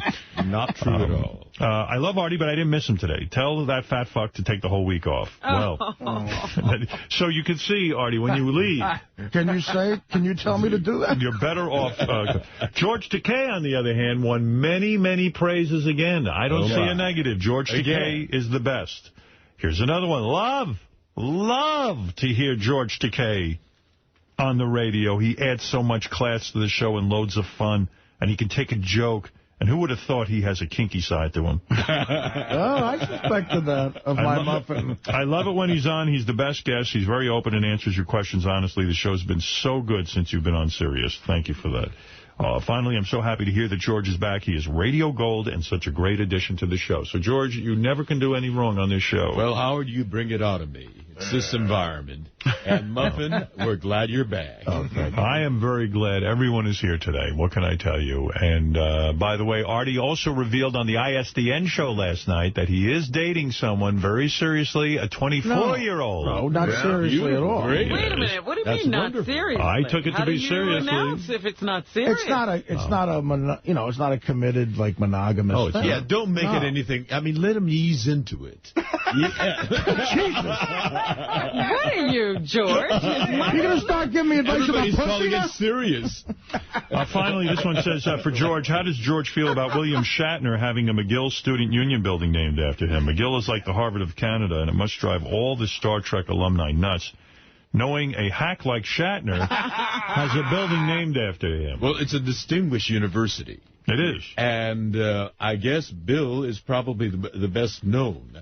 However, when universities name their buildings after a certain person, that person generally has been very generous to that university. I see. I don't think Bill has. You don't think Bill is a generous man with charity? I don't think he's given anything to. No. I really don't. Not a thing? Nice. No. Nada. There have been many charitable abuse. Well, he gives a horse thing. The big goose egg. He supports things, but you're saying he doesn't give his own money. Yeah, he gives us time, and, I mean, he's into horses, so the things that he's really into, but I don't think he's into McGill. No. All right. No. Many email reactions to Riley Martin after yesterday's outburst. We had a huge fight with Riley on the air. It was crazy. As you know, Riley experienced food poisoning again at the... a severe case. A severe case. And Riley came on to talk about his contract, and this one says, unfortunately, it's time for Riley to be cut off the Stern channels. His rantings were tiresome last year and unbearable now. It's still unfunny. It's still funny, but he's too ungrateful, and it's tough to accept. This guy says Riley Martin is a one-note act. Please cut him loose. Let him go. Find success somewhere else. Hopefully the merger will hasten his exit. As far as his appearance on the Stern Show, the show is better off without him. Finally, I'm so tired of this stupid food-poisoned asshole. I don't listen to his show. I never do. No one does. He had his 15 minutes. Time for him is up. Let the fucker go. This guy says, good morning to all. I was enjoying the start of my day listening to your radio show. You began a conversation with Riley Martin about his contract negotiations when he made a scene about the weekend. After all you've done for him, he has the nerve to blame you for his problems, as if you haven't helped him at all. I have a difficult time comprehending this absurd level of ingratitude. I am available to fill his slot with an amazing American Idol wrap-up show. I also have a great idea concerning my new modeling agency. So there's another email. So a lot of people feel very, very badly about Riley's call. It did not leave a lot of good feelings in the room, no. Here's someone who says, has Howard ever talked about who's the most ungrateful whackpacker? You have to admit it's a pretty damn close race between Riley, Eric the Midget, Jeff the Drunk. I mean, that would be interesting. There's your phone, Robin, as usual. Who's this? How come you don't know how to turn off your phone? I smell girls' night out business. There she goes. Look. And she's putting the phone out. Listen, sweetie, they don't have the coffee there for the enema. What you ought to get is a substitute. Who is that? I don't know. I didn't even bother to look. Every day they call you. That's ridiculous. Here's something weird in the email, and I'll end it with this. The Iron Sheik, how could you get one letter like this? The Iron Sheik was so funny. F. Riley, give the Sheik his own show. Keep up the great work. The show is better than ever. And then the complete opposite. This Iron Sheik is an insane headache. If it wasn't for the legendary George Takei, I might have killed myself on yesterday's show. Wow. So, I don't know. Here I was listening to the Sheik. I thought he was on fire. I thought he was going to have a heart attack. The Sheik was on fire. Yeah. He was so angry, he was throwing beer. This man threatening suicide at the sound of his voice. I felt so sorry for poor Will. Yeah. A lot of people like Ralph. I got a lot of positives, and a lot of people hate Ralph. It just goes on and on and on. And finally, leave Robin alone. My God. Give Robin a break. Why does she have to reveal her feelings to you or the world, Howard? New love is so delicate. It is easy for them to have Artie, are you in love with the 24-year-old? new love. Let's explain love a little bit. It's easy for them to have a great time in the beginning of the relationship and seeing each other once or twice a week. I'm sure Robin wants to see where it goes without having to make big declarations. Well, if that's the case, what can I say? You're going to back off? Is that true? You don't want to make a big declaration? I haven't made any big declarations, have I? All right. All right, let's get over to Robin's news. Robin, what's happening? Round, mounds. Robin's jobs are driving me out of my mind. Round, mounds. I grab my cock and start to pound. Watch my jets fly. I'd love to kiss you. Where you pee. And suck your boobs. Like a newborn baby, I'll be polite and wipe my load off your thighs. I'm begging you, Robin, give me head. I'm so turned on by your brown skin. I want your juices dripping off my chin. I'd eat one of your turds just to get to your third input. Oh, my God. Yeah. Round, mounds. I like that one. By the way, that is Richard Christie. That's right. Richard Christie, it is his birthday today on April Fool's Day. That's right. He's an April Fool? He is an April Fool. He's a fool. That's what they call him. How old is Richard? Richard is 49 years old today. No. I don't know how old he is. 32. But he even took a shower. He said, I took a shower today for my birthday. Yeah. So that's happening as well. I'm glad to know that. Happy birthday, Richard. Yes. What else is going on, Robin, or what is going on? We have to get over to India. Richard is 34, by the way. Yes. Okay. Why do? No, you've been to India and you ran back. We've got to get over and we've got to make the whole trip because they've got a baby with 2 heads. Oh, well, that's different. There's a reason to go. Cool.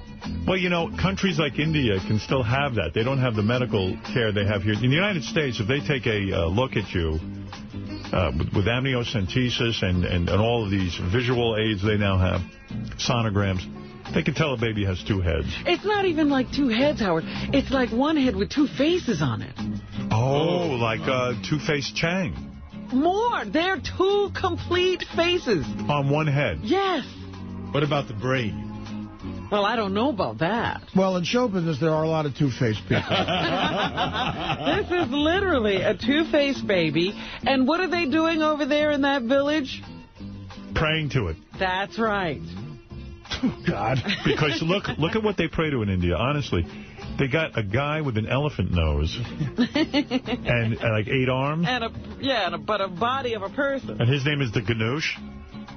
Or the Ganesh, whatever. Yeah, Ganesh. yeah. And that's what they think this baby is, a reincarnation of the Ganesh. Can I ask you a question? And I'm not making a joke about this. What? So if a baby in India has 2 faces on 1 head, do they give the baby 2 dots or 1? I'm being serious. 2. 2 dots. Gotta have 2 dots? 1 for each face. When you get married, the person wears a dot on their head. That's where this thing came about. Right. And I'm wondering if they get married, would they give them 2 dots? Well, it depends on which face is getting married. Is it 2 separate people or is it 1 person? We don't know. It's in a little village in India. The kid is just a few weeks old. We have 2 dots on our head. Oh. My father was born with 2 asses. Well, that's sad. You know, it's really sad because here in America that doesn't happen anymore because we have such, good medical care. Now, here in America, if they saw that, the kid would be aborted. Nobody'd be dancing. No one they'd be aborted. At first, hundreds of locals came to the village to touch the girl's feet, dance at her bedside, and offer the family money, thinking she was a divine person. And, No, at least they're going to treat the kid nice. And a lot of these old cultures, they used to stone these kids to death, and at least this kid might get a religious racket thing going. They're worshiping it. Yeah, to be worshipped is, if I could have 2 faces and be worshipped, I would do it. Being worshipped is wonderful. Would you want 2 of your faces? I wouldn't want 2 of my faces. Well, look how hot I am. Why deny the world? It would be great if one face was hot and one face was ugly. Now, in this country, they would abort. Yeah. You're the lucky one. Her two faces and the single My other face is Brad Pitt. On their shared cheek are as placid as any babies. She's the first child of this farming family. Well, you know, Benji has 3 stomachs. During a recent visit, and I'm worshipped. During a recent visit to ABC News, villagers fanned the baby, swatting dozens of flies away so she could sleep. Oh, nice one. The village is modest. There's no electricity and no toilets, and there's almost no technology. So do both faces sleep at the same time? So I imagine there is one brain shared by this It looks like there's baby. only... I'll show you a picture. There could not be 2 brains. Wow. Because it's one head with 2 faces on it. Yes, Andrew, you have a comment. Go ahead. Hey, Howard. I saw Artie on Donnie Deutsch. He looks like he does have 2 faces. I got 8 chins. That's not what I was calling about. But you know what? Oh, thanks for putting that in there, though. Yeah, in Bubba's studio, if somebody's phone rings, they get liquid ass. Now, I understand, you don't want to liquid ass Robin, but there should be some type of consequences, like she has to take an article of clothing off or something. You know, Robin, I bet you if there was a consequence to your phone ringing, it would never ring in here Look, again. I will never bring my purse back into this studio again. Is it fair to say that you get liquid ass if you let the phone ring again during the show? None of us are doing that. No, I will not be liquid assed. How about if you take some clothes off, like the top or something? I will not do that either. Or your bottoms. I don't even care about the top anymore. There's got to be some punishment that you can... No, you're not punishing Artie. Artie doesn't even show up. There's no punishment for Artie. That's a good point. Well, I'll take a punishment. I'm here, at least. Oh, to see Robin get liquid ass, I'll take a punishment. So, Artie, would you be willing to get liquid ass if Robin is? No, I can't do that. That honestly, the cheek. Did you ever get a whiff of that shit? No. It's awful. I don't even know what that is. Honestly, because when we were down there a year ago for the wedding, Sal and Richard were drunk in that studio fucking around with that shit. It is vile, and I really feel like you don't properly get cleaned after. Why would somebody manufacture liquid ass? I mean, like, what person is using it? Because they know there are wacky radio shows. Yeah. You think it's just for wacky radio show hosts? Absolutely. You'll throw up, Howard. Liquid ass. I went next to it just for a quick whiff Bubba gave me, and you'll yak. Here's the deal. This is ass. Here's the deal. Liquid ass. Liquid ass. Yeah. Manson's got liquid ass. Manson and a liquid ass coming up.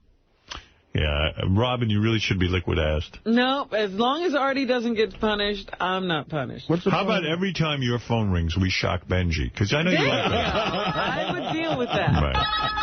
Right. Benji, you're going to have to do it. Only, well, wait, what's fair is fair. Every time I'm not here, you got to shock Benji, too. Yeah, so Benji's getting shocked all the time. So if you guys love Benji, you'll be here. See you Monday, Benji. All right, Robin, what else is in the news? Instead of a promising career in law or medicine, a former child prodigy has chosen prostitution as her profession. Well, that's sad. What was the child prodigy's thing? She was just a really smart kid. Genius. Yeah. The Daily Mail in London says Sophia Yusuf earned a place at Oxford University when she was only 13 years old. Yet somehow she turned to selling her body on the Internet for about $260 an hour. Oh, $200. I'm fingering my cunt. $260 an hour. Yeah. Well, a former child prodigy. That's sad. What a waste. Yeah, 23 years old now. She said her father was controlling and bullying and claimed she suffered years of physical and emotional abuse from him. A friend described the situation as heartbreaking and described her life as having spiraled completely out of control. Lisa, you're on the air in Fort Myers. Hey, how are ya? Good. Yeah, I have a friend that's married to an Indian, and she said that the dots on the forehead, they don't represent the tribe or village that the person. Well, I know that they're decorative, but nevertheless, if someone is born with two faces, as Robin points out, how many dots would they wear? Now, I believe each face should be treated as an individual. And should have a separate dot. Every forehead should get a dot. If you have a forehead, even if you have two foreheads, you should have a dot on each forehead if you're in India. That's what I believe. That's my belief. I don't know who else believes what do you do on Ash Wednesday? Two sets of ashes. Yeah. Even if they have one brain, because it's two separate foreheads. For each face. For each face, right, George? I'm glad you agree. I was just saying that they're just for decoration. Thank you, Lisa. Yes. Bye. Goodbye. You agree, right, Robin? Absolutely. Yes, but why should one face go without? Even if the two faces have one name, in other words, if they're treated as one person, each forehead should have a dot. Yeah, they haven't even decided yet how to name the baby. The baby doesn't have a name. I got to show you the picture. Yeah, I got to see that. You know, if I was the president of India, I would make that law. Equality. There's a lot of birth defects in India, actually. There's a lot of birth defects. I don't know if it has to do with their food or their water or what. No technology at all in this. No technology. Oh, there it is. Wow, look at that. You ever see, like, on a cartoon, when the cartoon character shakes its head real fast and goes... Is that what it looks like? That's what it looks like. Wait, Robin, did you hear what I said? Yes, the fast movement of the head, and it looks like you got a face on either side. When they go... Yeah. Look at that. George, take a look. Oh, my God. Show that to George. Wow. I wonder if they could get a Revlon endorsement. Isn't that simple? What? And eyes and... Nose. A complete mouth. face, yeah. Isn't that... Hey, give me that, George. Fuck Benji. Fuck Benji. Yeah, Benji doesn't do it. Don't show it to Benji. He's on a computer over there. All right, Robin, what but else? Usually you don't have a picture to go along with those stories. That's what's great about this one. She could blow two guys. Oh. When she gets of age, Robin. Right, of course. Well, she can eat twice as much now. In school, they can call her Four Eyes. Well, then you bring up some interesting things. There's one body. Which one of them eats? They probably could eat through either orifice. Yes, but I'm like, two mouths. You know. Yeah. And where do you come? Yeah, what's the rest of the body like? It's singular, right? Yeah. Who knows? That's so sad. Yeah, but I tell you what, Doublemint commercial, if they're still doing those. Look, in this country, there would be an abortion. If the Pope had that inside him, he'd get an abortion. It just looks like, his little baby probably has so much pain every 5 seconds. The little father in this situation said at first he was, shocked. A little shocked and upset, but he accepts what God gives, so. Wow. 2 mouths and 2 That's the last time my wife is doing blow during pregnancy. Yeah, she didn't stop smoking. That fucking trip to Vegas. There was a woman attacked by 2 cheetahs over the weekend. I don't know if you heard about this. There was some kind of a wildlife preserve in Florida, and the woman was in with her 2 cheetahs, and they said someone was bouncing a ball or something that irritated the cheetahs, and the next thing you know, they attacked her when she was in there. But the woman who was attacked is the actual owner of the place, and she's playing it down. She says her injuries suffered this weekend are no big deal. She was attacked by 2 cheetahs and released from the hospital yesterday. It all started during a routine performance when the big cats knocked her down, biting her more than 40 times. A water hose was used to get the cheetahs to back away so Barons could be dragged out of the cage. She says most of the bites were superficial and has already announced plans to return to work. This is wild. Listen to this. She was born on March 11th, but still doesn't have a name. At first, she was revered as a reincarnation of the god Ganesh. Yeah. Half person and half elephant. Wow. I told you they were dancing and touching her feet. You're God. Good God. Good golly, Miss Molly. Look at you. Look at you. Oh, there she is. Yeah, there's a picture of her on Howard TV. Wow. She has dimples, too. Oh, my God. Yeah. What's that right in the center? Is that a dimple? That's a dimple. They said on that shared cheek she has a dimple. It's cute when she smiles. Looks like a hole. Yeah. I hope she's not in pain. I know. Well, what kind of pain is she going to be in? I can't even believe what I'm saying. I don't know. It can't feel good. Well, maybe it does feel good. Baby. No, she could be in pain. You know what? You're right, Bob. Fuck him. There's something creepy going on in the state of Washington. KING. I thought you meant it's something creepy going on in George's shower. There might be.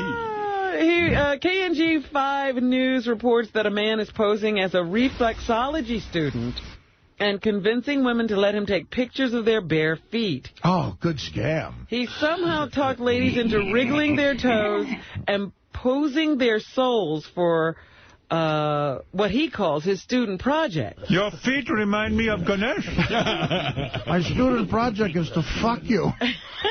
The guy's been finding his subjects in salons, and at least one salon owner is concerned the fetish could lead to something dangerous.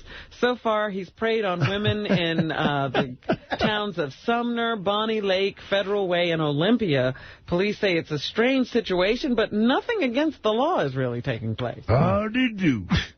So if you have somebody out there asking you to take pictures of your feet, right? It's not illegal, but, you know, they think something's wrong with them. So sick to be into feet. Like, I mean, that's crazy. That means you're never getting laid. Chicks just think that's so creepy. I don't know. What am I, the strange one? It's a legitimate fetish. I don't know. Feet fetishes. Yes. I like to throw up on feet. Aren't there some women that want their feet worshipped? There's urine in my feet. Uh-oh, what's Sal? What do you want, Sal? Not myself. I swear to God, my best friend, he has a big foot fetish. And a lot of times when his girlfriend doesn't... Stupid. Bigfoot fetish? He has a foot fetish, and when his girlfriend doesn't want to get laid, she'll fall asleep and he'll ejaculate on her feet. Really? And that's not you? I swear, it's not me, I swear to God, yeah. Yeah. So I never got that, but he does drop loads on this girl's feet. Any feet or just that foot? Those feet? Her feet. Her feet? Yeah. Only. So he's faithful to the feet? Yeah. And when he comes on the feet, does the toes get glued together? Does she wake up and... Like a duck? Yeah, she got duck Trips feet. like a Krispy Kreme when it comes out of the vat. Big webbing. You know the guy, Artie. I don't. Your best friend? Something tells me... All right, what else?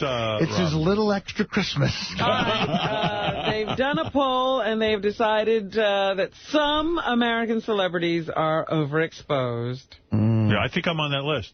Are you? Yeah. I made that list. You got the whole list? You're on it? I'm on that list, yeah.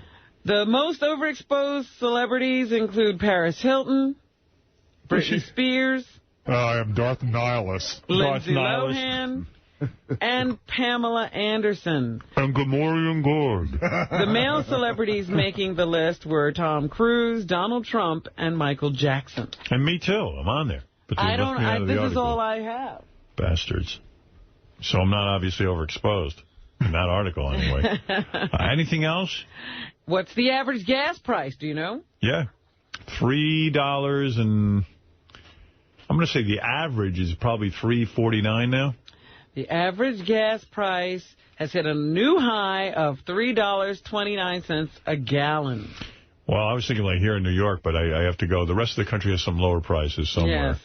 Somewhere. Well, yeah, like they were saying, cigarettes now are going to be $9 a pack here in Manhattan. Really? Yeah, the mayor might put an extra tax on cigarettes again, and I have to tell you... Who can afford cigarettes? Good, I'm all for it. I can't stand that fucking smoke. I can't stand when I'm walking on the street even and I smell it. Well, you know, now we've created pockets of smoke because people stand outside these buildings and smoke because they can't smoke in their offices.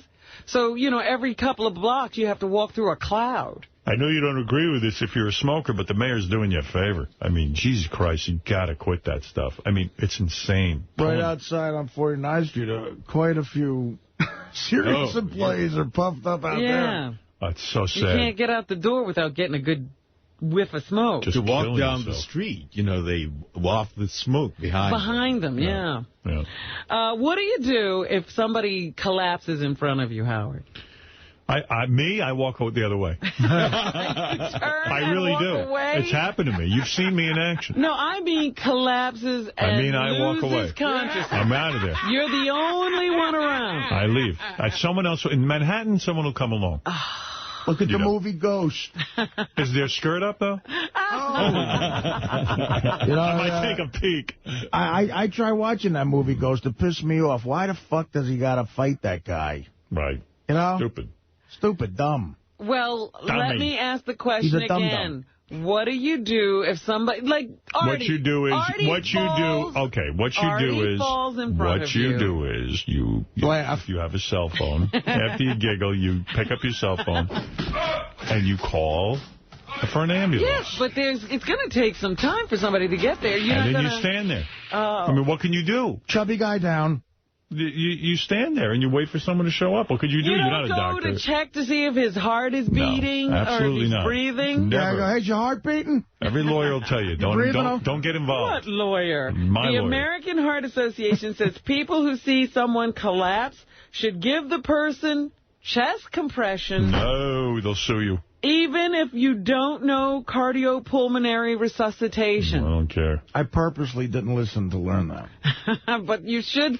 It doesn't matter whether you know it or not now. Could you get sued if you do that? Yeah, of course. Yes. Do you know that some doctors sometimes step in and, like, if someone passes out in a theater and they go, is there a doctor in the house? And then they sue the doctor if the person doesn't do it. No, the doctor could get in trouble if he doesn't respond. Either way, they get in trouble. He has no win in that situation at all. The doctor who delivered that two-headed baby? Yeah. Out of the country. He left. He didn't want anything to do with it. He's going back to his job selling cars in Queens. He was like, I'm out of here. In India, he's demanding his 10%. Yeah, probably. The group says people shouldn't stand on the side and watch someone die because they don't know how to perform CPR. That's my favorite sound effect. Officials stress a hands-only CPR, a procedure that bystanders can perform without doing the mouth-to-mouth resuscitation. So you don't have to kiss Artie. But you should give him chest compression. If it's a man, I have a doctor's note. I'm homophobic. I'll give a woman chest compression. Yeah. They should pass a law protecting Good Samaritans like that. Yeah. Right. You know, it's dangerous for them to do something. I'll give you a mouth. You got a nice pair of them fucking baloney tits. All right, Robin, You're anything else? always laughing at my fasting, but new research says more lives could be saved if cancer patients fasted before undergoing chemotherapy. Really? Well, okay, there you The go. New Scientist reports that testing shows mice with cancer typically lived longer when they starved 48 hours before chemotherapy. All right. Yeah, that's what we need mice to live. They might just live longer if they just starved. Say a mouse has cancer, let it go. They completed the inquest into the death of Anna Nicole Smith's son, Daniel, and they have determined that he accidentally died of an overdose of drugs. Like a Heath Ledger type thing, right? Like a cocktail he didn't realize was deadly or something? Well, they were saying he wasn't a drug guy. Why would he accidentally take a bunch of methadone? I don't understand this whole thing. They say because they never secured the crime scene and so many things went on in that room, they'll never probably get to the bottom of it. Here's Larry Burkhead, the father of Daniel's half-sister, Danny Lynn, he offered testimony in person for this inquest, 3-4. Yeah, right. Daniel was a great kid, even though the news is coming out that he experimented with medications and certain things. I mean, he was just a great kid, quiet, just really, find himself and going to school and getting to know what he wanted to do with the rest of his life. The guy's whole job now is being Danny Lynn's dad. It's the right place at the right time. Yeah. I wish I'd banged that Anna Nicole. I'd take that kid. I'd be on Entertainment Tonight every night. You'd be all, they travel with her so they can take pictures of her in different places. I figured she was washed up. I had no idea if you got her pregnant and had a kid with her, it would be a big deal. You didn't realize how big a star she was. Benji realized it. I was the only one who didn't. Who she was married to. Right. All right. Anyway. Yeah. Congestion pricing. Have you thought about that? No. I don't even know what it is. That is the new plan by Michael Bloomberg, our illustrious mayor, who wants to charge money for people to drive into Midtown Manhattan. It's been a big success in London, and the mayor of London is going to expand the territory even more. Well, is that I don't right? like that. Motorists will be charged $8 to enter Manhattan from certain points on weekdays. And Bloomberg says he knows his proposal isn't popular with many city residents, but the positives outweigh the negatives in his mind. 3-5. I don't know, man. That's kind of heavy. Also, you know, restaurants do business and people work here. I don't know. There'll always be somebody that doesn't like things, but they will be breathing cleaner air. They will have the ability to take mass transit, and congestion should be less. That's what he says. It still has to go to Albany for state approval, but the city council approved it yesterday. All right.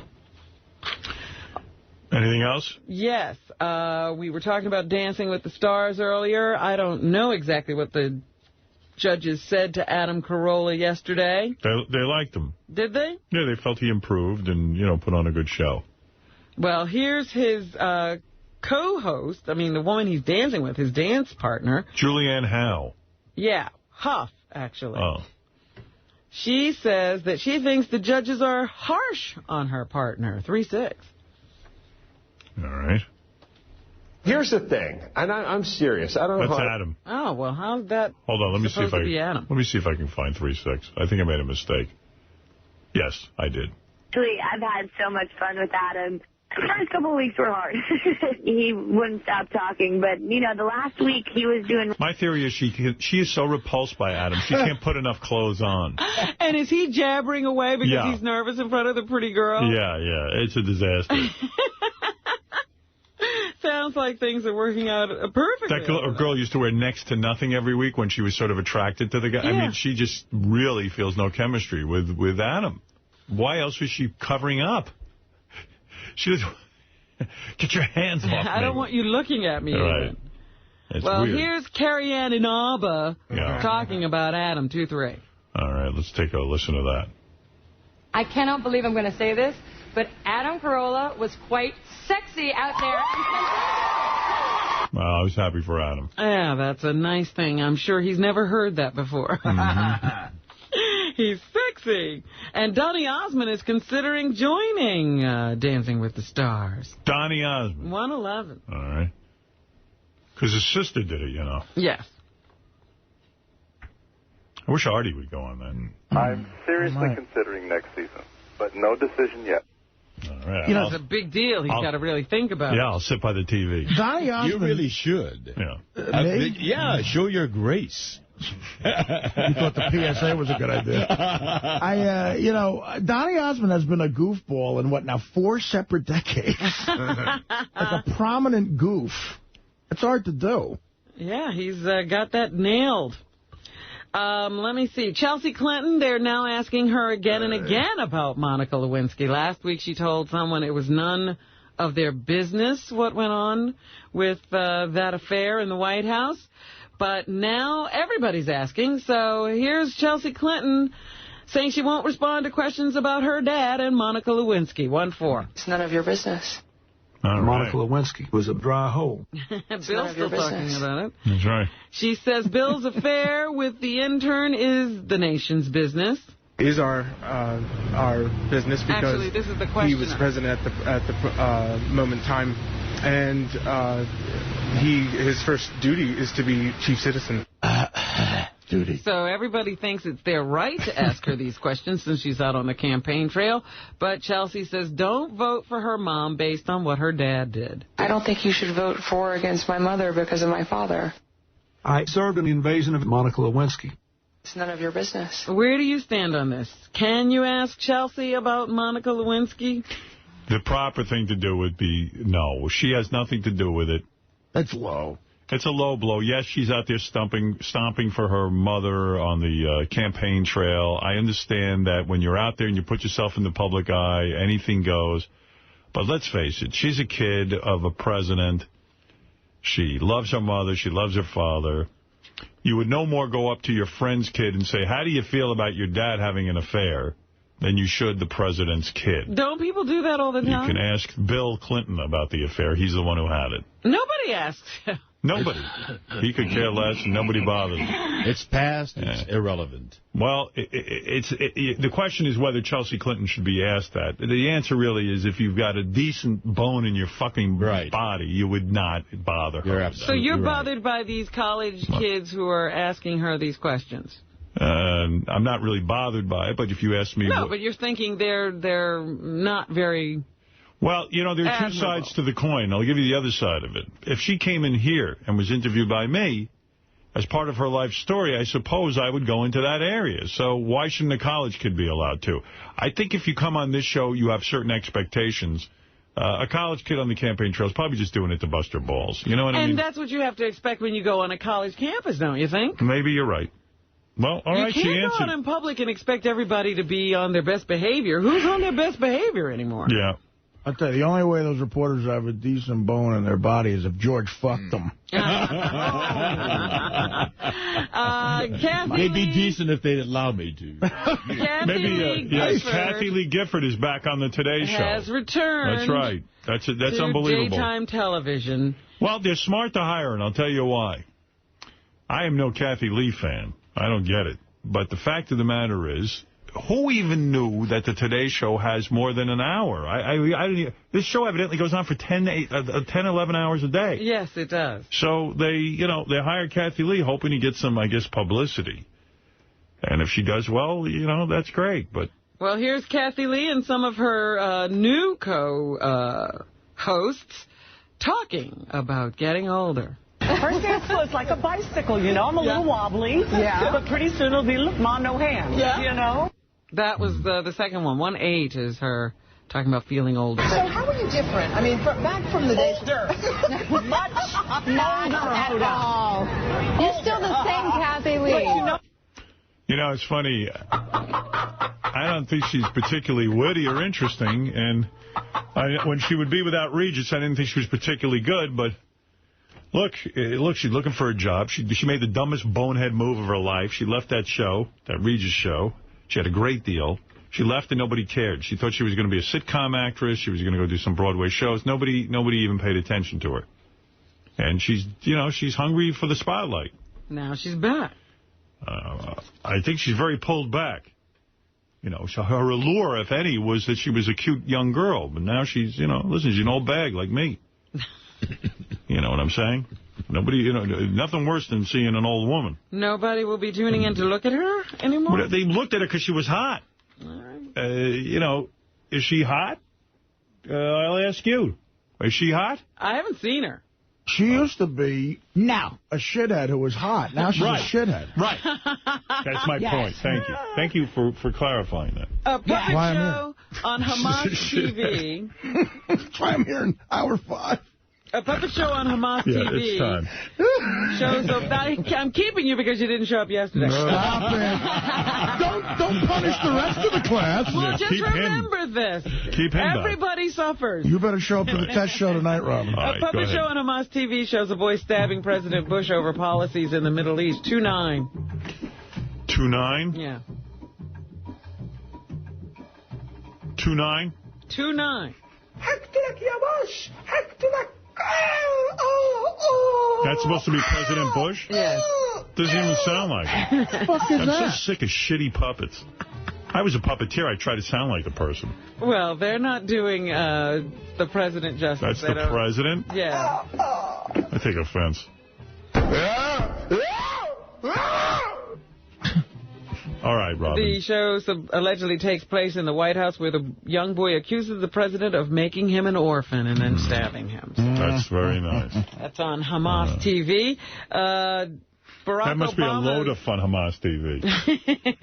Anything else? Barack Obama's minister. Yeah, Reverend Wright. Yes. Was the subject of a prayer service held last night. This is the current Trinity United Church of Christ Reverend Otis Moss, who led a 3,000-member crowd in support of the Reverend Wright. 3-1. We gather to let the world know, to let our community know how much we know that the right family is the right family. Holy mackerel. He's getting a lot of support. I want to say that the right family is the right family. Here's the Reverend... Too wrong don't make a right. Reverend Leon Finney, who leads a prayer in support of Reverend Wright. Help him, Lord, that even though he walks through this valley in the shadow of death, help him not to fear any evil. Help him keep on keeping on. Help him keep on living up your gospel of peace and love. Oh, boy.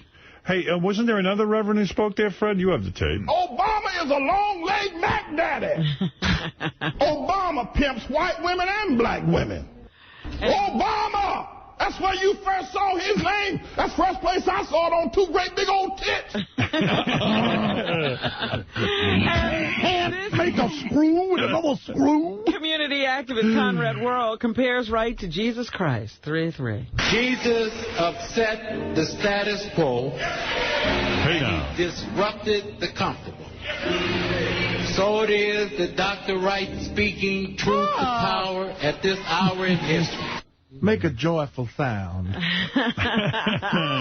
apparently a lot of support for the Reverend Wright in his community. And finally, famed movie critic Roger Ebert is ready to get back in the theater. Good. In a letter to readers published in the Chicago Sun-Times, the veteran columnist writes he will once again pen movie reviews shortly after his annual Overlooked Film Festival later this month. We just need his thumb up, because Roper gave us what Beer League had 2 thumbs up if Roger likes it. Right. And I doubt he will. So there you go. Thanks, Roger Robin. Ebert returning to newspaper writing. All right. Very good. Howard, yes. While we're here. Okay. Go ahead, please. On this upcoming Thursday, April the 3rd, I will be in a chipper mood at the San Manuel Casino in Highland, California. And I know you won't miss that date. You might miss work here, but you don't miss your days. Yes, I have my priorities. Right. Ticketmaster.com, and of course the big show at the Universal Amphitheater Saturday night in L.A., the Gibson Amphitheater in L.A. George, you're welcome to come. I'll take you up on that. That's fine. Oh, no, I'm going to be in rehearsals for, camera rehearsals for A Secret Talent of the Stars. Oh, that's right, you're on that. Good. All right. George Takei will be in The Secret Talents of the Stars, which premieres Wednesday night at 10 o'clock on ABC. Six darn, I'm going to miss out on your show here. Same shit. Universal. It's the same show. You're not going to like it. I love it. Get ready for King Norris April 25th, Friday at the Fireside in Denville, New Jersey. Go to thefireside.net for information. See the Killers of Comedy April 25th at the Club Rio in San Antonio, Texas. April 26th at the Planeta Bar Rio in Houston, Texas. May 9th at the Roberts Orpheum Theater in St. Louis. And May 10th at the Music Mill in Indianapolis, Indiana. For more info, go to RevBobLevy.com. Check out Levy's Comedy Club at the Ramada Inn, Levittown, Pennsylvania. Call 215-945-LEVY for upcoming shows or go to RevBobLevy.com. See Richard Christie at a screening of the classic film The Big Lebowski, along with the real-life dude, Jeff Dowd, who inspired the film. Saturday, April 19th at 8 p.m., Count Basie Theater, Red Bank, New Jersey. For tickets, go to CountBasieTheater.org. Vote for Benji on ParisBFF.com. He's listed under Benji, and that's Benji with a Y. To book Benji and his naked lesbian bachelor party strippers for all your party needs, go to DialAdancer.com.